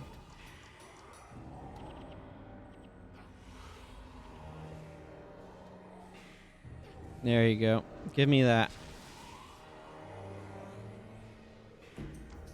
Questionable spell. Boy, this guy is durable.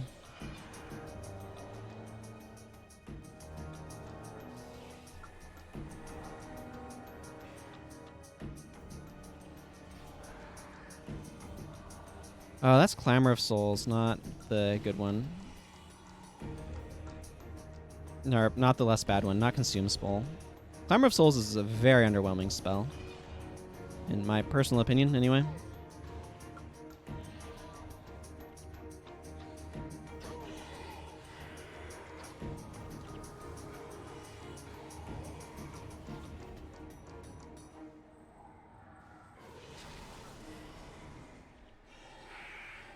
It degens.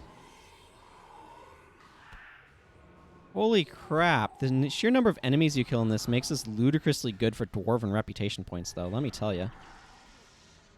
Yeah, is immune to poison kind of figures. Hey, we got him. Sort of. His corpse is still attacking us. But most excellent. Most excellent. This day the sun sets on the soul of a free woman. The tide of our destiny may ebb and flow once again, but for today you have our gratitude.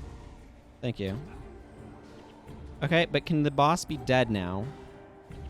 I would really like the boss to actually be dead now.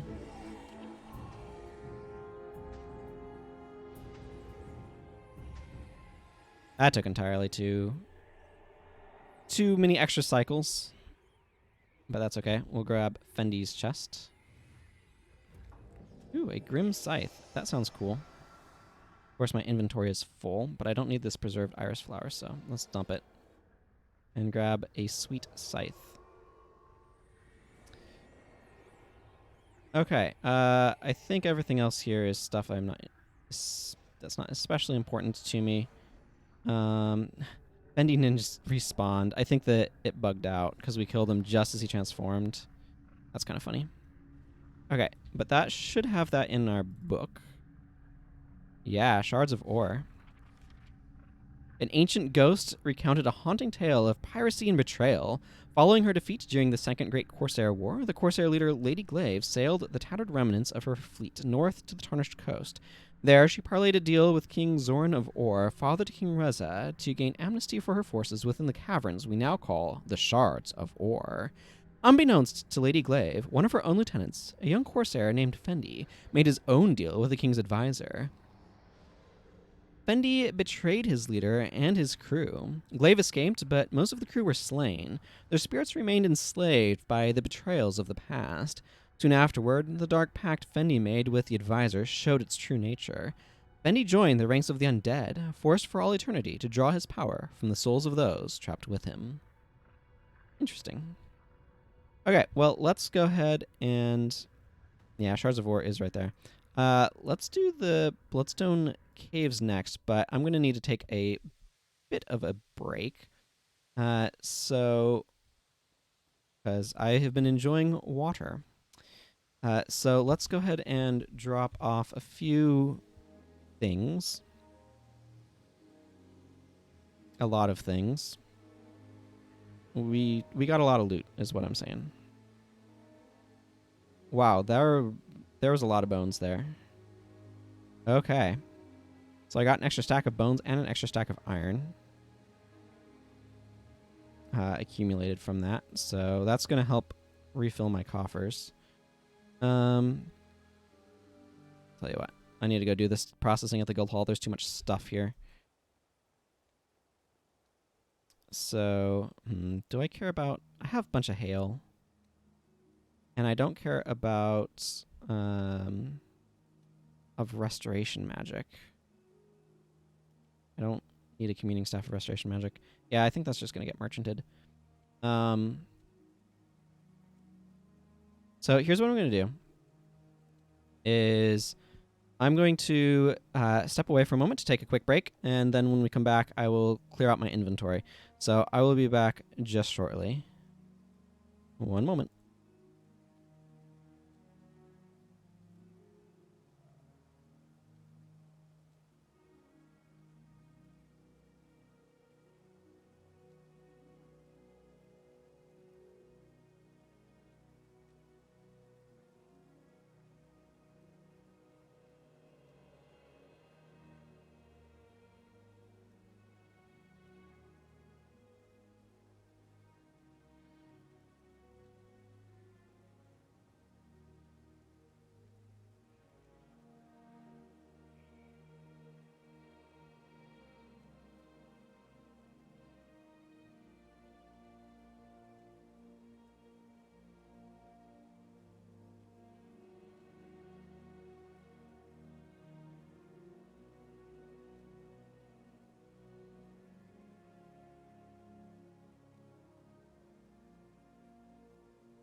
Okay, I am back. Now, I need to talk to this crafting material trader because I have a bunch of iron and bones to sell him. So I think I know I'm definitely going to change my bar around a little bit. It was a fun experiment to run Symbols of Inspiration, but it's a bit of an awkward spell to use, I've come to realize. Just because what it does is so determined by what enemies are in the area. I do feel in terms of steel type skills, which is what it is, that it's one of the more usable ones, if that makes sense, just because it supplies itself with the attribute that you need to be able to make use of it. But it is definitely an awkward one. But it's kind of fun in its own quirky way. Okay, good. That's taken care of. I need to go look at runes now. Because I got... Let's see, this is domination? Yeah, okay. I got Stalwart and Blessed. Excuse me. So Stalwart is not worth anything. And Blessed is worth a good bit. So let's go ahead and grab that Blessed insignia out of there. Here you go. Okay. Now I need to go get some kits because I kind of ran out in the middle of that dungeon. ID kit, salvage kit. Thank you.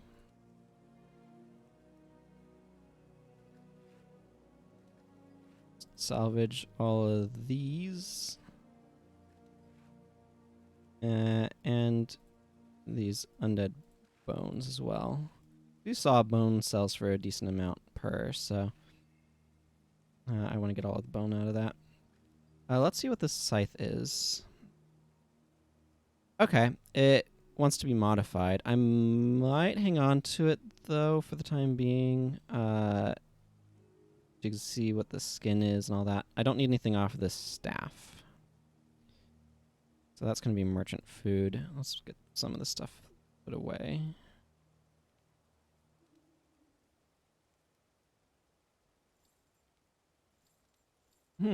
Altogether, quite profitable, though. Now, a large part of that is the amount of money I got off of selling a stack of iron and bone, but that really helps my funds recover from where I've been, shall we say, aggressively spending them on skills. You know what? I could have gotten rid of the Icy Soul Breaker of Enchanting to get more slots. See, this is... So one of my considerations here is don't think twice might be a very useful... Now, what does this skin actually look like? Okay, so it's the hand holding a thing. It's not necessarily my favorite scythe skin. That's something that I might be able to sell and comment on if I really cared. I'm not entirely sure on that, though. Okay, so what am I going to need to have as considerations for this dungeon coming up? I think overall I like what I'm doing, but I really need an aptitude back. I personally feel kind of worthless against casters, but the rest of the team should be pretty good against them. Yeah, okay. Ogden can change. I'll think about tweaks in just a moment. Let me go grab the quests off of Saren over here. This one's not too bad. I've done this one before, much more recently. For some reason, it comes with 3 quests, though, and I'm not entirely sure why. Okay, I definitely want Light of Deldrimor. If I was wanting to be really silly, I could bring Illusionary Weaponry. But I don't think I want to be quite that silly. I'm going to drop Aneurysm. It's a fun skill, but I don't think it's entirely necessary here. Yeah, let's give you Shatter Hex. I do like having a Mind Rack, though. I can do some good stuff.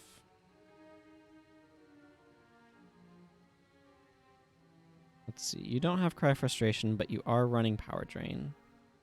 So that kind of removes the need for it. Not entirely, but they're not the same skill at all. But they're not dissimilar. Okay, you're doing your thing, which is important. You're doing your thing, which is also important. Olivia is doing her thing, which is reasonable, but I kind of feel like this is maybe a bit silly. 68, eh? It's not the worst, but I kind of want something more from her. If that makes sense. Not sure what.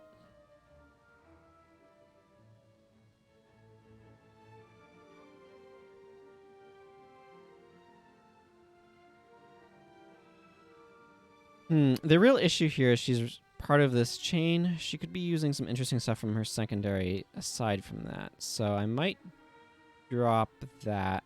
You know what? Let's drop this and give him his communing back and a res.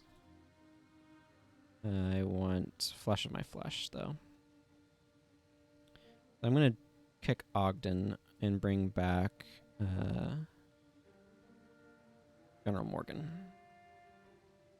He has Hexbreaker area as well. Let's find their weakness, which is a decent skill. Maybe... I think... Shards of War. Or not Shards of War, we just said Shards of War. That's why I could not find Blade Turn Refrain. I'm going after dungeons. Bloodstone Caves is the goal here. Oh, to not have her be /Paragon doing pointless things. Right now is the goal. I think... Let's see, I could go back to some of the earth magic stuff that I like reasonably well.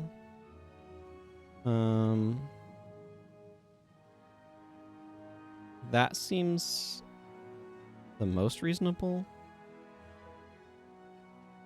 Or... I'm trying to think about the enemies we're going to be facing.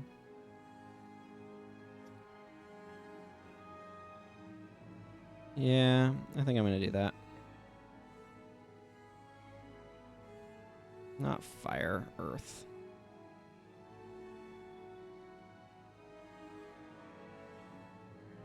Because I like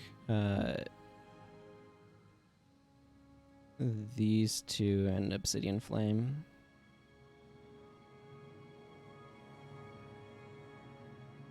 How much? Let's see, that's at that level. That would need to go down 2, which is too much for what I want to do with BIP. So I could bring this down to 8 and do that. That's probably fine. I want to get the slightly stronger numbers on this, so... I don't know that Well of Blood's going to do a whole lot, but... Let's go over Glyph of Lesser Energy, just to make sure.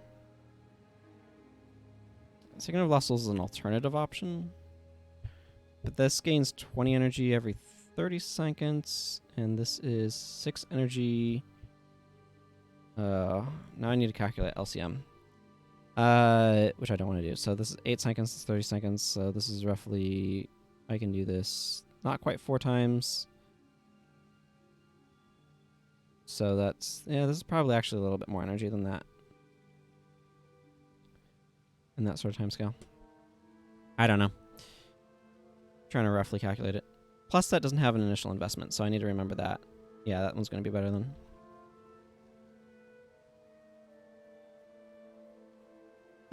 I wish the inside of an Asuran dungeon counted as an Asuran area so I could get the not too clumsy bonus. Does not.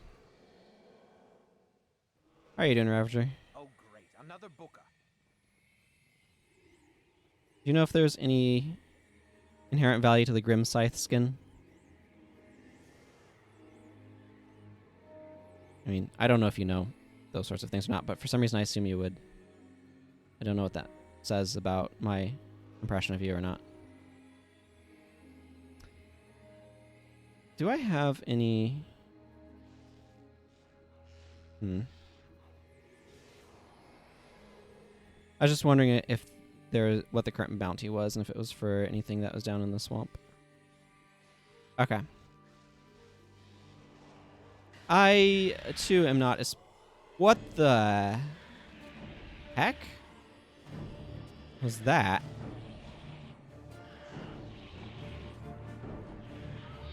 I, too, am not especially fond of it, but I figured I might as well ask.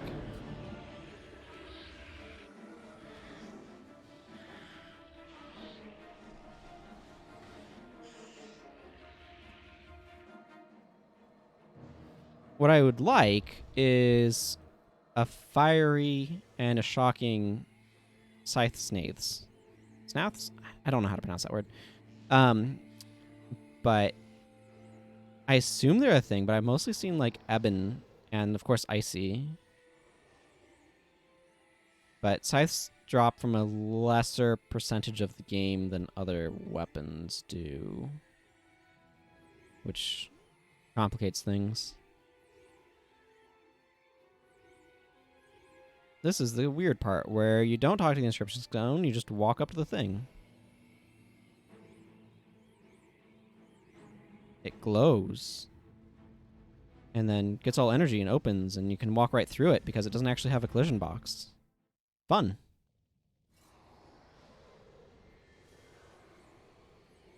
Anything in this immediate area? There is. What? Why did it just start fighting a rat? That makes no sense.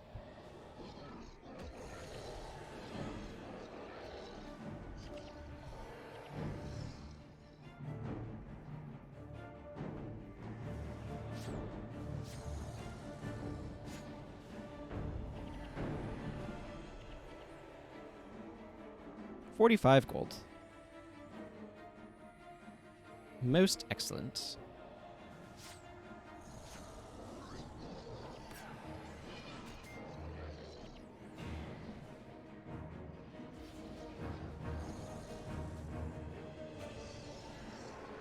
Oh, interesting. When those guys die, the associated things just kind of vanish. This rune bag, yeah, okay, it just tells us to go to talk to Siren in order to get the quests to proceed. Okay, so one of the quests is in here.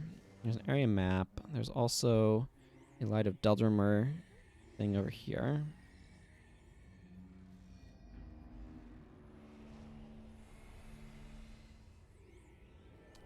Why is everyone dying? Dunkoro, what are you on?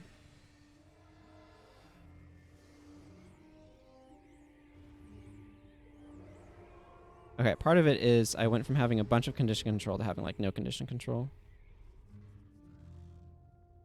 Which is my own fault for not thinking about how I'm arranging everyone. Okay, this guy needs to go down the mostest.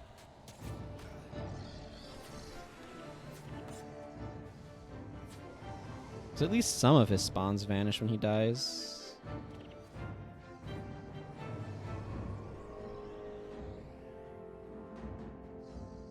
I don't know what I was expecting, but it wasn't this.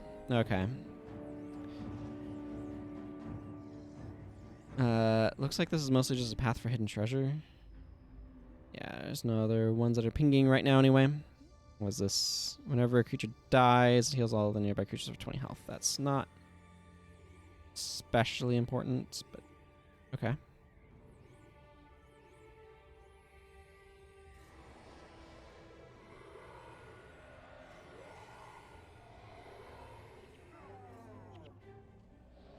So the shields die, but the scythes do not. Interesting. Okay, there's a ping over that way.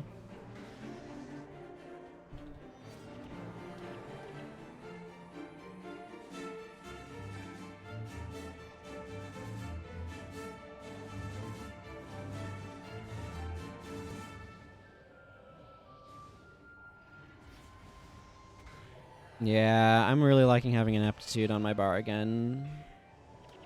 Way more useful than Symbols of Inspiration is on average. Okay, I could go that way for an area map. I don't strongly feel like I need one. Of course, they have things that shoot at us. No, that doesn't help me any. I guess that would have allowed me to walk around the thing, wouldn't it?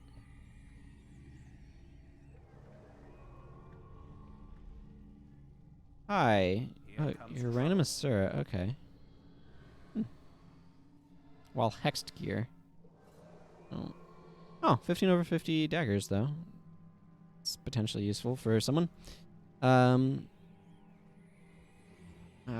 incubi. Incubi are annoying.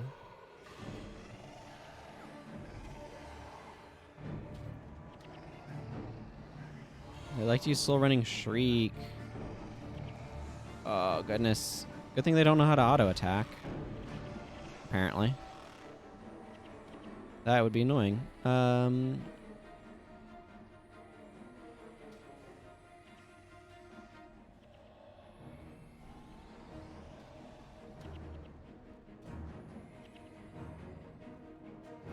Okay, I think we've cleared them out.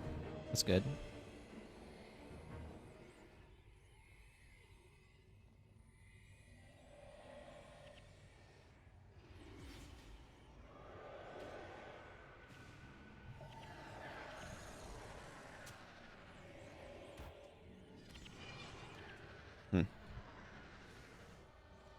Weird. Wonder why my cast took so long.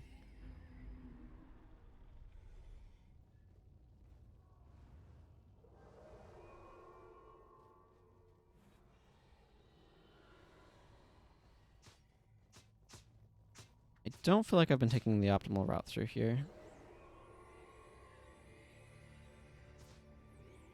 There's the Paranoia Etten. I need to take that guy down.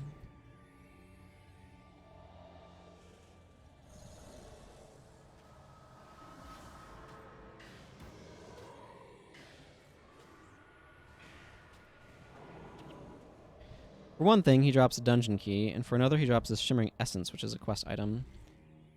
In other news, I'm going to have an inventory full of quest items. I don't think I really care too much about that chest. These floor 1 chests are very weak. Okay, that's what I thought. That's a shooty kind.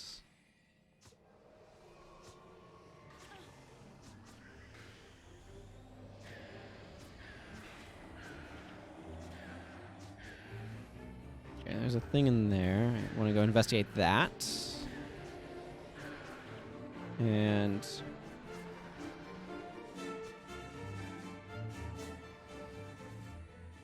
yeah, let's go see what this is in a second.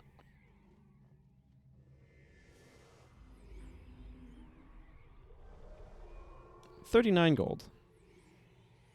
Certainly nice, but not as good as the deeper ones that tend to have, shall we say, higher values of gold.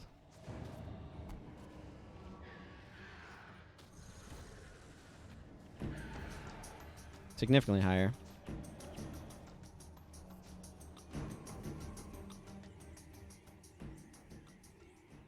I feel like I've gone in circles. Ah, that's where I need to go. I have gone in circles also. Incidentally.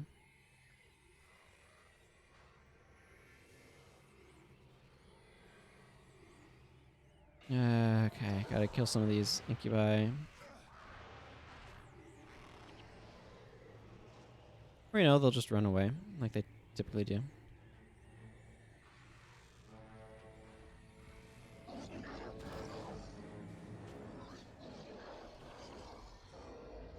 Oh, there's a thing right nearby. Maybe I'll check it out after this battle. Again, these chests are a lot more interesting later on when they are worth significantly more.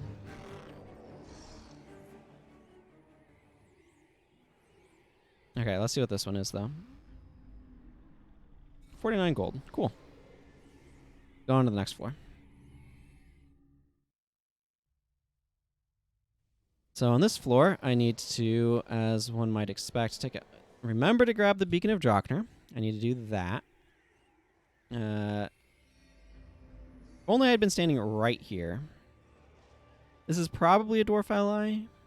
I think I got a fast recharge on the Light of Deldrimor skill, though, which is nice. It is a ghostly ally. I will take a ghostly ally, though. They are useful. They absorb hits. And of course, they like to stick those in very inconvenient locations. Where do I even direct my focus? There we go. Let's get that opening up. Each of these Forge Masters a lesson.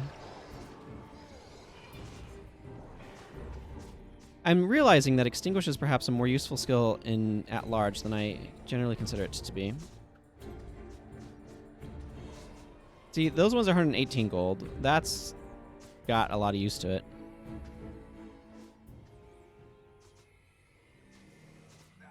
Ow. they've just plumb up and filled, like, every one of these poison spouts with a thing, haven't they? Certainly seems that way.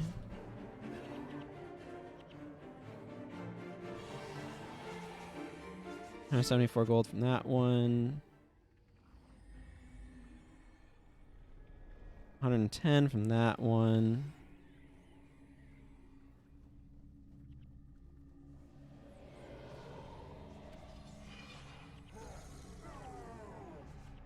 These guys aren't even really attacking through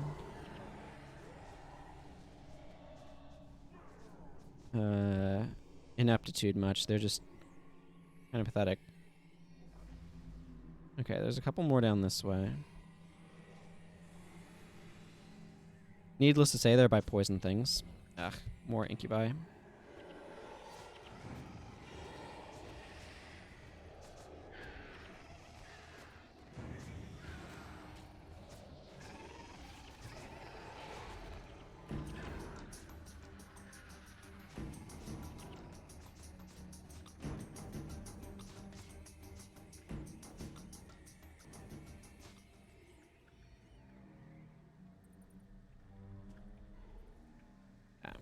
Ooh, a lockpick. That was a nice one.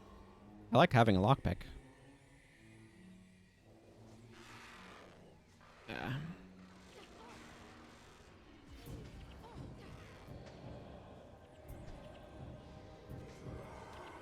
Yeah, and then they run off.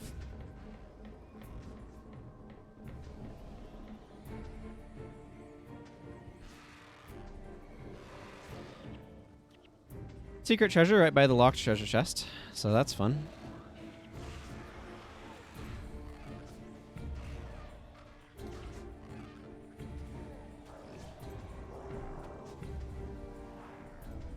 Yeah, I don't want to be standing there. I just wanted to activate the thing is all. This is definitely an easier dungeon than the previous one. It's like Shards of War is a harder dungeon for some reason. Okay, what was the new? 137 gold. Excellent.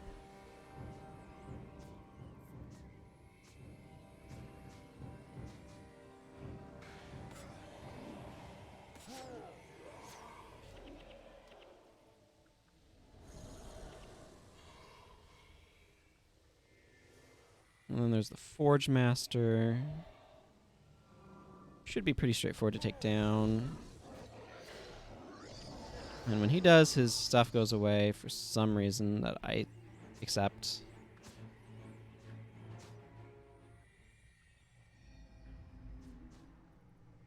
Yep, Dwarven Ally. That makes sense. I kind of expect Dwarven Allies to be close to those things, so...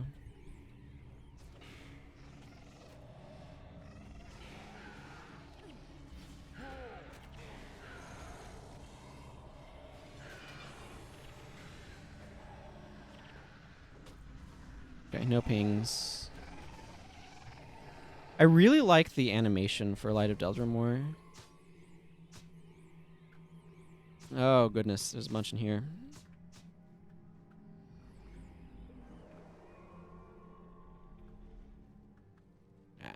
I get stuck on these mushrooms.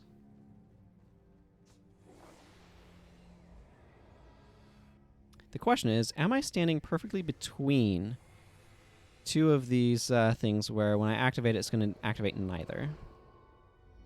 Or am I standing in a spot where it will activate both? I am standing in a spot where it will activate both, which is delightful. I was not paying attention to see if there's any other pings. This feels like a room that there might be. Okay, there's probably an ally over here.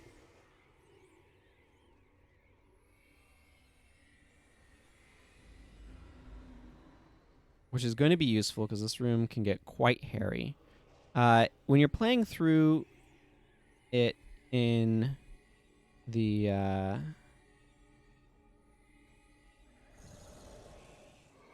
What are the words I'm looking for? When you play through this in like the explorable mode or whatever, the enemies kind of just despawn for some reason.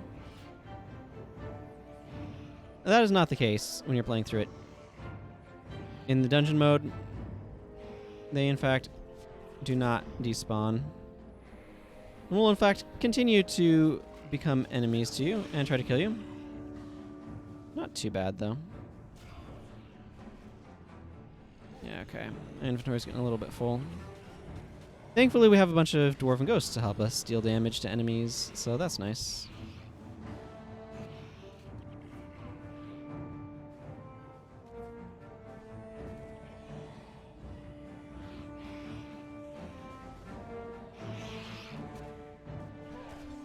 Look, wand if you want to, but I'm going to punish you for it. Not acceptor. I want to take a moment to begin salvaging some stuff.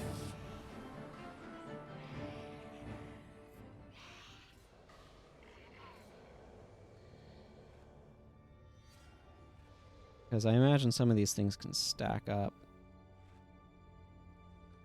I thought some of these things would stack up.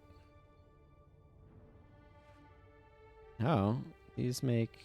Well, at this point I'm kind of committed to salvaging them because I don't want to... It's probably cloth. Nope, that's dust. I accept that too. Both are useful. That's a lot of junk I don't need. That's how I feel about that one too. Huh, a lot of scythes dropping in here, I'm noticing.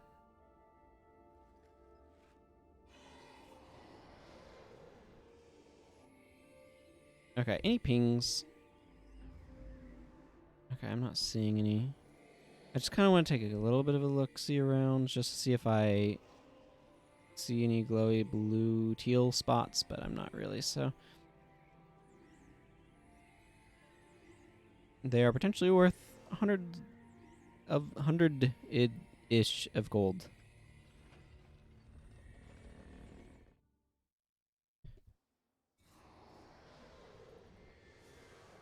Hello, Beacon of Draknir. Okay, there is one further in. Significantly further in. Okay, there's apparently a place where an albino rat can spawn over there. So, the quest that we get requires us to find this arcane crystal, and this shimmering essence, and then one other item that we'll get from the boss at the end of the dungeon, so...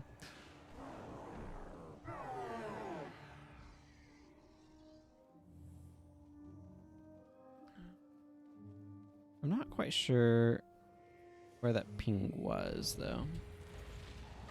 I am quite sure that the ceiling just fell down on us, and I am standing in a bad spot.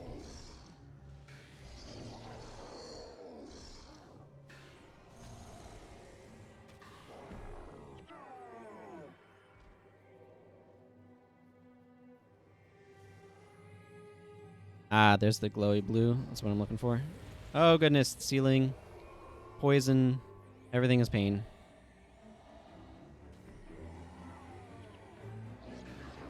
Okay. Let's focus on these Forge Masters. If we take them down, it should clear up some of this retinue.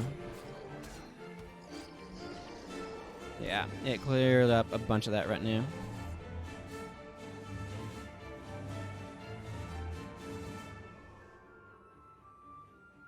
Oh, this is going to be a switch that requires me to run back to the doors or something stupid, isn't it?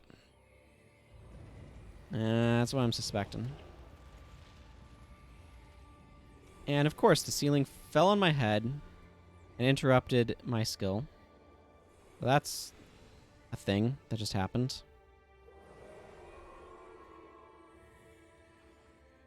Well, let's go use this Beacon of Draknir at least. 12. Not good enough yet.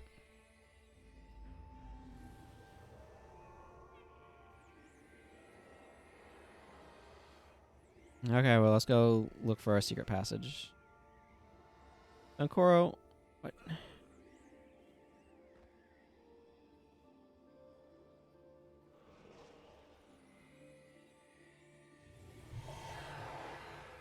Ankoro can be terribly stupid sometimes. Look, you don't stand in these things trying to tank it out. You step out of it. Human players are always going to be better at this game than the AI is. That's just how it goes. AI is certainly better at certain activities, mind you. It's better at interrupting, at managing certain types of enchantments and things like that. where it can have underlying knowledge and keep track of stuff, but human players can know if they're standing in a really bad spot, or if they need to stand in another particular spot or whatever. Great. Dungeon map.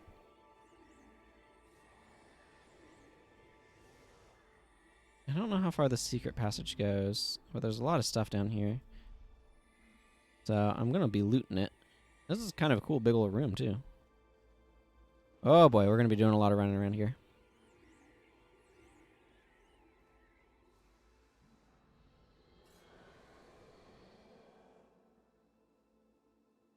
Yeah, you're probably right.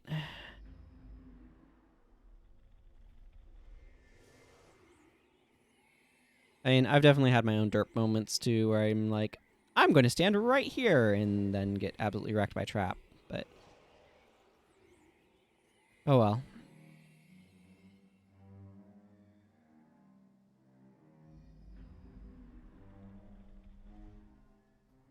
Yeah, for sure.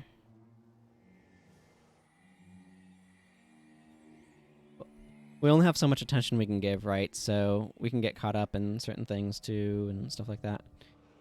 I really wish I could have my heroes have Light of Deldrimmer to speed this process up.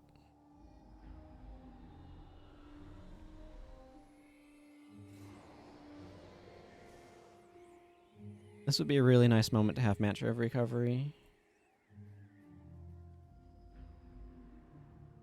Okay, I accept. A ghost.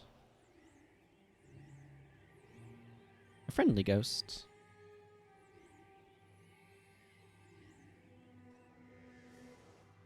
This albino rat is standing in a really bad spot.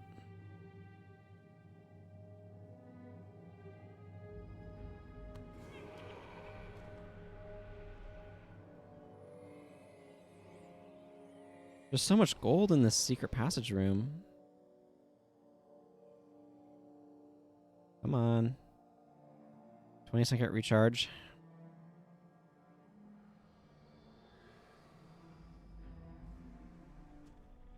Huh, a Bolt of Damask. Fun. Alright. I think that's all of the glowy blue things, so let's go ahead and make our way on back.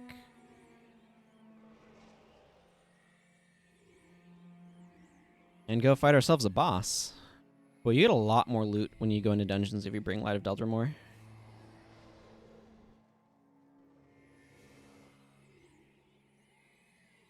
Definitely makes it worth bringing. I'm gonna drink some water.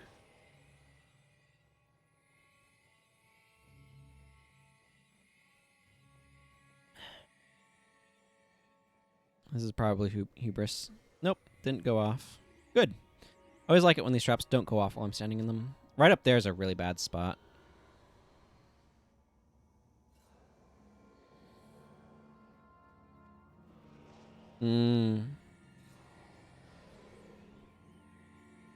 Gate of Anguish, I'm assuming? Let's see, do I get any pings? Yeah, okay, there's a couple in the room itself. I don't think... Yeah, I have not really done much Domain of Anguish stuff. That's something that I want to do at some point, but I wanted to go through the dungeons first for other loot-oriented reasons. Hoping for some diamonds on a different character, you see.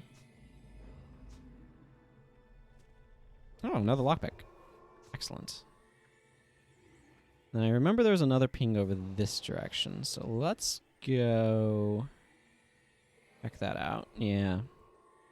It was very dark purple.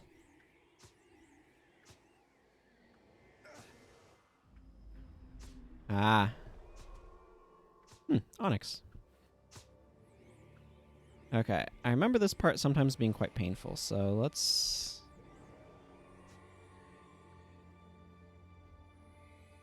get their attention.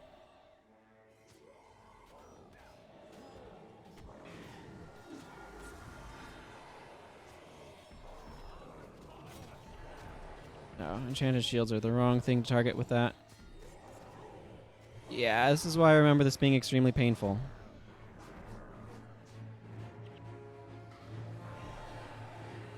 I definitely thought that with cause. Okay.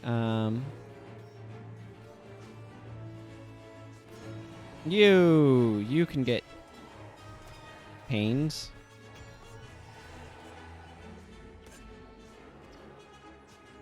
One more energy. There we go.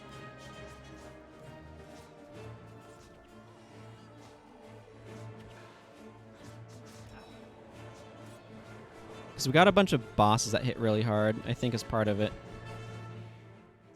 Also, why do I not have any energy?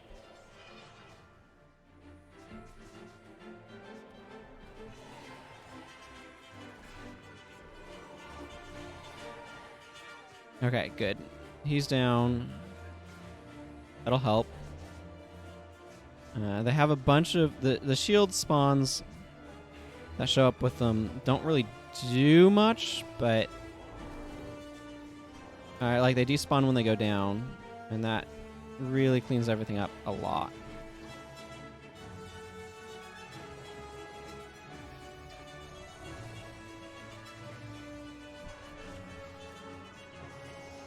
There we go. Now I get this crystal.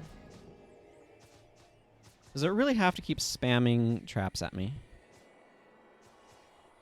I guess so. Anything more back this way?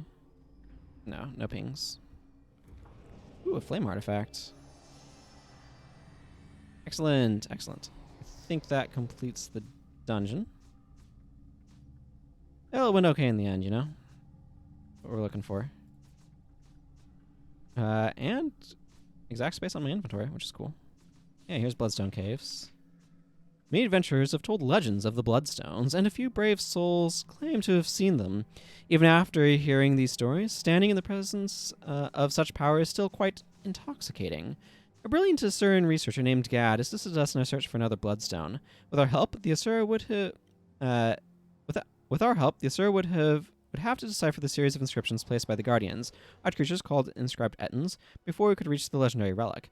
The Guardians were busy shoring up their defenses, and our allies in the Shining Blade had taken an interest in their activities. Their scouts, always on the lookout for enchanted weaponry to use in their struggle against the White Mantle, noticed the Ettins returning to this place repeatedly, where they harvested some sort of magical essences.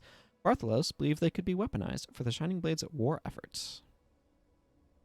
Well, let's go turn these weaponizable things into Siren.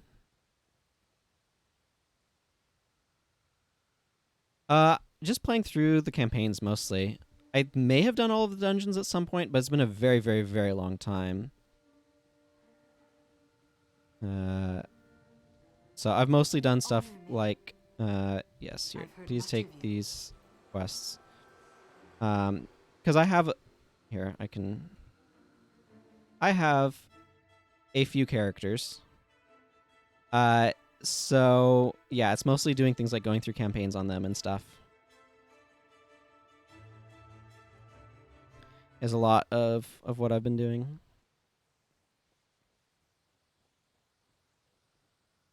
Okay.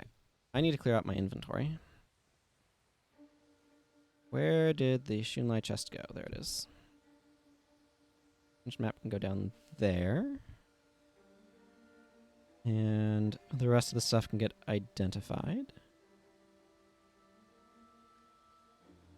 Yep. Interesting. That's a max fortitude mod. I might want to hang on to that.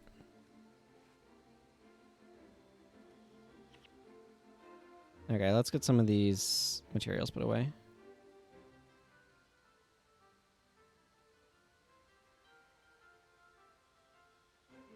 Not that far. Yeah.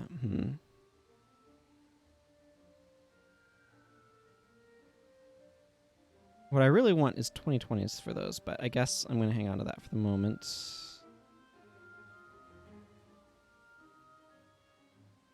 Okay, Andalar. I got junk for you. What news?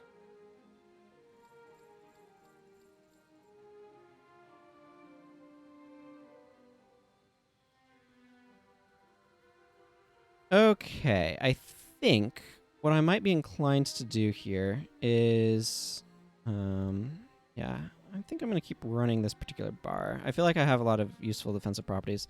There's another dungeon I know exists up here, so I think I'm going to go up that way and do that dungeon. Might go a little bit longer than I intend to normally go, but that's okay. You need me? There's nothing wrong with that.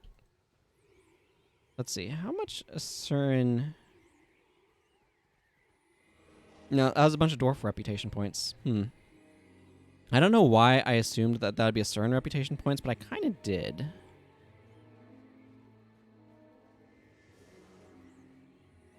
Apparently I was wrong, but here we are. Yeah, I'm happy for Livy to continue doing that.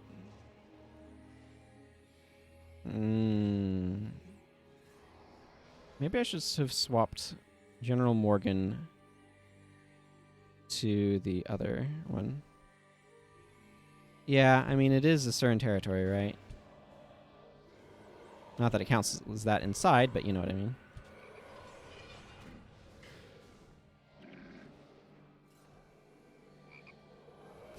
I love that little frog noise.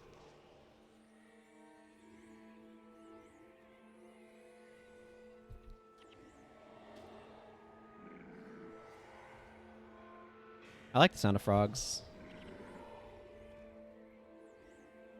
I also really like the aesthetic of this swamp area.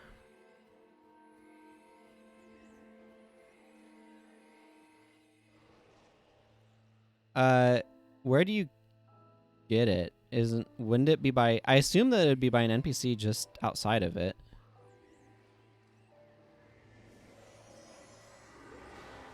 Bone Palace. Oh. Oh, interesting.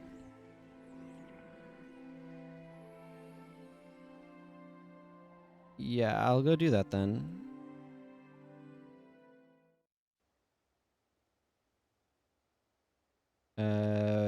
Hey! Right next to Elonian Travel. How very convenient. Actually, before I go grab that, I'm going to go check to see what the bounty is. Fenrir. Sure, I'll grab that. Why not? Yep. All up on Zeishan missions. I haven't accidentally or incidentally done any of those, right? No. Desolation, whatever. Bone Palace. Now, you said it was a weapon? Wait. Nope. To the south. That's west. Oh, Bonesmith Rockle over there, I assume.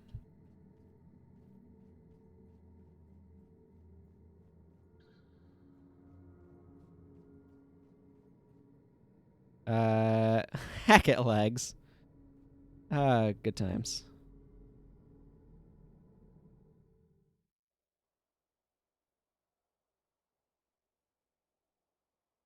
Oh, I'm gonna get an inventory full of these, aren't I? It's gonna be great. Alright, now which way is the way out of here? There it is. That's right. I want to switch General Morgan out for We Shall Return. Just cause. Ah, okay.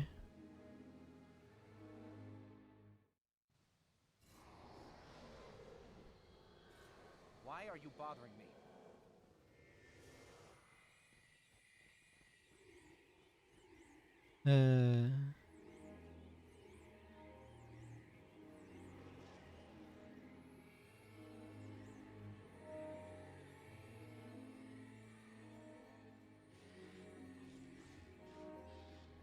So, this is a completely different topic, but I have an emote slot and I have absolutely no idea what to make it. Technically, I have 3. I have the regular, the tier 2, or the tier 2 and the tier 3. I don't know what to do with them. I was wondering if anybody had any ideas. Because yep, there's a juicy Heket leg. I mean, gotta pick up one of them, right?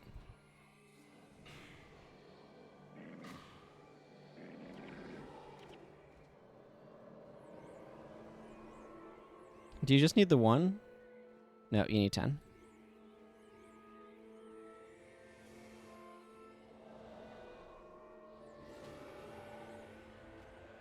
These guys just stand here spamming Leader's Comfort at each other, don't they? Ooh, another juicy heket leg.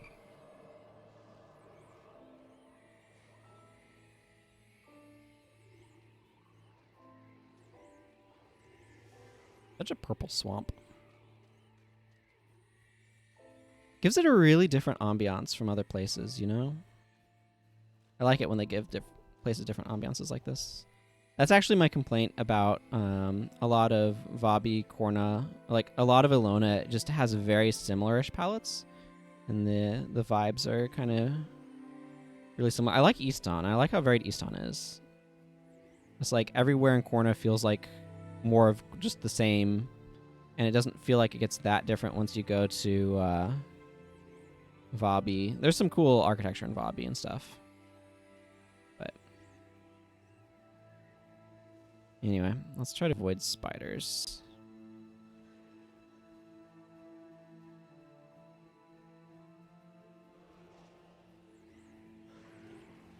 Spirit colonies go down.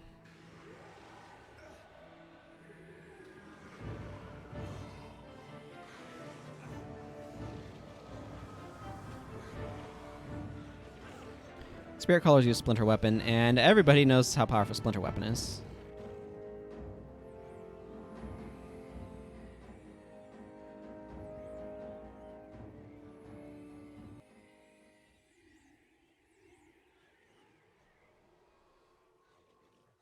You can catch up, everyone. I believe in your ability.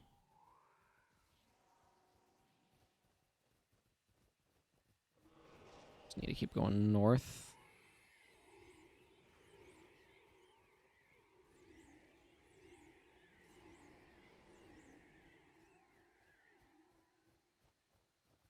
There's a weapon crew member. Yes. Yes, exactly. I believe in the hero's ability to walk. Is this a decision between which one you take? I don't actually know how this works. Or is it 2 dungeon quests? The Red Gokir frogmen were recently displaced from their natural homes due to that bumbling tech's fuzzy math. This normally wouldn't concern me, except I'm doing important research. I believe the freshly secreted slime off a Gokir's back can be used to create a new fuel for my creations. To my dismay, they relocated to this cave, the traditional home of the Yellow Offil tribe. Now, some ridiculous tribal war has brought my research to a screeching halt. I couldn't care less about the beasties either way, but Gokir don't create slime once dead, and day-old junk and just won't do. So be a good little Buka and destroy the awful leader. Caboose. Caboose. Oh my goodness, is this like a red versus blue joke? Without a tribal leader, they should flee, giving me the chance to get back to work. I'll make it worth your while. What do you say? So do they have the exact same reward? The caverns are a natural home for the Ophel tribe of yellow frogmen, but the Gokir tribe moved in recently. Simmons and Caboose. I believe this is a red versus blue thing, isn't it? Moved in recently as a result of some miscalculations during a last digging expedition. Unfortunately, the Ophel had been helping me map this region, but now the clan war is hindering any chance of progress. Without them, I'll waste weeks of work mapping the area by hand. While this may be most unfortunate for the Gokir, you must help me out. No, help science out. Go, destroy Zimons, their leader. That should demoralize the Gokir tribe and drive them off to find a new home. So it's both... Are they both 5k experience and 100... Yeah.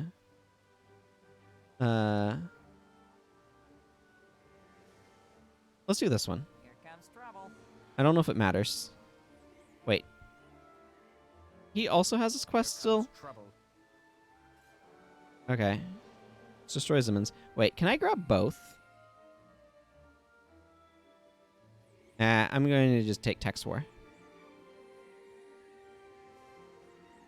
Actually, you know what? I'm going to check the wiki about Text War.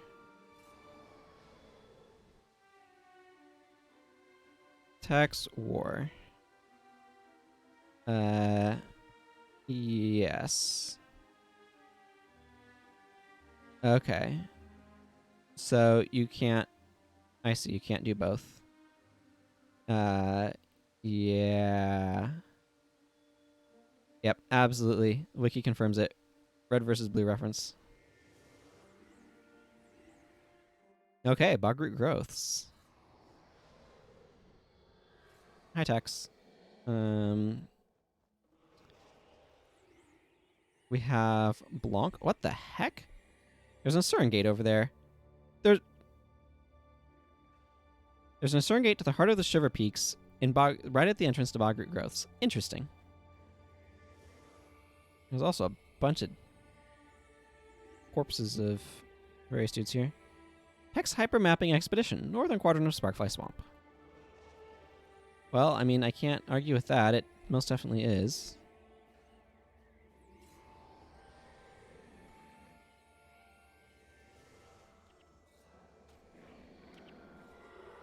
Oh man, heket leg.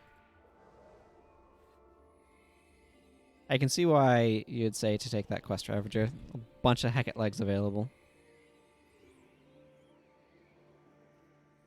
This scrap of parchment. Wanted, Yellow Field dead. Sea Griff and Sparkfly Swamp.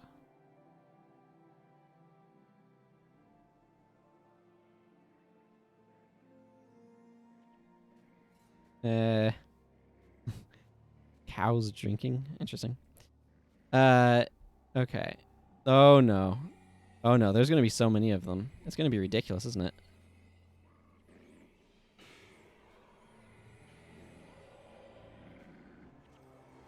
Oh, I'm gonna get a ridiculous number of legs.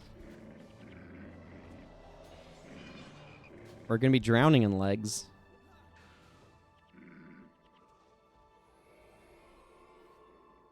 Yeah. You know what I'm gonna do is I need 10 for the quest. So yeah, I mean that's a really interesting little modifier.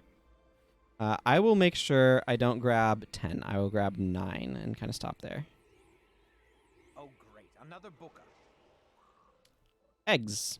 Beetle eggs. Interesting. Enchanted Karombits. Oh, interesting. This is a spot where you could get plus 15 minus 1 here. Potentially useful. Oh, goodness. Let's see. Do these guys... Oh, they have some post-processing effects.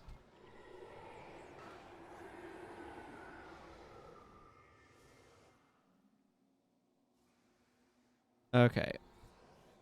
I get one more of these, and then I'm going to leave them till the end of the dungeon. Okay. Let's just make sure I don't accidentally pick up any more juicy heket legs. Oh yeah, I should be doing this. Okay, no pings. Nettle Spore, eh?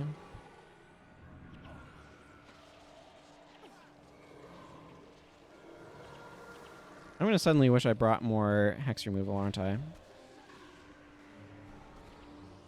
Alright, maybe not. Maybe these guys aren't gonna be that bad. I guess I did bring more than I think. I usually don't think of myself as bringing a lot of hex removal, but... See, I was thinking of this place as a place full of plants. I don't know why, but bog roots just sound like a plant-filled area. Binged Ahaya. You know why? It's because I was looking up where these guys were because I wanted to farm their trophy drop for the purposes of a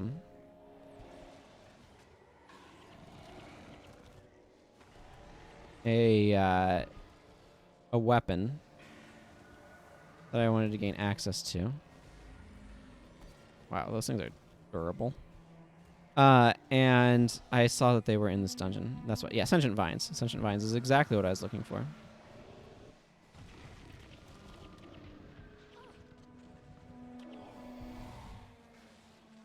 No, that was rude. Get properly overly degent.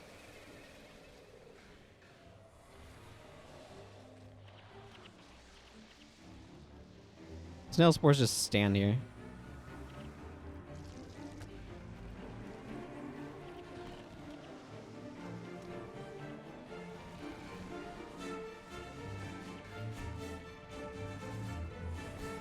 Oh, Glimmer of Light, I see.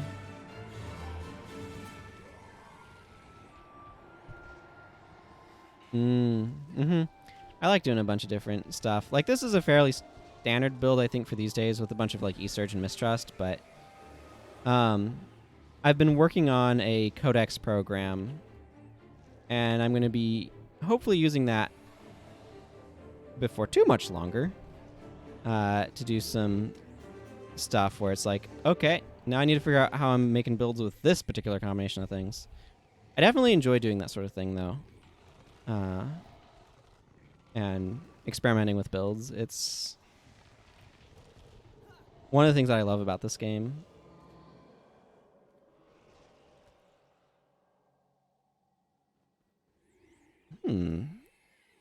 Interesting.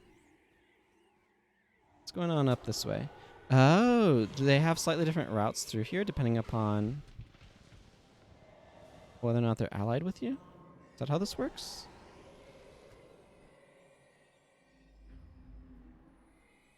There is something back here. Thought I heard a drop. Something drop.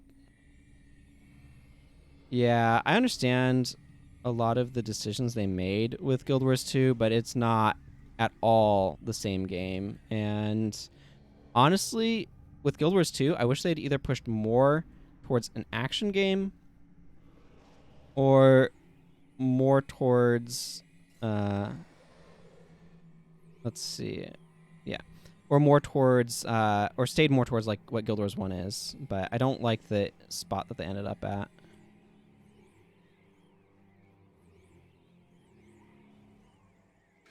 Gokir Patriarch. A lot of flies in this area all of a sudden. Oh yeah, juicy legs. This is gonna be silly.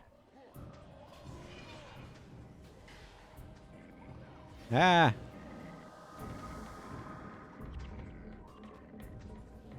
Oh, there's the Patriarch. Yeah, we need to take this guy down.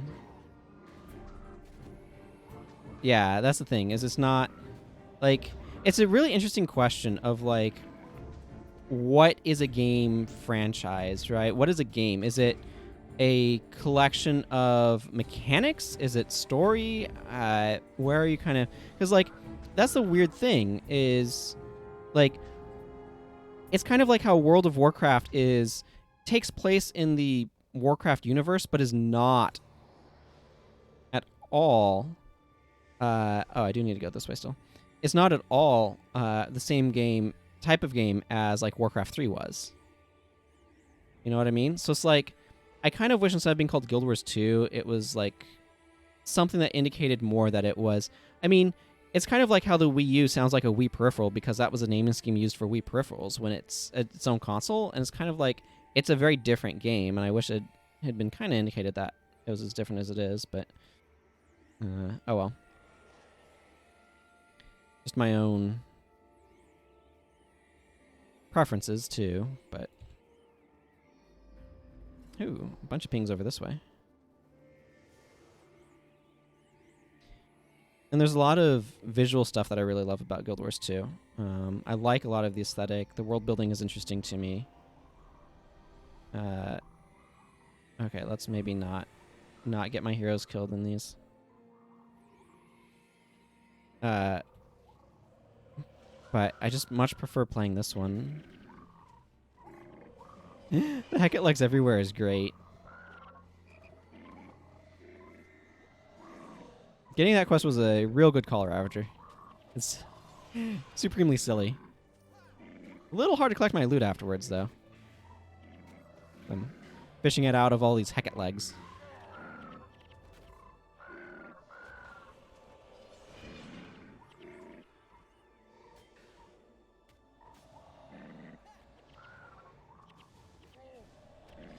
Wow, it's like they just keep spawning. Heh.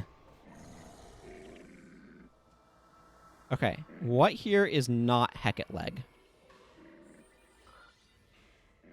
This primitive staff, that is not heket leg. Is there something that's making these guys just continuously spawn?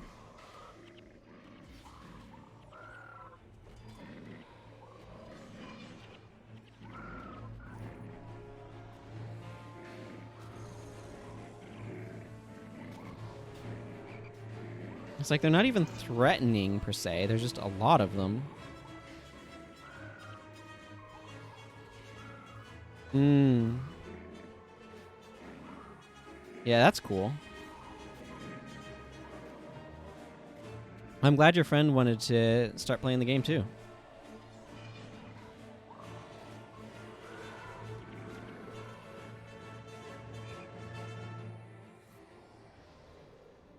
Oh my goodness. We have a friggin' barbecue going on over here. Wow. Okay. Let's go see what's this way then.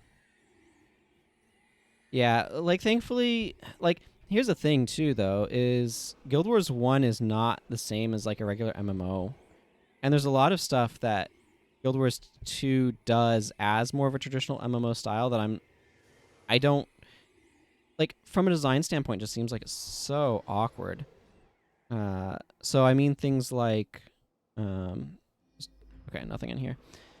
Having to deal with the open persistent world like that from a design standpoint and balancing for encounters is really it's a bit of a tricky conundrum, because if you want to make it so that way players can't, like, enemies die at a regular rate and all sorts of stuff, it and support solo play and zergs and all that sort of stuff. It's just there's so much that you're trying to balance with enemy durability, because zergs get so big and then enemies just evaporate, which already happens. But if you balance them kind of too low, as it were, then if you balance for the zerg, then normal like solo play or low levels of players get it becomes a struggle, and anyway. And then you can try to implement stuff to scale the effectiveness of enemies, but doing that has its own set of problems, and because then you can potentially have trolling or things like that, or incidental stuff where because one of the things that the Arena really wants to do with Guild Wars 2 is make it so that way seeing another player is always upside, right? But that if that makes encounters scale up, where it's like, oh, now this became harder, but they're not really participating anyway. I've thought some about some of those issues, and it's like this is a difficult challenge to kind of solve in a satisfactory way.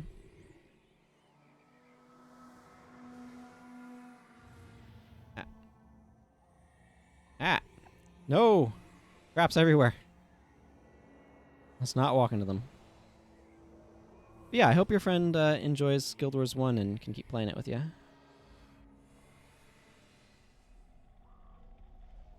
Is there anything up this way? There is. There is something up this way. It's waiting for a Light of Daedolon to respawn. Good moment to take a drink of water. A good moment to switch my cup so I have one that's not empty. Okay, what's in here? 44 gold. Not sure it was worth the wait, but whatever. And now I'm waiting for this trap. Cool. That ended. And this one ended too.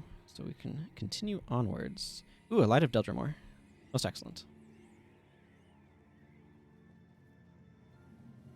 40 dwarf reputation points. There's a lot of dwarf reputation points that you get by doing these dungeons, isn't there?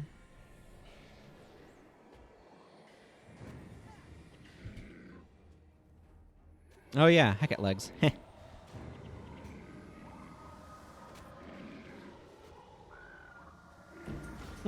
Soldier's stance. Interesting.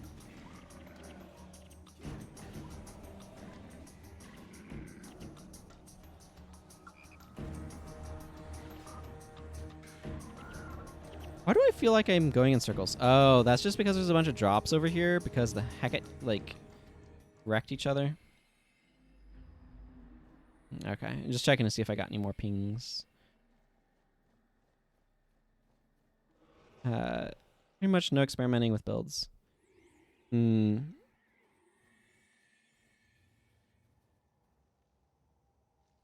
Yeah, no, I get what you're saying. Yeah, a lot of the higher level content in Guild Wars 2 requires partying up with people, or heavily encourages it, shall we say. And that can become kind of frustrating. Like, you definitely benefit from teaming up with people in this game, no question, but you can do it solo, and because of the heroes and the instancing and all that. Which I like. But I know what you mean. Experimenting with builds is not... Like, there's a lot more nuance to that system than there appears to be on the surface, but nuance is not interesting to me, for the most part. And the other thing, too, is that they really, really, really wanted to make sure the game couldn't be too defensive. So they made a lot of your defensive capabilities... let's just say they were fairly careful with how strong they could be. And that left some stuff kind of being feel bad. But, like, I like a lot of the ideas. I just kind of wish that they had been more aggressive with, like, traits changing stuff. But, I mean, I guess they kind of were with the elite specializations, but... I don't know. But that's why I say, like, I kind of want it to be a little bit more action gamey. Like, I don't know if you've played Shadow of War, Middle-earth Shadow of War, but the mechanics in that one, I think, would work really well for what they're trying to do with Guild Wars 2. At least some of the ideas are fairly similar in some regards. And I kind of wish it was more like that, but in some of the setup and how it works and things like that. But that's kind of my opinion. But I know what you mean. It's like, well, I've missed the boat on this content now, and that kind of sucks. Okay, there's a bunch of pings all over the place. Yeah, we're still the first floor, though. I don't feel like running around grabbing a bunch of 20 to 40 gold drops. Maybe I'll wait for this one, though.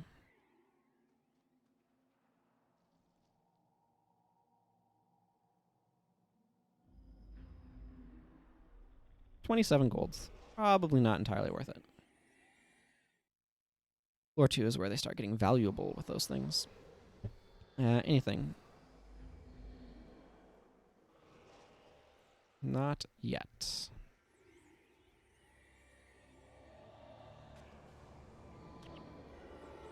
Mm-hmm. Yeah, that's the thing too. Right, is creating opportunities for new players to learn the content. Because everybody's wanting to be as efficient as they can be, and that means not doing it with people who don't know what they're doing, and that kind of sucks. I wish I had Backfire going on right now. I feel like Backfire would be a really good counter to Glimmer of Light.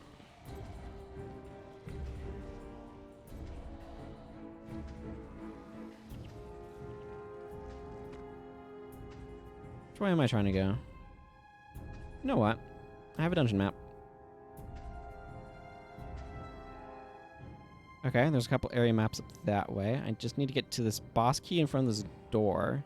Then take out Zimmons.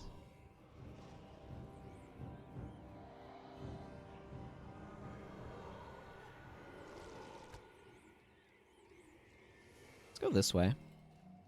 Oh, this is lava water, isn't it? Yeah.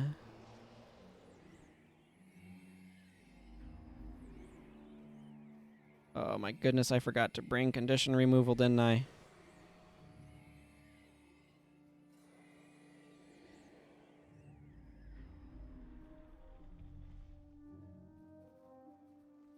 Yeah, it's nice knowing what goes on. I'm really curious about the lore in the raids, but I'm never going to do them in Guild Wars 2. Most likely, anyway.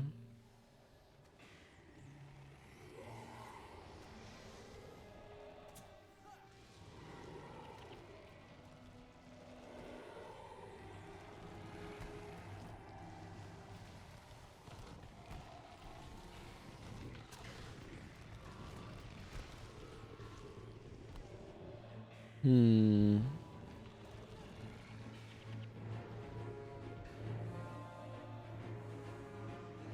Yeah, there's definitely areas in Guild Wars 1 that I want to do more. Like, I haven't really properly done the Underworld. I've never fought Doom. I have not really done the Deep. Or, I've done the Deep, but I haven't really... but it's been a long time. But I haven't really done Orgoz's Warren either. Well, it's because the execution is so interesting. Like, builds and execution, all that sort of stuff. There's a lot of nuance to the Guild Wars 1 build system, but it's not just the build system, it's how it actually plays out. Because it's kind of like a real-time tactics game. To an extent, or whatnot, so... And there's just so many different possibilities of the way that things can be done. Hey, Sentient Vine.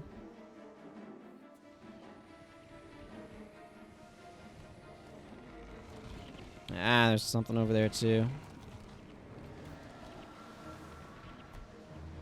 Sure. But, I mean, there's still an ordering that you're doing skills and a certain rhythm and understanding how to approach various enemies, and there's some stuff there, you know? It's not nothing.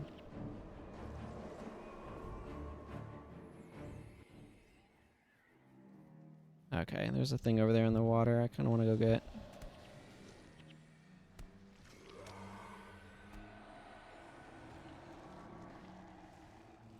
And maybe there's a certain order that things are done, and it kind of becomes almost a ritual in a way. But there can also be stuff where, like, you go into a different part of the game and you run a different build, and then the way that you execute that build becomes different because of that.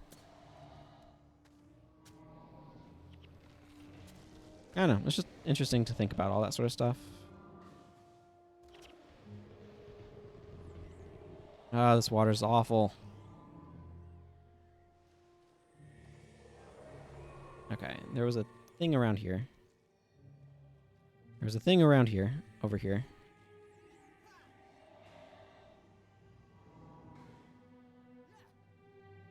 Yeah, they do.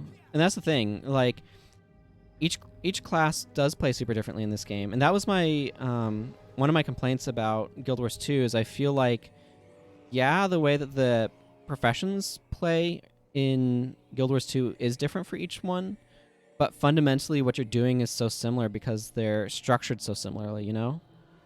Here's your weapon skills, here's your heal, here's some utility skills, here's your elite that you either use because you know when you want to use it, or you don't use because you don't know when it's going to be most helpful, depending upon your mentality. Ooh, this is a pretty area.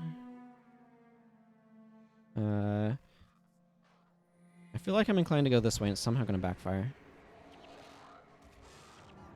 But it's like, and it feels like, especially if you're playing solo, because that's one of the things. In this game, when you're playing solo, you're probably playing with heroes or you're doing some really quirky thing that is not like normal play. And so you can have a variety of roles when you're playing solo. Whereas in Guild Wars 2, when you're playing solo, you're basically just playing DPS. So it's like, what does Guardian DPS look like? And what does Ranger DPS look like? And what does Warrior DPS look like? And the rhythms end up becoming fairly similar because things are kind of arrayed the same sort of ways. And I don't know. I love the aesthetic of Guild Wars 2, and it's such a beautiful game. But I just find it gets boring after a while. And that makes me really sad, you know? That's my personal feelings on the matter.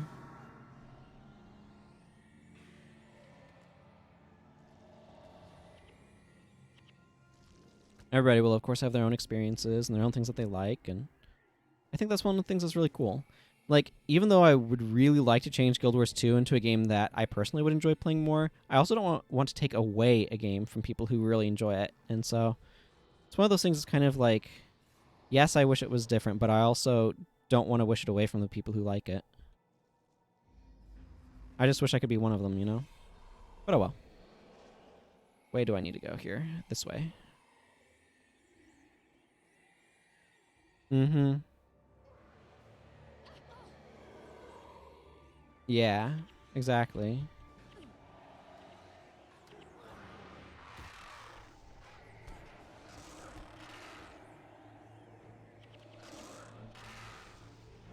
But that's the nature of like the structure. And that's why I want Guild Wars 2.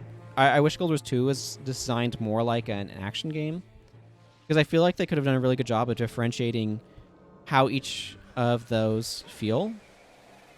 You know, a class that plays like an FPS, a class that plays like Dark Souls. I mean, those are rough, but yeah, no, that is rough too.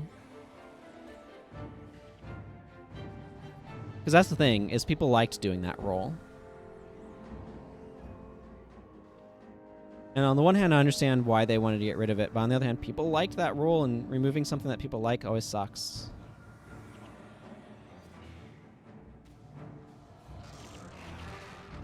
And healer is such a different play style as well.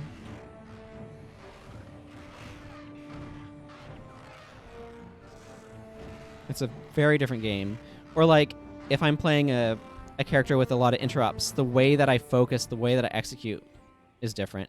I really wish Guild Wars 2 hadn't removed the skill activation icons, because that was so helpful for actually doing like that meter right there, right?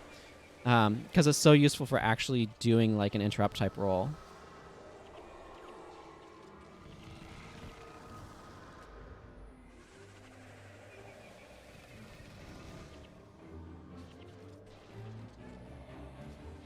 There's a big illusion about how many enemies are here, because these nettle spores don't do anything.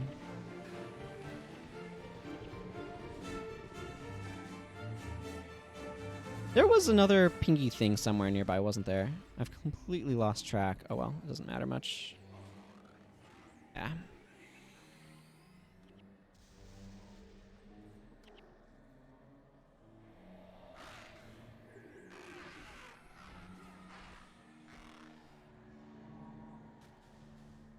What is this beetle doing?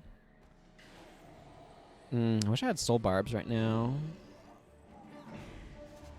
Do these guys just run up and like spam Mirage Cloak and stuff, or do they actually attack? That was the wrong skill to use there, whatever. Shield of Regeneration. Shield of Regeneration is a skill that I like more than it's actually good, and it should probably be 10 energy. I would love to be able to take a stab at balancing this game. It would probably suck initially, whatever it was that I did, but I would love to be able to take a stab at it.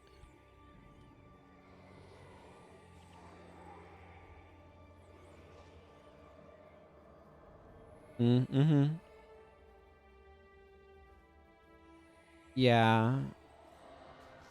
Well, it's like, what makes a dervish different? Like, part of the issue with Guild Wars 2 is enemy design. Guild Wars 1 enemies have a lot of varied things that they do, and that could be a lot better too, for what it's worth. Like, yes, there's good variety in Guild Wars 1, but a lot of the areas are good. Rank up.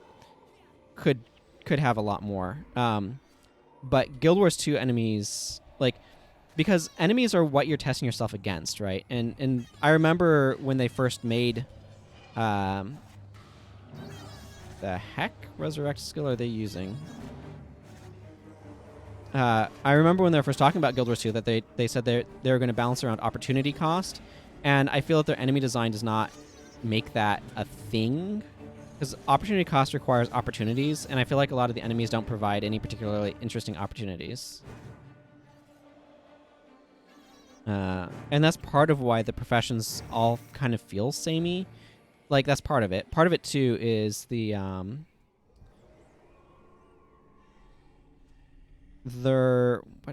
Lockpick. Cool.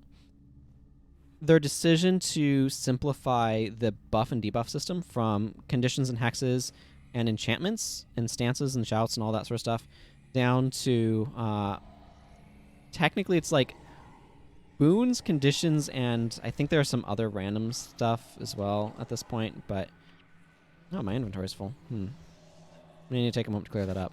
Like, a lot of decisions that they made worked to make things feel more generic and more bland, which makes it easier to balance stuff conceptually, but also it's kind of uninteresting. Okay, let's salvage a bunch of Let's salvage exactly 2 things before my salvage kit expires. Well, at least I salvaged 2 things that salvaged into each other. Suppose there's that. But yeah, I feel like a lot of the enemy design in Guild Wars 2 unfortunately leaves a lot of potential nuance on the table, just with the way that they're designed. And I think that's unfortunate. And that's part of what pushes the DPS at all costs style for play, because you're not as heavily rewarded for doing other stuff as you should be, in my opinion. But, oh well.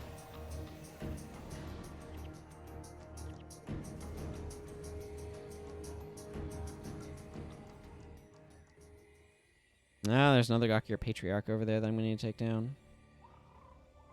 Be a lot of frog legs, aren't there? Ah, there's something up there. Okay, well, I want to remember that and go grab that.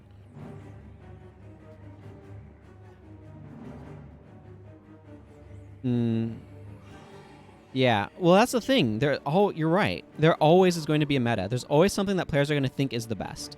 Now, they may or may not be right, but there's always going to be something they believe is the best, because that's just how it works, right? You can't get away from that. That's human nature. And oh dear. Okay. Yeah, so it's one of those things where as I have when I first played or in the earlier years, I don't know, whatever, to some period in time, I always kind of took the side of ArenaNet. I don't know how much you were paying attention to any of the things on the forums or whatnot, with like Ensign talking about some of the balance and things like that. But I was always kind of in the position that ArenaNet knows what they're doing. They know how to balance the game. And as I've gotten more experienced in just game design concepts and stuff myself, read a lot of Magic the Gathering articles about balance and things like that, I've kind of come down on the conclusion that they had the wrong mentality for balancing the game. That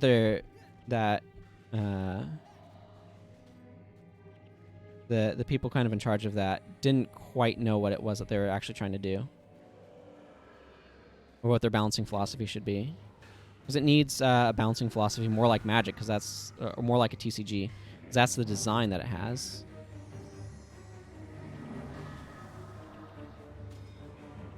That's why I look at something like Withdraw Hexes and I'm like, this thing's designed backwards. It should recharge faster if you remove lots of hexes, not slower.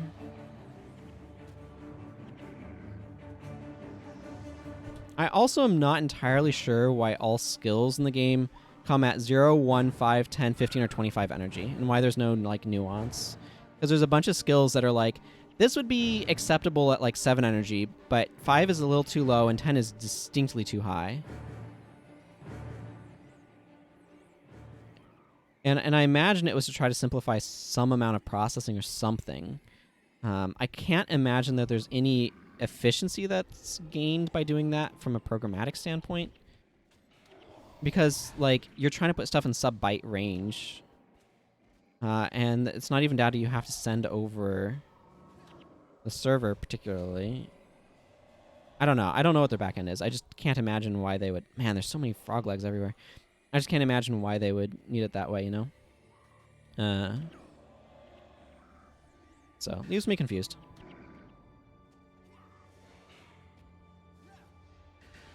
No, I think energy costs are good. I just don't know why they don't have energy costs like 7 energy. Or I guess I don't know if I was making what my thought was clear. So, like, if we talk about Shield of Deflection, for example, how much energy should Shield of Deflection cost?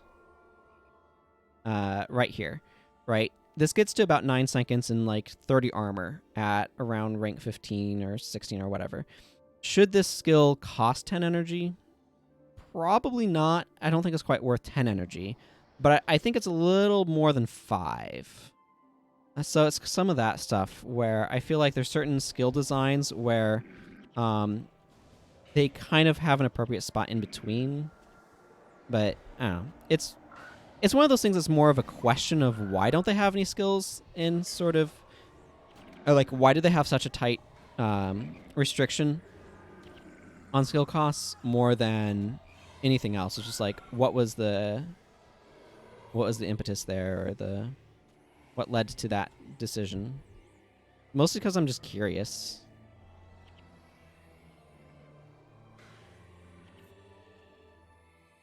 My goodness, there's so many frog legs.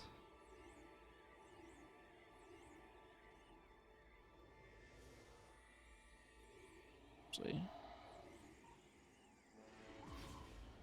This guy's... Hey, Bosky.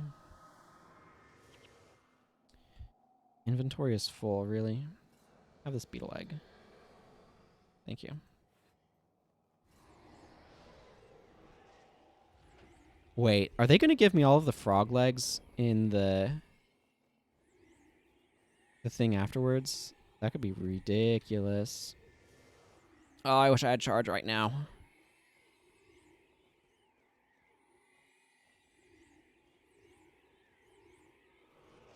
But I loved it, game design, and there's a lot of interesting game design to think about with Guild Wars 1, so I'm always kind of thinking about, what if they had done this differently? What if they had done that differently? How would that have turned out? Like, what if they had planned differently when they were trying to figure out how they were setting up their professions? And how they were going to scale that into the future games and all that. Like, how would they have done things differently if they were approaching that? I really, really, really needed to have brought condition removal. Yeah, no, I think that is a reason why they limited the energy ranges. I think that's the best argument for doing that, is to do that. But then you have things like mysticism and expertise that lower energy costs, so that kind of fudges with that a little bit. But need to wait for the rest of my team to figure out how to get here. There we go.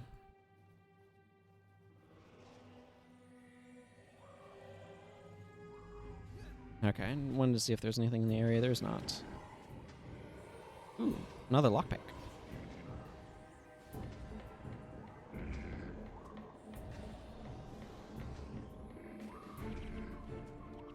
Yeah, those are assigned to me.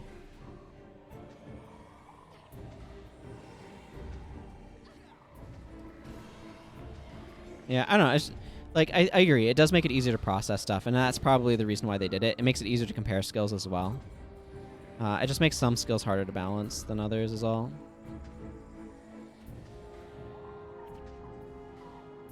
That just kind of is what it is. My goodness, so many legs. Oh, let's not stand still.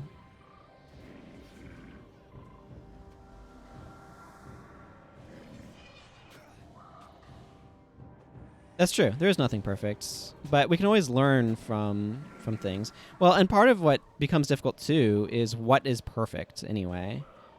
Like, there are things that I would prefer different, but that doesn't mean it's better. It just means I'd prefer it. There's sometimes stuff that can be objectively better, but most of the time it's subjective, and people like to try to turn subjectives into objectives. Yeah. Even when there's no good reason to do so.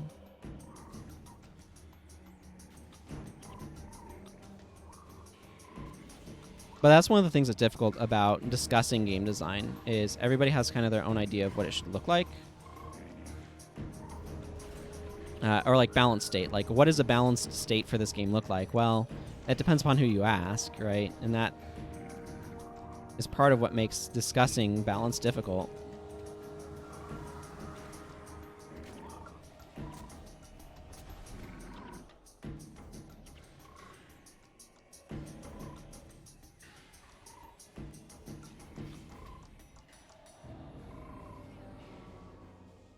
So, Hmm. Yeah.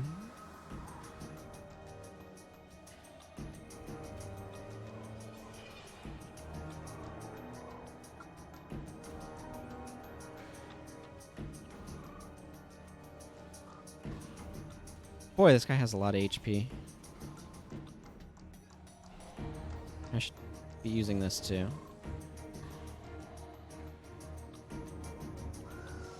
There we go, finally.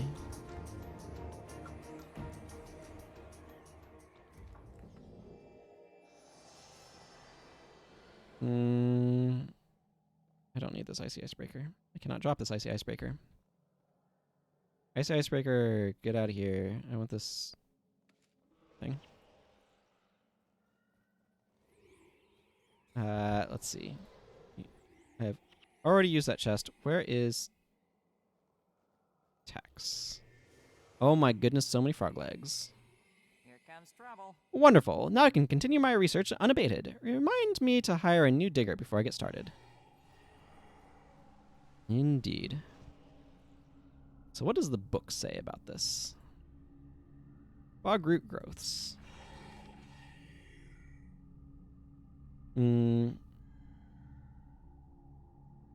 Yeah, absolutely.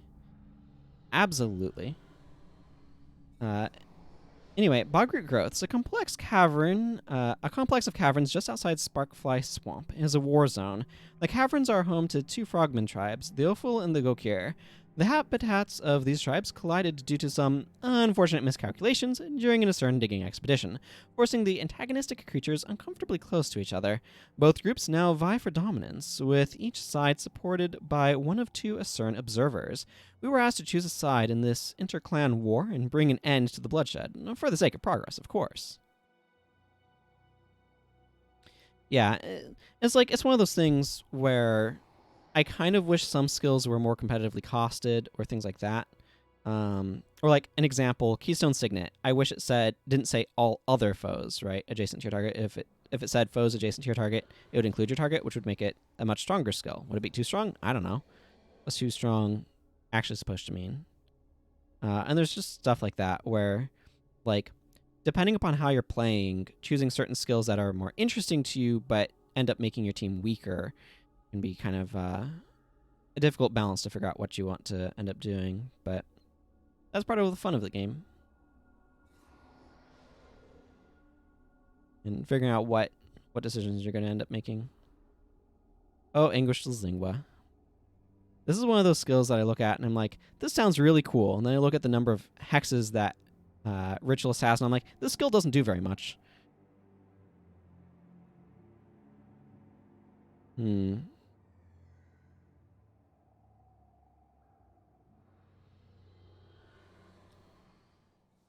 But yeah, withdraw hexes. But Peace and Harmony does kind of what this does, except a bit more reliable. Move all hexes from target ally and all adjacent allies. Yeah, if this had a bigger area of effect and then had a much longer recharge that was reduced, I think that would be interesting.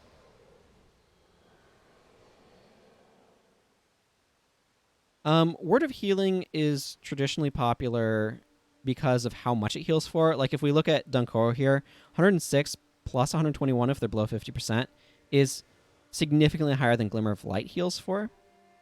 And so it just gets you more bang for your buck. I really like Healing Burst because it has a solid, reliable heal, and heroes are not good at optimizing Word of Healing.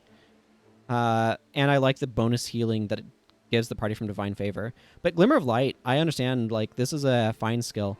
It's even better if you have an Unyielding Aura join you and you Arcane Mimicry Unyielding Aura, so you can get Glimmer of Lights that heal for, 50% more. That's always really cool. Let's go to the guild hall. Let's see how many frog legs ended up. I got 52 juicy heket legs. Bonus. Well, some undead's going to be eaten well tonight, that's for sure. Okay, well, I'm going to need to be wrapping up. So I'm going to, because I have places I'll need to be getting ready for later. But thank you, everyone, for joining me. I will be back tomorrow. And yeah, I guess I'm going to go ahead and wrap up here. So until next time, everyone, thank you for watching. Take care and goodbye.